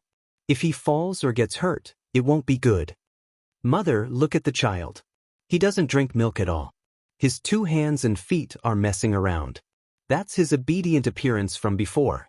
It must be because he saw Xiaohua just now." This. Guosufei didn't know what to say. Zhang Xiaolong said at the side, "Maybe he wants to smell his father's scent. Come, let father carry him." Sigh, this guy wanted to carry him just now, but he was stopped by his mother. Now, he took the opportunity to enjoy it. Unfortunately, his son didn't give him any face at all. Just as he carried him in his arms, his butt stuck out. Zhang Xiaolong's chest became hot. It was the child's urine. Zhang Xiaohua's face bloomed. Seeing that his son was still crying, Zhang Xiaolong called out, "Xiaohua, come over quickly. Quickly carry your little nephew." Zhang Xiaohua turned around helplessly and stole a glance. Her sister-in-law had already tidied up her clothes. Only then did she walk over slowly. Sure enough, as Zhang Xiaohua walked over, the baby's crying lessened. His round, sparkling eyes looked at her quietly. Zhang Xiaohua was helpless.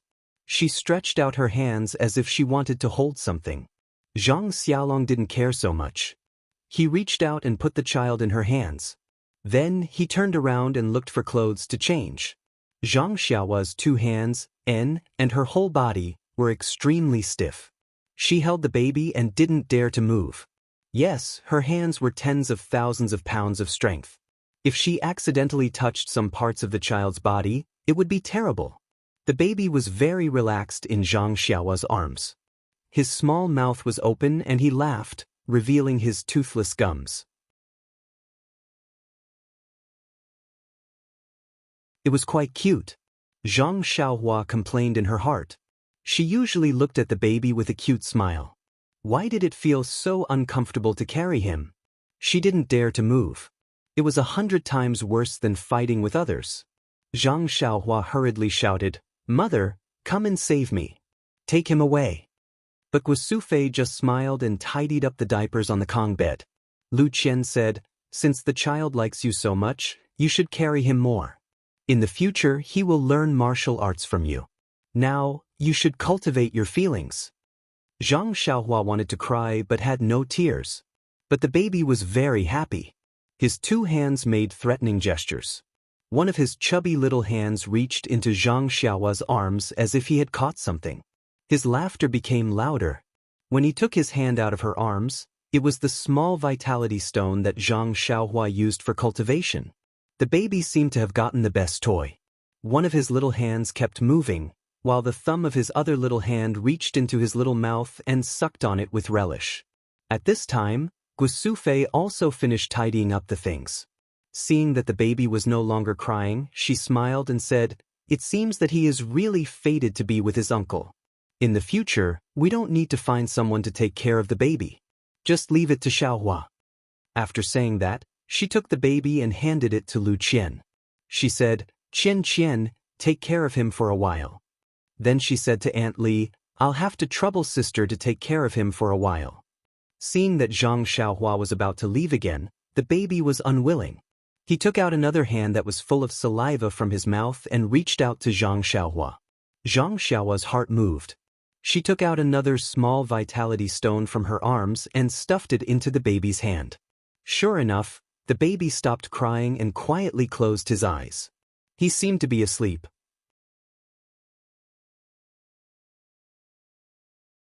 Alas, Zhang Xiaohua sighed in her heart. He was so young, but he had the potential to be greedy.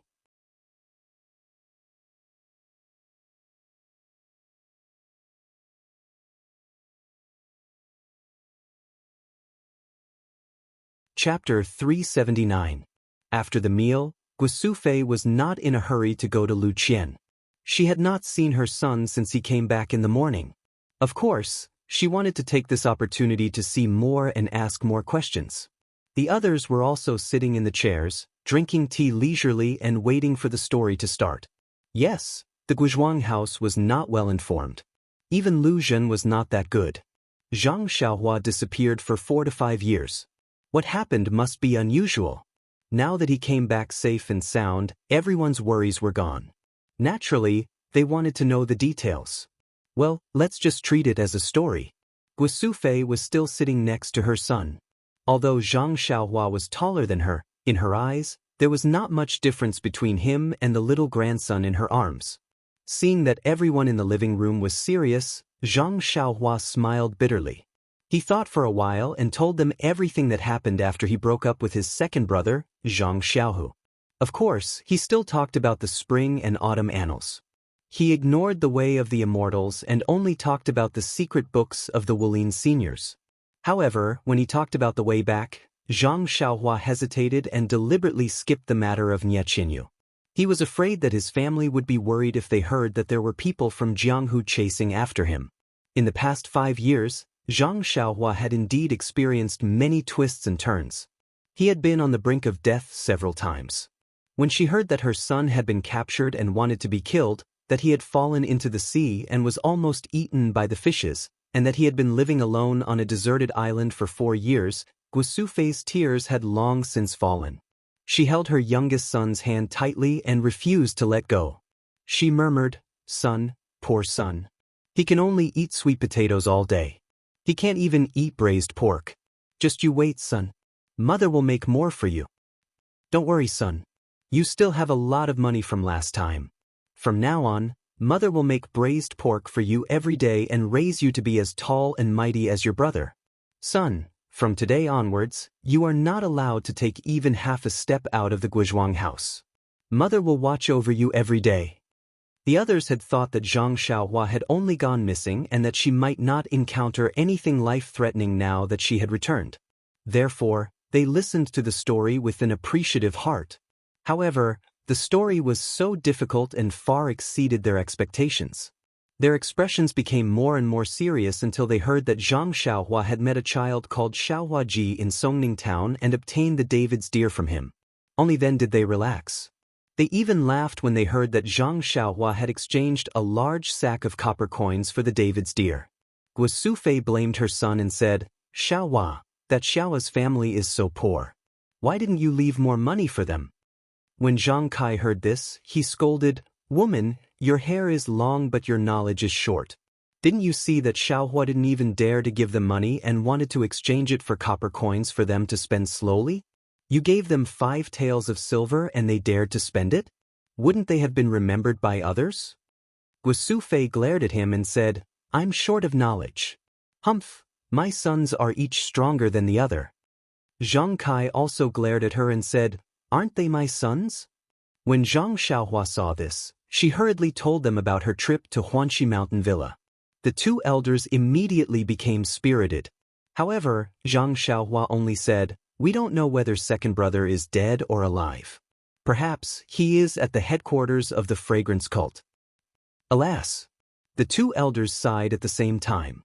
Perhaps they were still regretting in their hearts.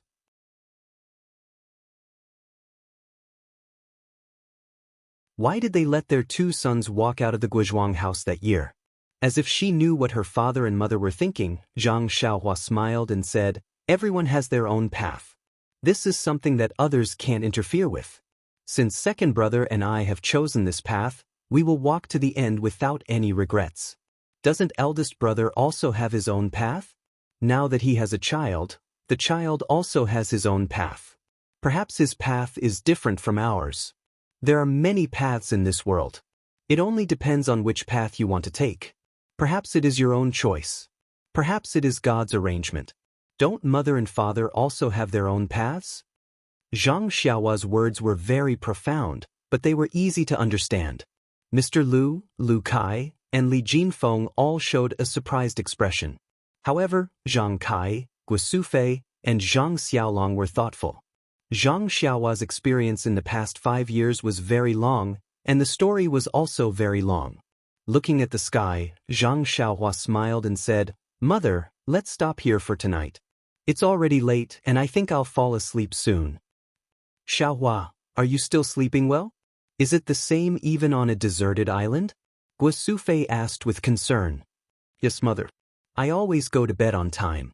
"Hee, that's good. Being able to sleep and eat is a good body." Zhang Xiaohua smiled and said, "Mother, I am not that. You don't have to describe your handsome son like that." "Ah." Guo Sufei covered her mouth and laughed. Her previous gloominess was swept away. Guo Sufei only needed to tidy up a little before letting Zhang Xiaohua go. Young Master Li Jinfeng, insisted on sleeping on the same bed as Zhang Xiaohua so that they could have a long conversation. How could Zhang Xiaohua be willing?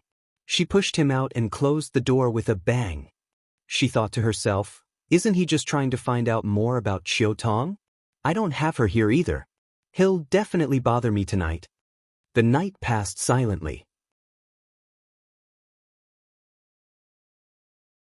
The next morning, Zhang Xiaohua went to the bamboo forest behind the courtyard and practiced the Fist of the North Star. The 18 warm currents tempered her bones 18 times before she stopped. Then, she went to visit her grandmother's grave. When the sky was bright, she returned to the courtyard. Winter was the most relaxing season for farmers. Not to mention, it was only the 10th day of the first lunar month. Although it was already the 5th day, the atmosphere of the new year was still lingering. Early in the morning, Zhang Kai and Mr. Lu sat together and whispered. Yes, the child had already been born yesterday. He looked very healthy and lively. Although Granny Li's words were unpleasant, she made some sense. They understood their family's situation. Lu Qian gave birth after 5 years of pregnancy. Other than Zhang Kai, Guosufei, Mr. Lu, Zhang Xiaolong, Zhang Xiaohua, and Lu Qian herself, no one else could know. The Li family saw the child's strange condition when he was born. Lu Kai's family also saw it. If they were told, they would not leak it. Granny Li had already seen the child's different from other babies. Farmers' women were the most unrestrained. The news must have spread last night. The Zhang family could not cover it up, so there was no need to be calculative. But their family's life still had to be lived. The child also had to be raised like other children. Now, the most important thing to be on the agenda should be the child's name. This matter should have been considered yesterday. But didn't Zhang Xiaohua come back? No matter what, they had to show some concern for her, right? Although the focus was on the baby in the future, they also had to give Zhang Xiaohua some time to adapt. Early in the morning, the two grandfathers got together and started to chat while smoking. After breakfast, the sun was shining brightly outside and there was no wind. Zhang Xiaolong moved the table out of the central room and placed a tea set in the small courtyard. As usual, the woman went to Lu Qian's place to take care of the mother and daughter while imparting her parenting experience. Old shopkeeper Li and Li Jinfeng, who were sitting at the table, were surprised when they heard that they were going to name the child today. After all, in their impression, the child should only be given a full name after 1 month. Now, they could only give a nickname. However, after Li Jinfeng and the others listened to Mr. Lu's explanation, they realized that every place had its own customs. Lu Town was only a short distance away from the Guizhuang house. In terms of naming the child, there was a lot of difference. Not to mention that the three elders were discussing there, Zhang Xiaohua pulled Lu Kai and whispered. Even Zhang Xiaolong, the father, had no right to speak on this matter. How could he, the uncle, say anything? Zhang Xiaohua whispered, Brother Kai, how did you and sister-in-law know each other? You are in Balagu, and sister-in-law is in Lu Town. You are not related at all. When Lu Kai heard this, his face turned red. He opened his mouth, but in the end, he did not say anything. He raised his eyes and looked at Zhang Xiaolong for help. When Zhang Xiaolong saw this, he wanted to ignore it. However, this was his brother-in-law. If he did not want to be kicked out of bed by Lu Qian, he could only extend a friendly hand. Zhang Xiaolong cleared his throat and began to narrate the story of their marriage in detail. Speaking of which, the two were really fated. After Zhang Xiaohua rescued Li Yinfeng, Zhang Xiaohu rode back to Lu Town with the three of them. After waiting for Zhang Xiaohua for a long time, they immediately went back to Lu Town and never entered the Li family again. At that time, the Li family was in a panic and forgot to ask for Zhang Xiaohu's address. It was only when Li Jinfeng returned home that he found out about this matter.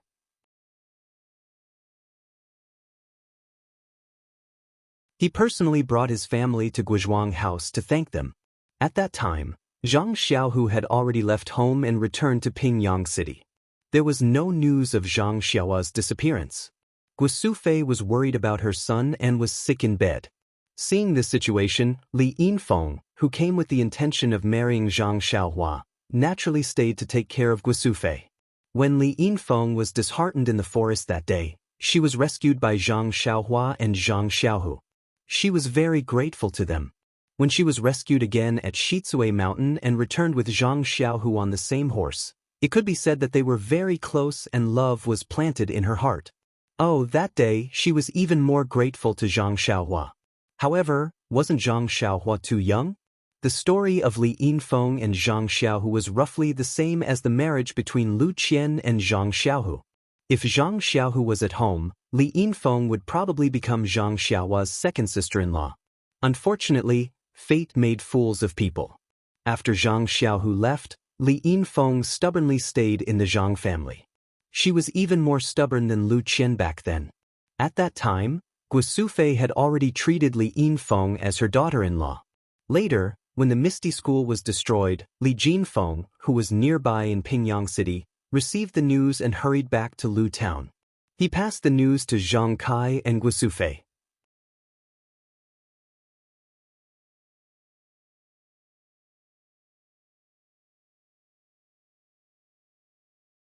Chapter 380. This bad news seemed to have defeated the Zhang family, which had been immersed in the sorrow of Zhang Xiaohua's disappearance. Gusu Fei lay down again. Fortunately, at this time, Lu Qian's abdomen had slightly bulged. This third generation of the Zhang family was undoubtedly the spiritual pillar of the family at that time, and Li Yinfeng was facing an extremely awkward situation. She was not Zhang Xiaohu's wife, and even Zhang Xiaohu himself did not know. But now, in this situation, how could she leave? Moreover, she had lived in the Guizhuang house for a long time, and the people in the Guizhuang house all called her the daughter-in-law of the Zhang family. How could she marry again? Even if she could find a suitable person, how could she explain it to him? And just at this time, her destined son, Lu Kai, appeared. Lu Kai just came to visit the Zhang family with Lu Tufu, and was immediately attracted by the faint sadness between Li Yinfeng's brows. When he heard about Li Yinfeng's situation, he was very sympathetic and begged his sister to find an opportunity to express her magnanimity to the person. Lu Qian received this difficult task and was very embarrassed. Li Yinfeng was a good girl, pure as ice and jade. She was naturally willing to be her sister-in-law, but after all, she was now using the name of Zhang Xiaolong's second brother's wife. Lu Qian could not tear down her husband's family. She could only discuss with Zhang Xiaolong, and Zhang Xiaolong had no choice but to ask his mother. Gusu Fei was still sick, but she was not confused. Li Yinfeng had taken care of the Zhang family for a long time, and now there was no news of Zhang Xiaohu. Even if he was alive, they did not know when he would come back. Moreover, they did not know the meaning of Zhang Xiaohu's side, and did not know whether Zhang Xiaohu was willing, so Gusu Fei also agreed reasonably. But when Li Yinfeng heard this, she did not have any expression. Nonsense, she had stayed in the Zhang family for such a long time. You can change a girl's mind with just a few words, isn't it inappropriate for others to see it? Fortunately, Mr. Lu had a room in the Guizhuang house. Lu Kai lived there in the name of serving his father. Mr. Lu curled his lips. How could he not know his son's thoughts? Cursing was cursing, and supporting was supporting. Thus, Lu Kai had the advantage of being in a favorable position. Lu Kai was cultured and refined. He was a gentleman who studied and was quite similar to Li Jinfeng. Most women's first impression of their husbands would be based on their fathers and brothers. Lu Kai and Li Yinfeng had similar interests and were indeed more suitable than Zhang Xiaohu. Therefore, after a while, they fell in love with each other. Hearing this, Zhang Xiaohua laughed loudly, making Lu Kai's face turn red. Zhang Xiaohua cupped her hands and said, "Here, I thank Big Brother Kai on behalf of Second Brother." Lu Kai hurriedly returned the salute and said, "Why is that?" Zhang Xiaohua told him some of the things that happened between Zhang Xiaohu and Chang'e a few years ago and said, "I think I can understand what happened to sister-in-law. Even if my second brother is here, he will have the same idea. We don't expect anything in return for saving people. What's more, she's young Master Li's relative. We can't just stand by and watch. If we make sister-in-law misunderstand us and waste her youth, we don't want to see that. Moreover, you see, my second brother already has a wife. Brother Kai can understand sister-in-law's pain and save her from danger, which is also a great help to my second brother. If I don't thank you, who should I thank?" Hearing this, Lu Kai's face turned red. This was a huge knot in his heart. Now that it was solved by Zhang Xiaohua, how could he not feel relieved? He smiled and cupped his hands again, then ran out of the small courtyard.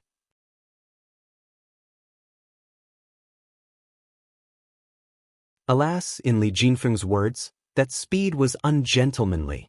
Not long after, Lu Kai came back with Li Yinfeng, whose face was red.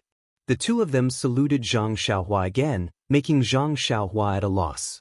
She didn't know what they were up to. Li Yinfeng said shyly, "Xiaohua, if you can see Xiaohu, you have to tell him about my feelings. Lu Kai and I are at home praying that he and Chang'e can get married in the end." Get married in the end? Zhang Xiaohua smiled bitterly. The Misty School was destroyed. Second brother and Changjian were nowhere to be found. No one knew if they were dead or alive. It was hard to say if second brother could meet Changjian and build a relationship with her. However, Zhang Xiaohua still hurriedly returned the salute and said, "I also congratulate you on behalf of second brother. I hope you can live in harmony and have a child soon. Li Yinfeng's face was even redder. While the younger generation was discussing love, the older generation was also concerned. However, love was the most complicated thing. If they interfered a little, there might be a lot of twists and turns. Zhang Kai also didn't understand Zhang Xiaohu's thoughts, so he didn't dare to interrupt. It was only when he heard Zhang Xiaohua say that his son already had someone he liked outside that he became both sad and happy.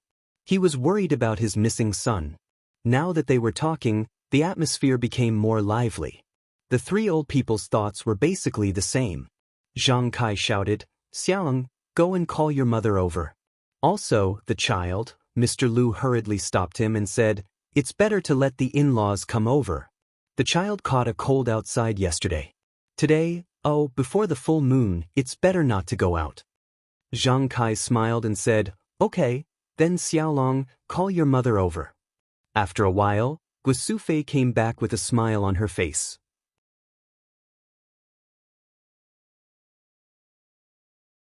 Although there was still no news of her second son, Zhang Xiaohu, the return of her missing youngest son and the birth of her long-awaited grandson gave her great comfort. Moreover, this little grandson was smarter than the other children in the village. How could Guosufei not be happy?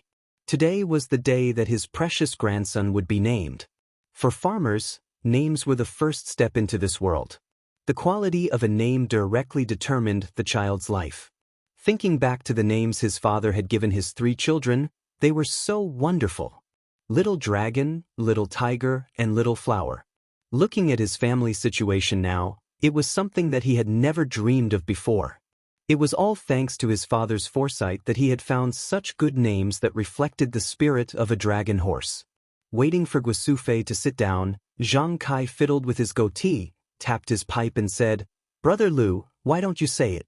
You are a knowledgeable person. Your sister-in-law trusts you very much." Mr. Lu waved his hand and said, "Brother Zhang, don't laugh at me. This is the right of a brother. Others can't take it away." Guosufei also said, "Father of the child, hurry up and say it. If it doesn't work, we can ask the in-laws to change it." Zhang Kai narrowed his eyes and said, "The name I gave the child is called..." Zhang Kai deliberately dragged out his voice, "Zhang Jian." Jian, it means solid. It means that the child is as strong as a rock. In the future, he will also grow strong. Mr. Lu added, "The child must also have a strong will and grow strong like a towering tree." Good. Everyone applauded. The older the ginger, the spicier it is. The word strong reflected everyone's thoughts. Guosufei was also happy. She immediately wanted to stand up and tell Lu Qian the good news. However, Mr. Lu said, "Sister-in-law, don't be anxious." Guosufei was stunned and said, "Is there anything else? Since it's a name, why don't we name it together today?" "There's a name." Guosufei was stunned. Zhang Kai, Zhang Xiaolong and Zhang Xiaohua were also stunned. Only Lu Kai and Li Jinfeng smiled and said, "Mr. Lu really loves the house and its crow. Zhang Jian has just been born and you want to give him a courtesy name?" Mr. Lu smiled and said, "That's right. Since it's already been named, then it's better to give it to him. Later, sister-in-law, you still have to think of a nickname for the child." "Courtesy name?" Zhang Xiaolong and Zhang Xiaohua looked at each other. After Li Jinfeng's explanation, the two of them finally understood. It turned out that the literati in the big cities, in addition to their original names, would be specially bestowed with a courtesy name by their family elders when they reached adulthood. It was a symbol of status. Lu Kai and Li Jinfeng did not have a courtesy name. Therefore, Mr. Lu giving Zhang Jian a courtesy name was a little ahead of schedule. However, this courtesy name was to be used after he came of age. It was understandable for the elders to give him a name now. After all, outsiders would not know. Old Li smiled and said, "Mr. Lu is keeping it a secret. Why didn't you say so earlier? Please tell us, Mr. Lu, so that we can consider it together." Mr. Lu took a sip of tea and said with a smile, "I thought about it for a long time last night. I feel that Jian was born with a vision. In the future, he will not be an ordinary person. Outstanding people are all proud and aloof. This is not good for life. Therefore, I want to give Jian a courtesy name. He will treat others kindly and treat others as his friends. This kind of person will be able to achieve great things. What do you think? Zhang Yuyu. Li Jinfeng and Lu Kai thought for a while and both of them agreed. The name Zhang Jian could be heard from the Zhang family, but as for this Zhang Yuyu, to be honest, Zhang Kai and Guosufei really couldn't tell what it was.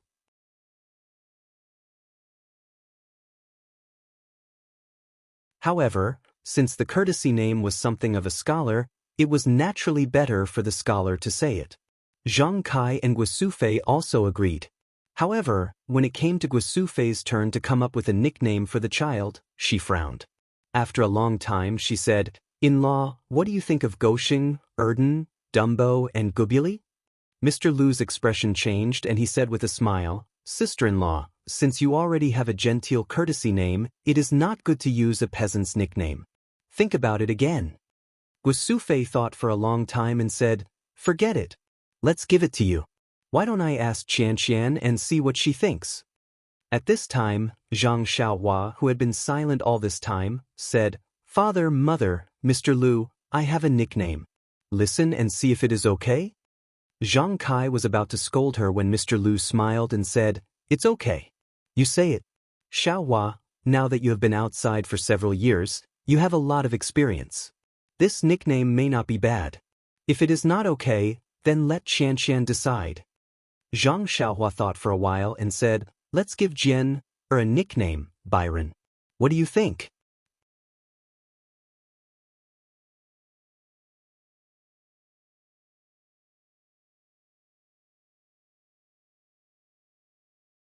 Chapter 381. Byron. Guosufei was not the only one who was surprised. Everyone present frowned. Yes, it was understandable that Guosufei had nicknamed Jianchen, Goshing, or Dumbo. That was what farmers called him. But Byron was not even close to a nickname. It was not as good as Yao Yao or Huan Huan. Seeing this, Zhang Xiaohua said with a smile, "Mr. Lu has just said that Jian will be an extraordinary person in the future. But now, this news has been known by Granny Li. Maybe tomorrow, the rumor will spread to the Guizhuang house." Of course, what she saw was just the tip of the iceberg. What we know is the whole truth. Speaking of this, Zhang Xiaohua stood up and bowed deeply to old Li's family and Lu Kai's family. These people were even more surprised.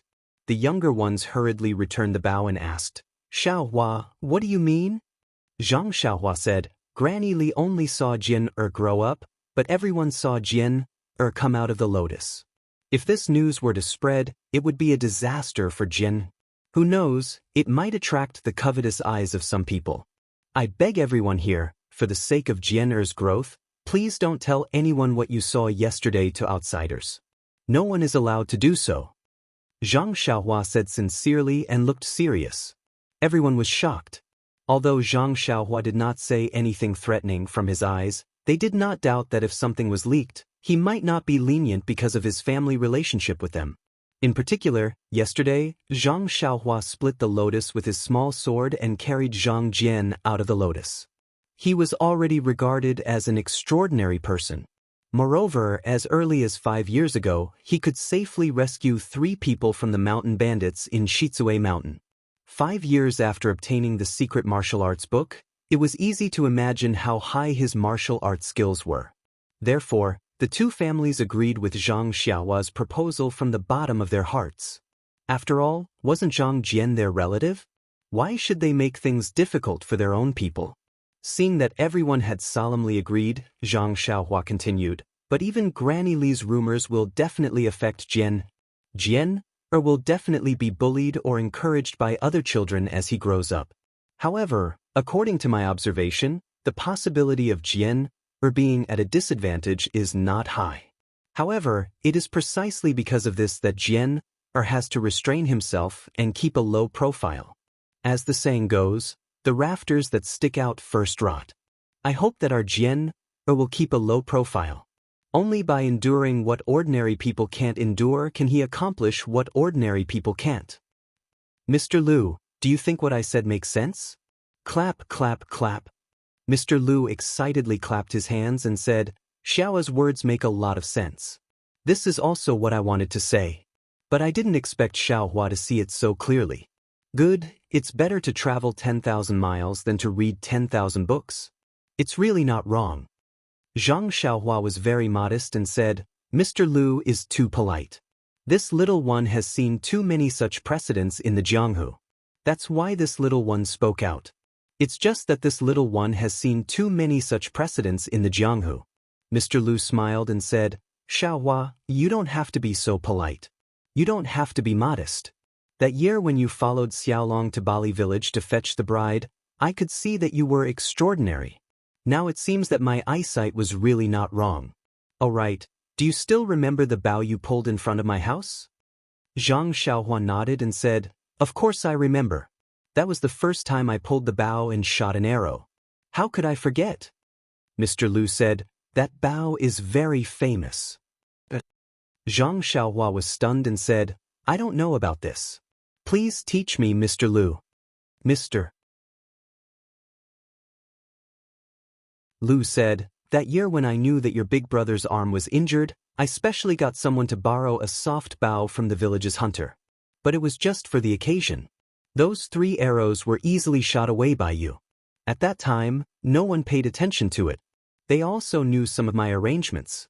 But after a few days, the hunter came back from hunting outside the mountains and apologized to me, saying that he had spoiled my happy occasion. This made me very surprised. Only then did I know that he had taken the wrong bow. Not only was it not a soft bow, but it was the hunter's ancestral 5-pickle strong bow. He had not pulled it out for many years. Xiaohua, that's right. I knew that you were not a person of the small pond. So when you wanted to go to Pingyang City to see the world, I was also very supportive of it. Ah. Zhang Xiaohua smiled and said, So it's like this. I was saying that after shooting 3 arrows with that bow, all the strength in my body was gone. That's the secret. At this time, Li Jinfeng asked, Xiaohua, at that time you were only 11 or 12 years old, but your strength was already extraordinary. All right, I think I heard you say that you lifted a 500 jin stone weight at the Lotus Flower Escort Agency? Zhang Xiaohua smiled and said, When did I tell you that? I don't remember. Li Jinfeng scratched his head and said, Maybe it was Shangguan Yun, maybe it was Yu Lun. After a long time, I have long forgotten. That's because I only wanted to enter that Lotus Flower Escort Agency. Who would still remember how heavy the stone weight was? It was also 500 jin. Li Jinfeng was not satisfied and said, That was 5 or 6 years ago. You have practiced martial arts for such a long time? How much strength do you have now? Is it 1,000 jin? Zhang Xiaohua was about to shake his head and deny it, but when he saw his mother and father's proud eyes and old manager Li's surprised gaze, he immediately denied his previous thoughts.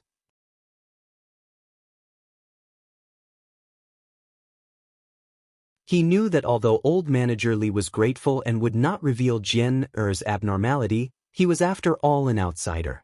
He still did not dare to believe it. Listening to his mother and father's words, they wanted him to stay in the Guizhuang house from now on and never leave. But even if he would be free, what about his second brother, Zhang Xiaohu? If he really needed to save him, then wouldn't he have lost the opportunity? Therefore, taking this opportunity to establish his prestige and let the elders see his strength was not necessarily a bad thing. This was killing 2 birds with 1 stone, and Zhang Xiaohua liked to do it. 1,000 jin? Zhang Xiaohua said loudly, It's still a bit light. What? Not only was Li Jinfeng surprised, but Zhang Xiaolong and Lu Kai also had their mouths wide open. Is it 1,500 jin? Lu Kai gave a number. Zhang Xiaohua shook his head. 2,000 jin? Li Yinfeng also said in surprise. Zhang Xiaohua still shook his head. Xiaohua, don't scare us. Is it 3,000 jin? Zhang Xiaolong finally could not help but say an unbelievable number. Yes, what kind of concept was 3,000 jin? They themselves did not know. They only knew that 5 jin of pork was very heavy. Seeing Zhang Xiaohua still shaking his head, the 3 elders could not take it anymore and asked, 5,000 jin? 8,000 jin? 10,000 jin? When Zhang Kai said the last word, he already had a smile on his face. It was not a smile of pride, but a smile of ridicule. In his opinion, his son was probably joking. Seeing that everyone was looking at him with a smile, Zhang Xiaohua also smiled. His strength was not easy to describe purely from numbers. He thought for a moment, turned his head and looked at the long sword in the corner. He got up and took it, gently putting it on the ground and said, "This is my weapon. You will know my strength when you try it." Li Jinfeng's eyes were sharp. He laughed and said, "Isn't this what the 4 odd beasts were carrying yesterday? Animals can carry it, so its weight must be limited. 100 jin should be enough. This is not commensurate with your strength." Zhang Xiaohua smiled and did not speak. Li Jinfeng did not go up himself. He knew his own weight, so he looked at Zhang Xiaolong to test his strength. Zhang Xiaolong felt funny. Xiaohua was obviously joking. How could this stone-like thing be a weapon? Even if it was heavy, it was only a few dozen jin. He could definitely carry it. Zhang Xiaolong got up and walked to the sword. He bent down and grabbed the hilt with one hand. He exerted his strength, but it did not move at all. Zhang Xiaolong frowned and then grabbed both sides of the sword with both hands.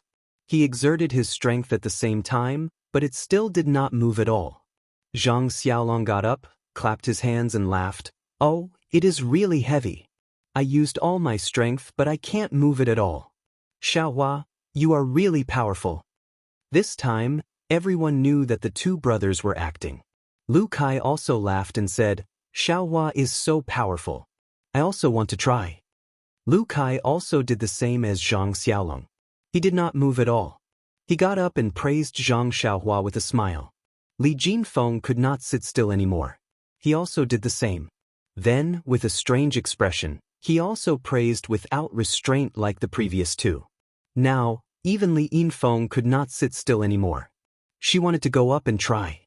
Guosufei advised, "Yinfeng, don't learn from them. They are all playing with you. Can't you see?" Zhang Kai also laughed and said, "Yes, Yinfeng. Sit here. If you don't go up, you see who else they are going to trick? Anyway, I am not going up to try." Ha! Mr. Lu and old manager Li also laughed. At the same time, they said, "We have eaten more salt than you have rice. Can't we see what you are up to?" After the three of them finished laughing, the younger generation also laughed. They really did not expect that the old men's hearts were not old. They actually played this trick on them. Li Jinfeng laughed until tears were coming out of his eyes. He said breathlessly, "Little sister, father, we really can't move at all." What? This time, it was the 4 old men's turn to look at each other. So it was not a joke. Zhang Kai couldn't sit still any longer. That was because Mr. Lu was a frail scholar, and old manager Li often used an abacus. Only he still had some strength, especially after drinking spring water for so many years. He still felt very good about himself. Zhang Kai walked to the side of the long sword and carefully sized it up. He directly used both hands to hold it. He did not dare to use the strength of his whole body. If it was really not heavy, wouldn't he fall down? Let the younger generation laugh at him? Zhang Kai used 20% of his strength. That stone stick did not move an inch. Zhang Kai used 50% of his strength. That stone stick still did not move. Until the end, Zhang Kai used all his strength. That stone stick still did not move.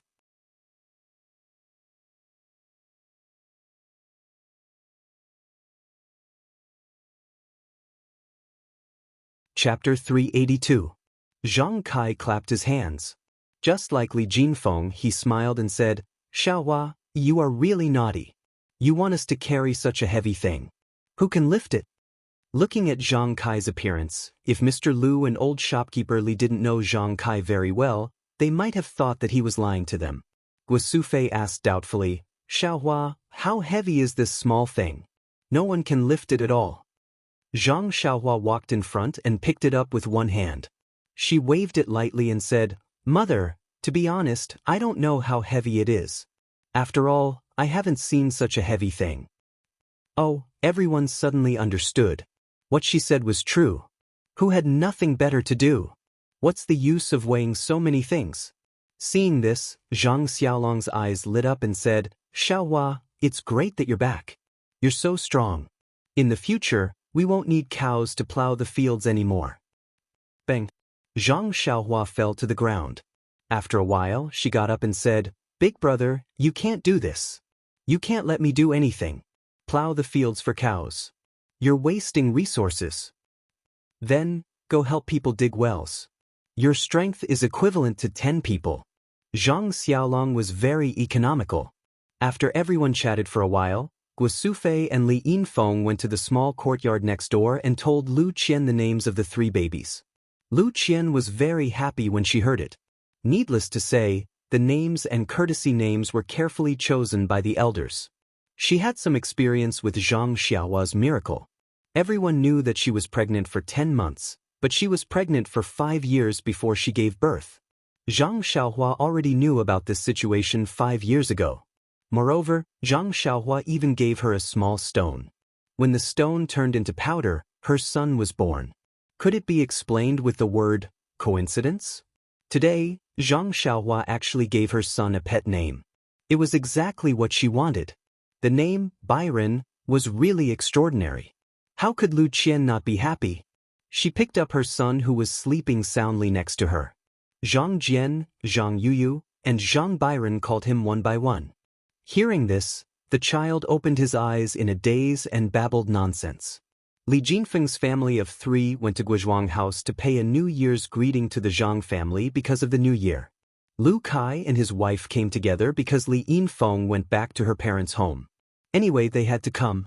As soon as the 2 groups of people arrived at Guizhuang House, they encountered Lu Qian giving birth, so they stayed to help. Now the child was born smoothly and the New Year's greeting was over. Li Jinfeng's family of 3 naturally had to go back to Lu Town. However, Zhang Kai was happy and said, Brother, if you're not busy with the affairs in town, you can go back later. It won't be too late to leave after the 15th day of the first lunar month. Anyway, Guizhuang House has a place to stay. Shopkeeper Li's business in Lu Town had been doing well in recent years.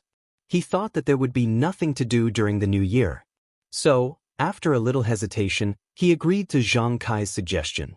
In fact, if Zhang Xiaohua didn't come back, Shopkeeper Li might not have hesitated. She had just given birth and was very busy. Wouldn't it be troublesome if his family stayed here? Although he didn't know exactly what kind of person Zhang Xiaohua was now, 5 years ago, she could go into the tiger's den and come out unscathed. 5 years later, Zhang Xiaohua must be even more incredible. Mr. Lu and Zhang Kai didn't hang around in Lu Town, so they didn't have much impression of the outside world. Shopkeeper Li knew what kind of person Zhang Xiaohua would be if she was in Lu Town. Moreover, according to Zhang Kai and Guo Sufei's meaning, his youngest son wouldn't be allowed to travel far in the future. Since he couldn't travel far, where could he go? He couldn't really farm in the Guizhuang House, so Zhang Xiaohua's only choice was Lu Town. Therefore, Shopkeeper Li's little abacus was very clear. As long as he had a good relationship with Zhang Xiaohua, his family should be able to do whatever they wanted in Lu Town in the future. Therefore, Zhang Kai's politeness at this time was like handing a pillow to a thirsty person. Shopkeeper Li hesitated for a moment and immediately accepted it. Lu Kai and Li Yinfeng didn't need to be mentioned. They directly lived in Mr. Lu's house. On one hand, they served their father, and on the other hand, they took care of their sister. Time flew by. In the blink of an eye, it was the 15th day of the first lunar month. In the past few days, Zhang Xiaohua didn't go anywhere. She just wandered around the Guizhuang House, paying New Year's greetings here and sending gifts there. It was true that this farmer's house was simple, but it wasn't necessarily pure. In the past, Guo Sufei was the only girl in the Guizhuang House, and she was bullied both openly and secretly. Zhang Kai married into the family and gave birth to 3 fat boys. In the eyes of the farmers, they were 3 strong men. Therefore, there were fewer bullies. However, just when the family's life was getting better, Zhang Xiaohua and Zhang Xiaohu disappeared. At first, people thought that they had gone to other places to live and maybe they would be successful in the future. Well, when Zhang Xiaohua and Zhang Xiaohu came back for the first time, people in the Guizhuang House envied them for a while. Many people had never seen such a tall red horse before. However, the two left in a hurry and didn't come back for many years. Therefore, many rumors spread. Li Yinfeng's arrival indirectly made the idlers in the Guizhuang house a little apprehensive. But later, Li Yinfeng married Lu Kai. Although the Zhang family kept their mouths shut, this fact couldn't be covered up. In addition, Guo Sufei fell ill twice.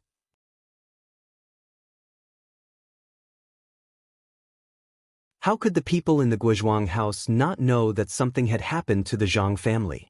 In addition, Zhang Xiaohu and Zhang Xiaohua had brought home 3,000 to 4,000 taels of silver. Although they did not spend extravagantly, it was still needed to improve their lives. The original small courtyard was renovated, and a new courtyard was built next to it. The idle men in the village were jealous, and rumors began to spread. Some said that the money was exchanged with the lives of the two sons, some said that the two sons had committed robbery, and some said that the rumors were unpleasant to hear.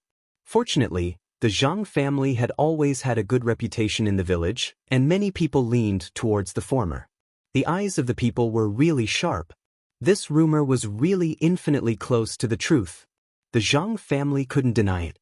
In fact, there was nothing to explain. In particular, due to Granny Li's adding fuel to the fire, there were already some rumors about Zhang Jian's birth. Although Zhang Xiaohua was just 18 years old, he had licked the blood of blades in the Jianghu. He had a good understanding of the human heart. The evolution of the way of heaven had given him endless training, and he had already clearly seen the undercurrents behind the simple farmers. Therefore, during this period of time, he had spent a lot of time hanging out with the idlers in the Guizhuang house.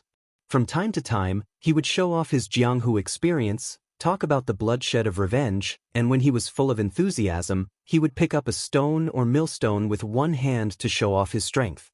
Even some young men who had learned a thing or two came forward to show off a few times, but Zhang Xiaohua didn't hesitate to send them flying with a kick.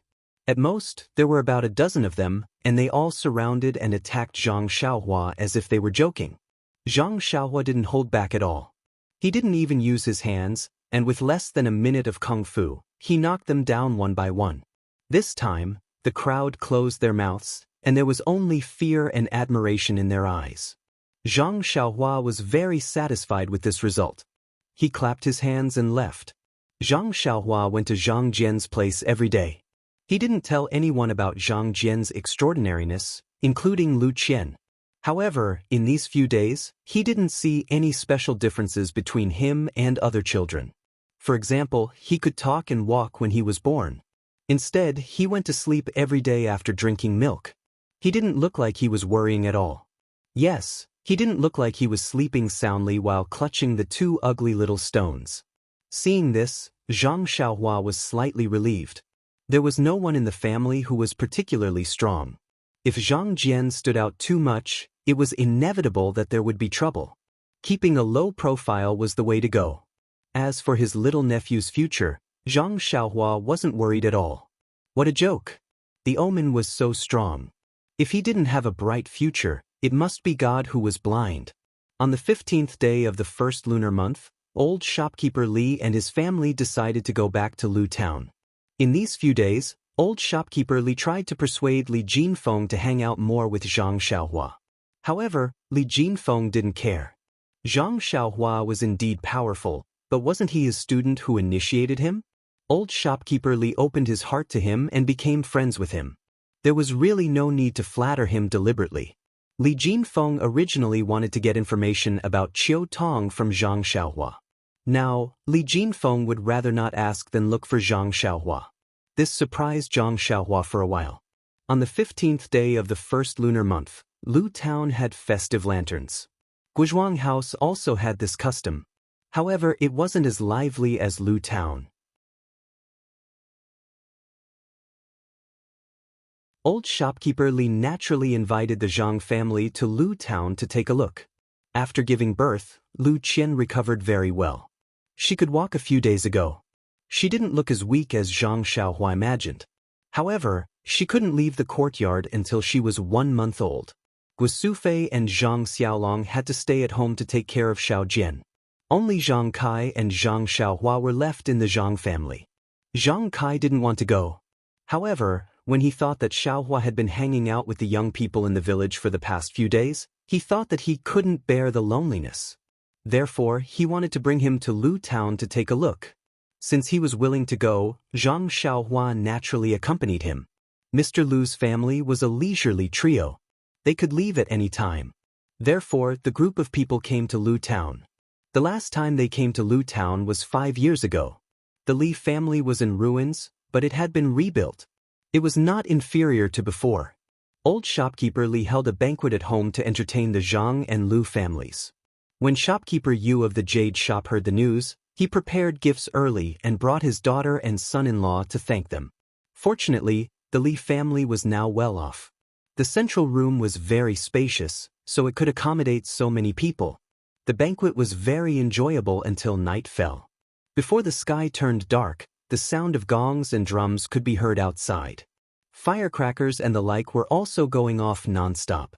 Although Four Trees was not the most prosperous place in Lu Town, it was still a hubbub of voices and unusually lively. You're tuning in to the Han Li's Immortal Journey YouTube channel. Don't forget to subscribe and join us on this journey to catch the most captivating stories.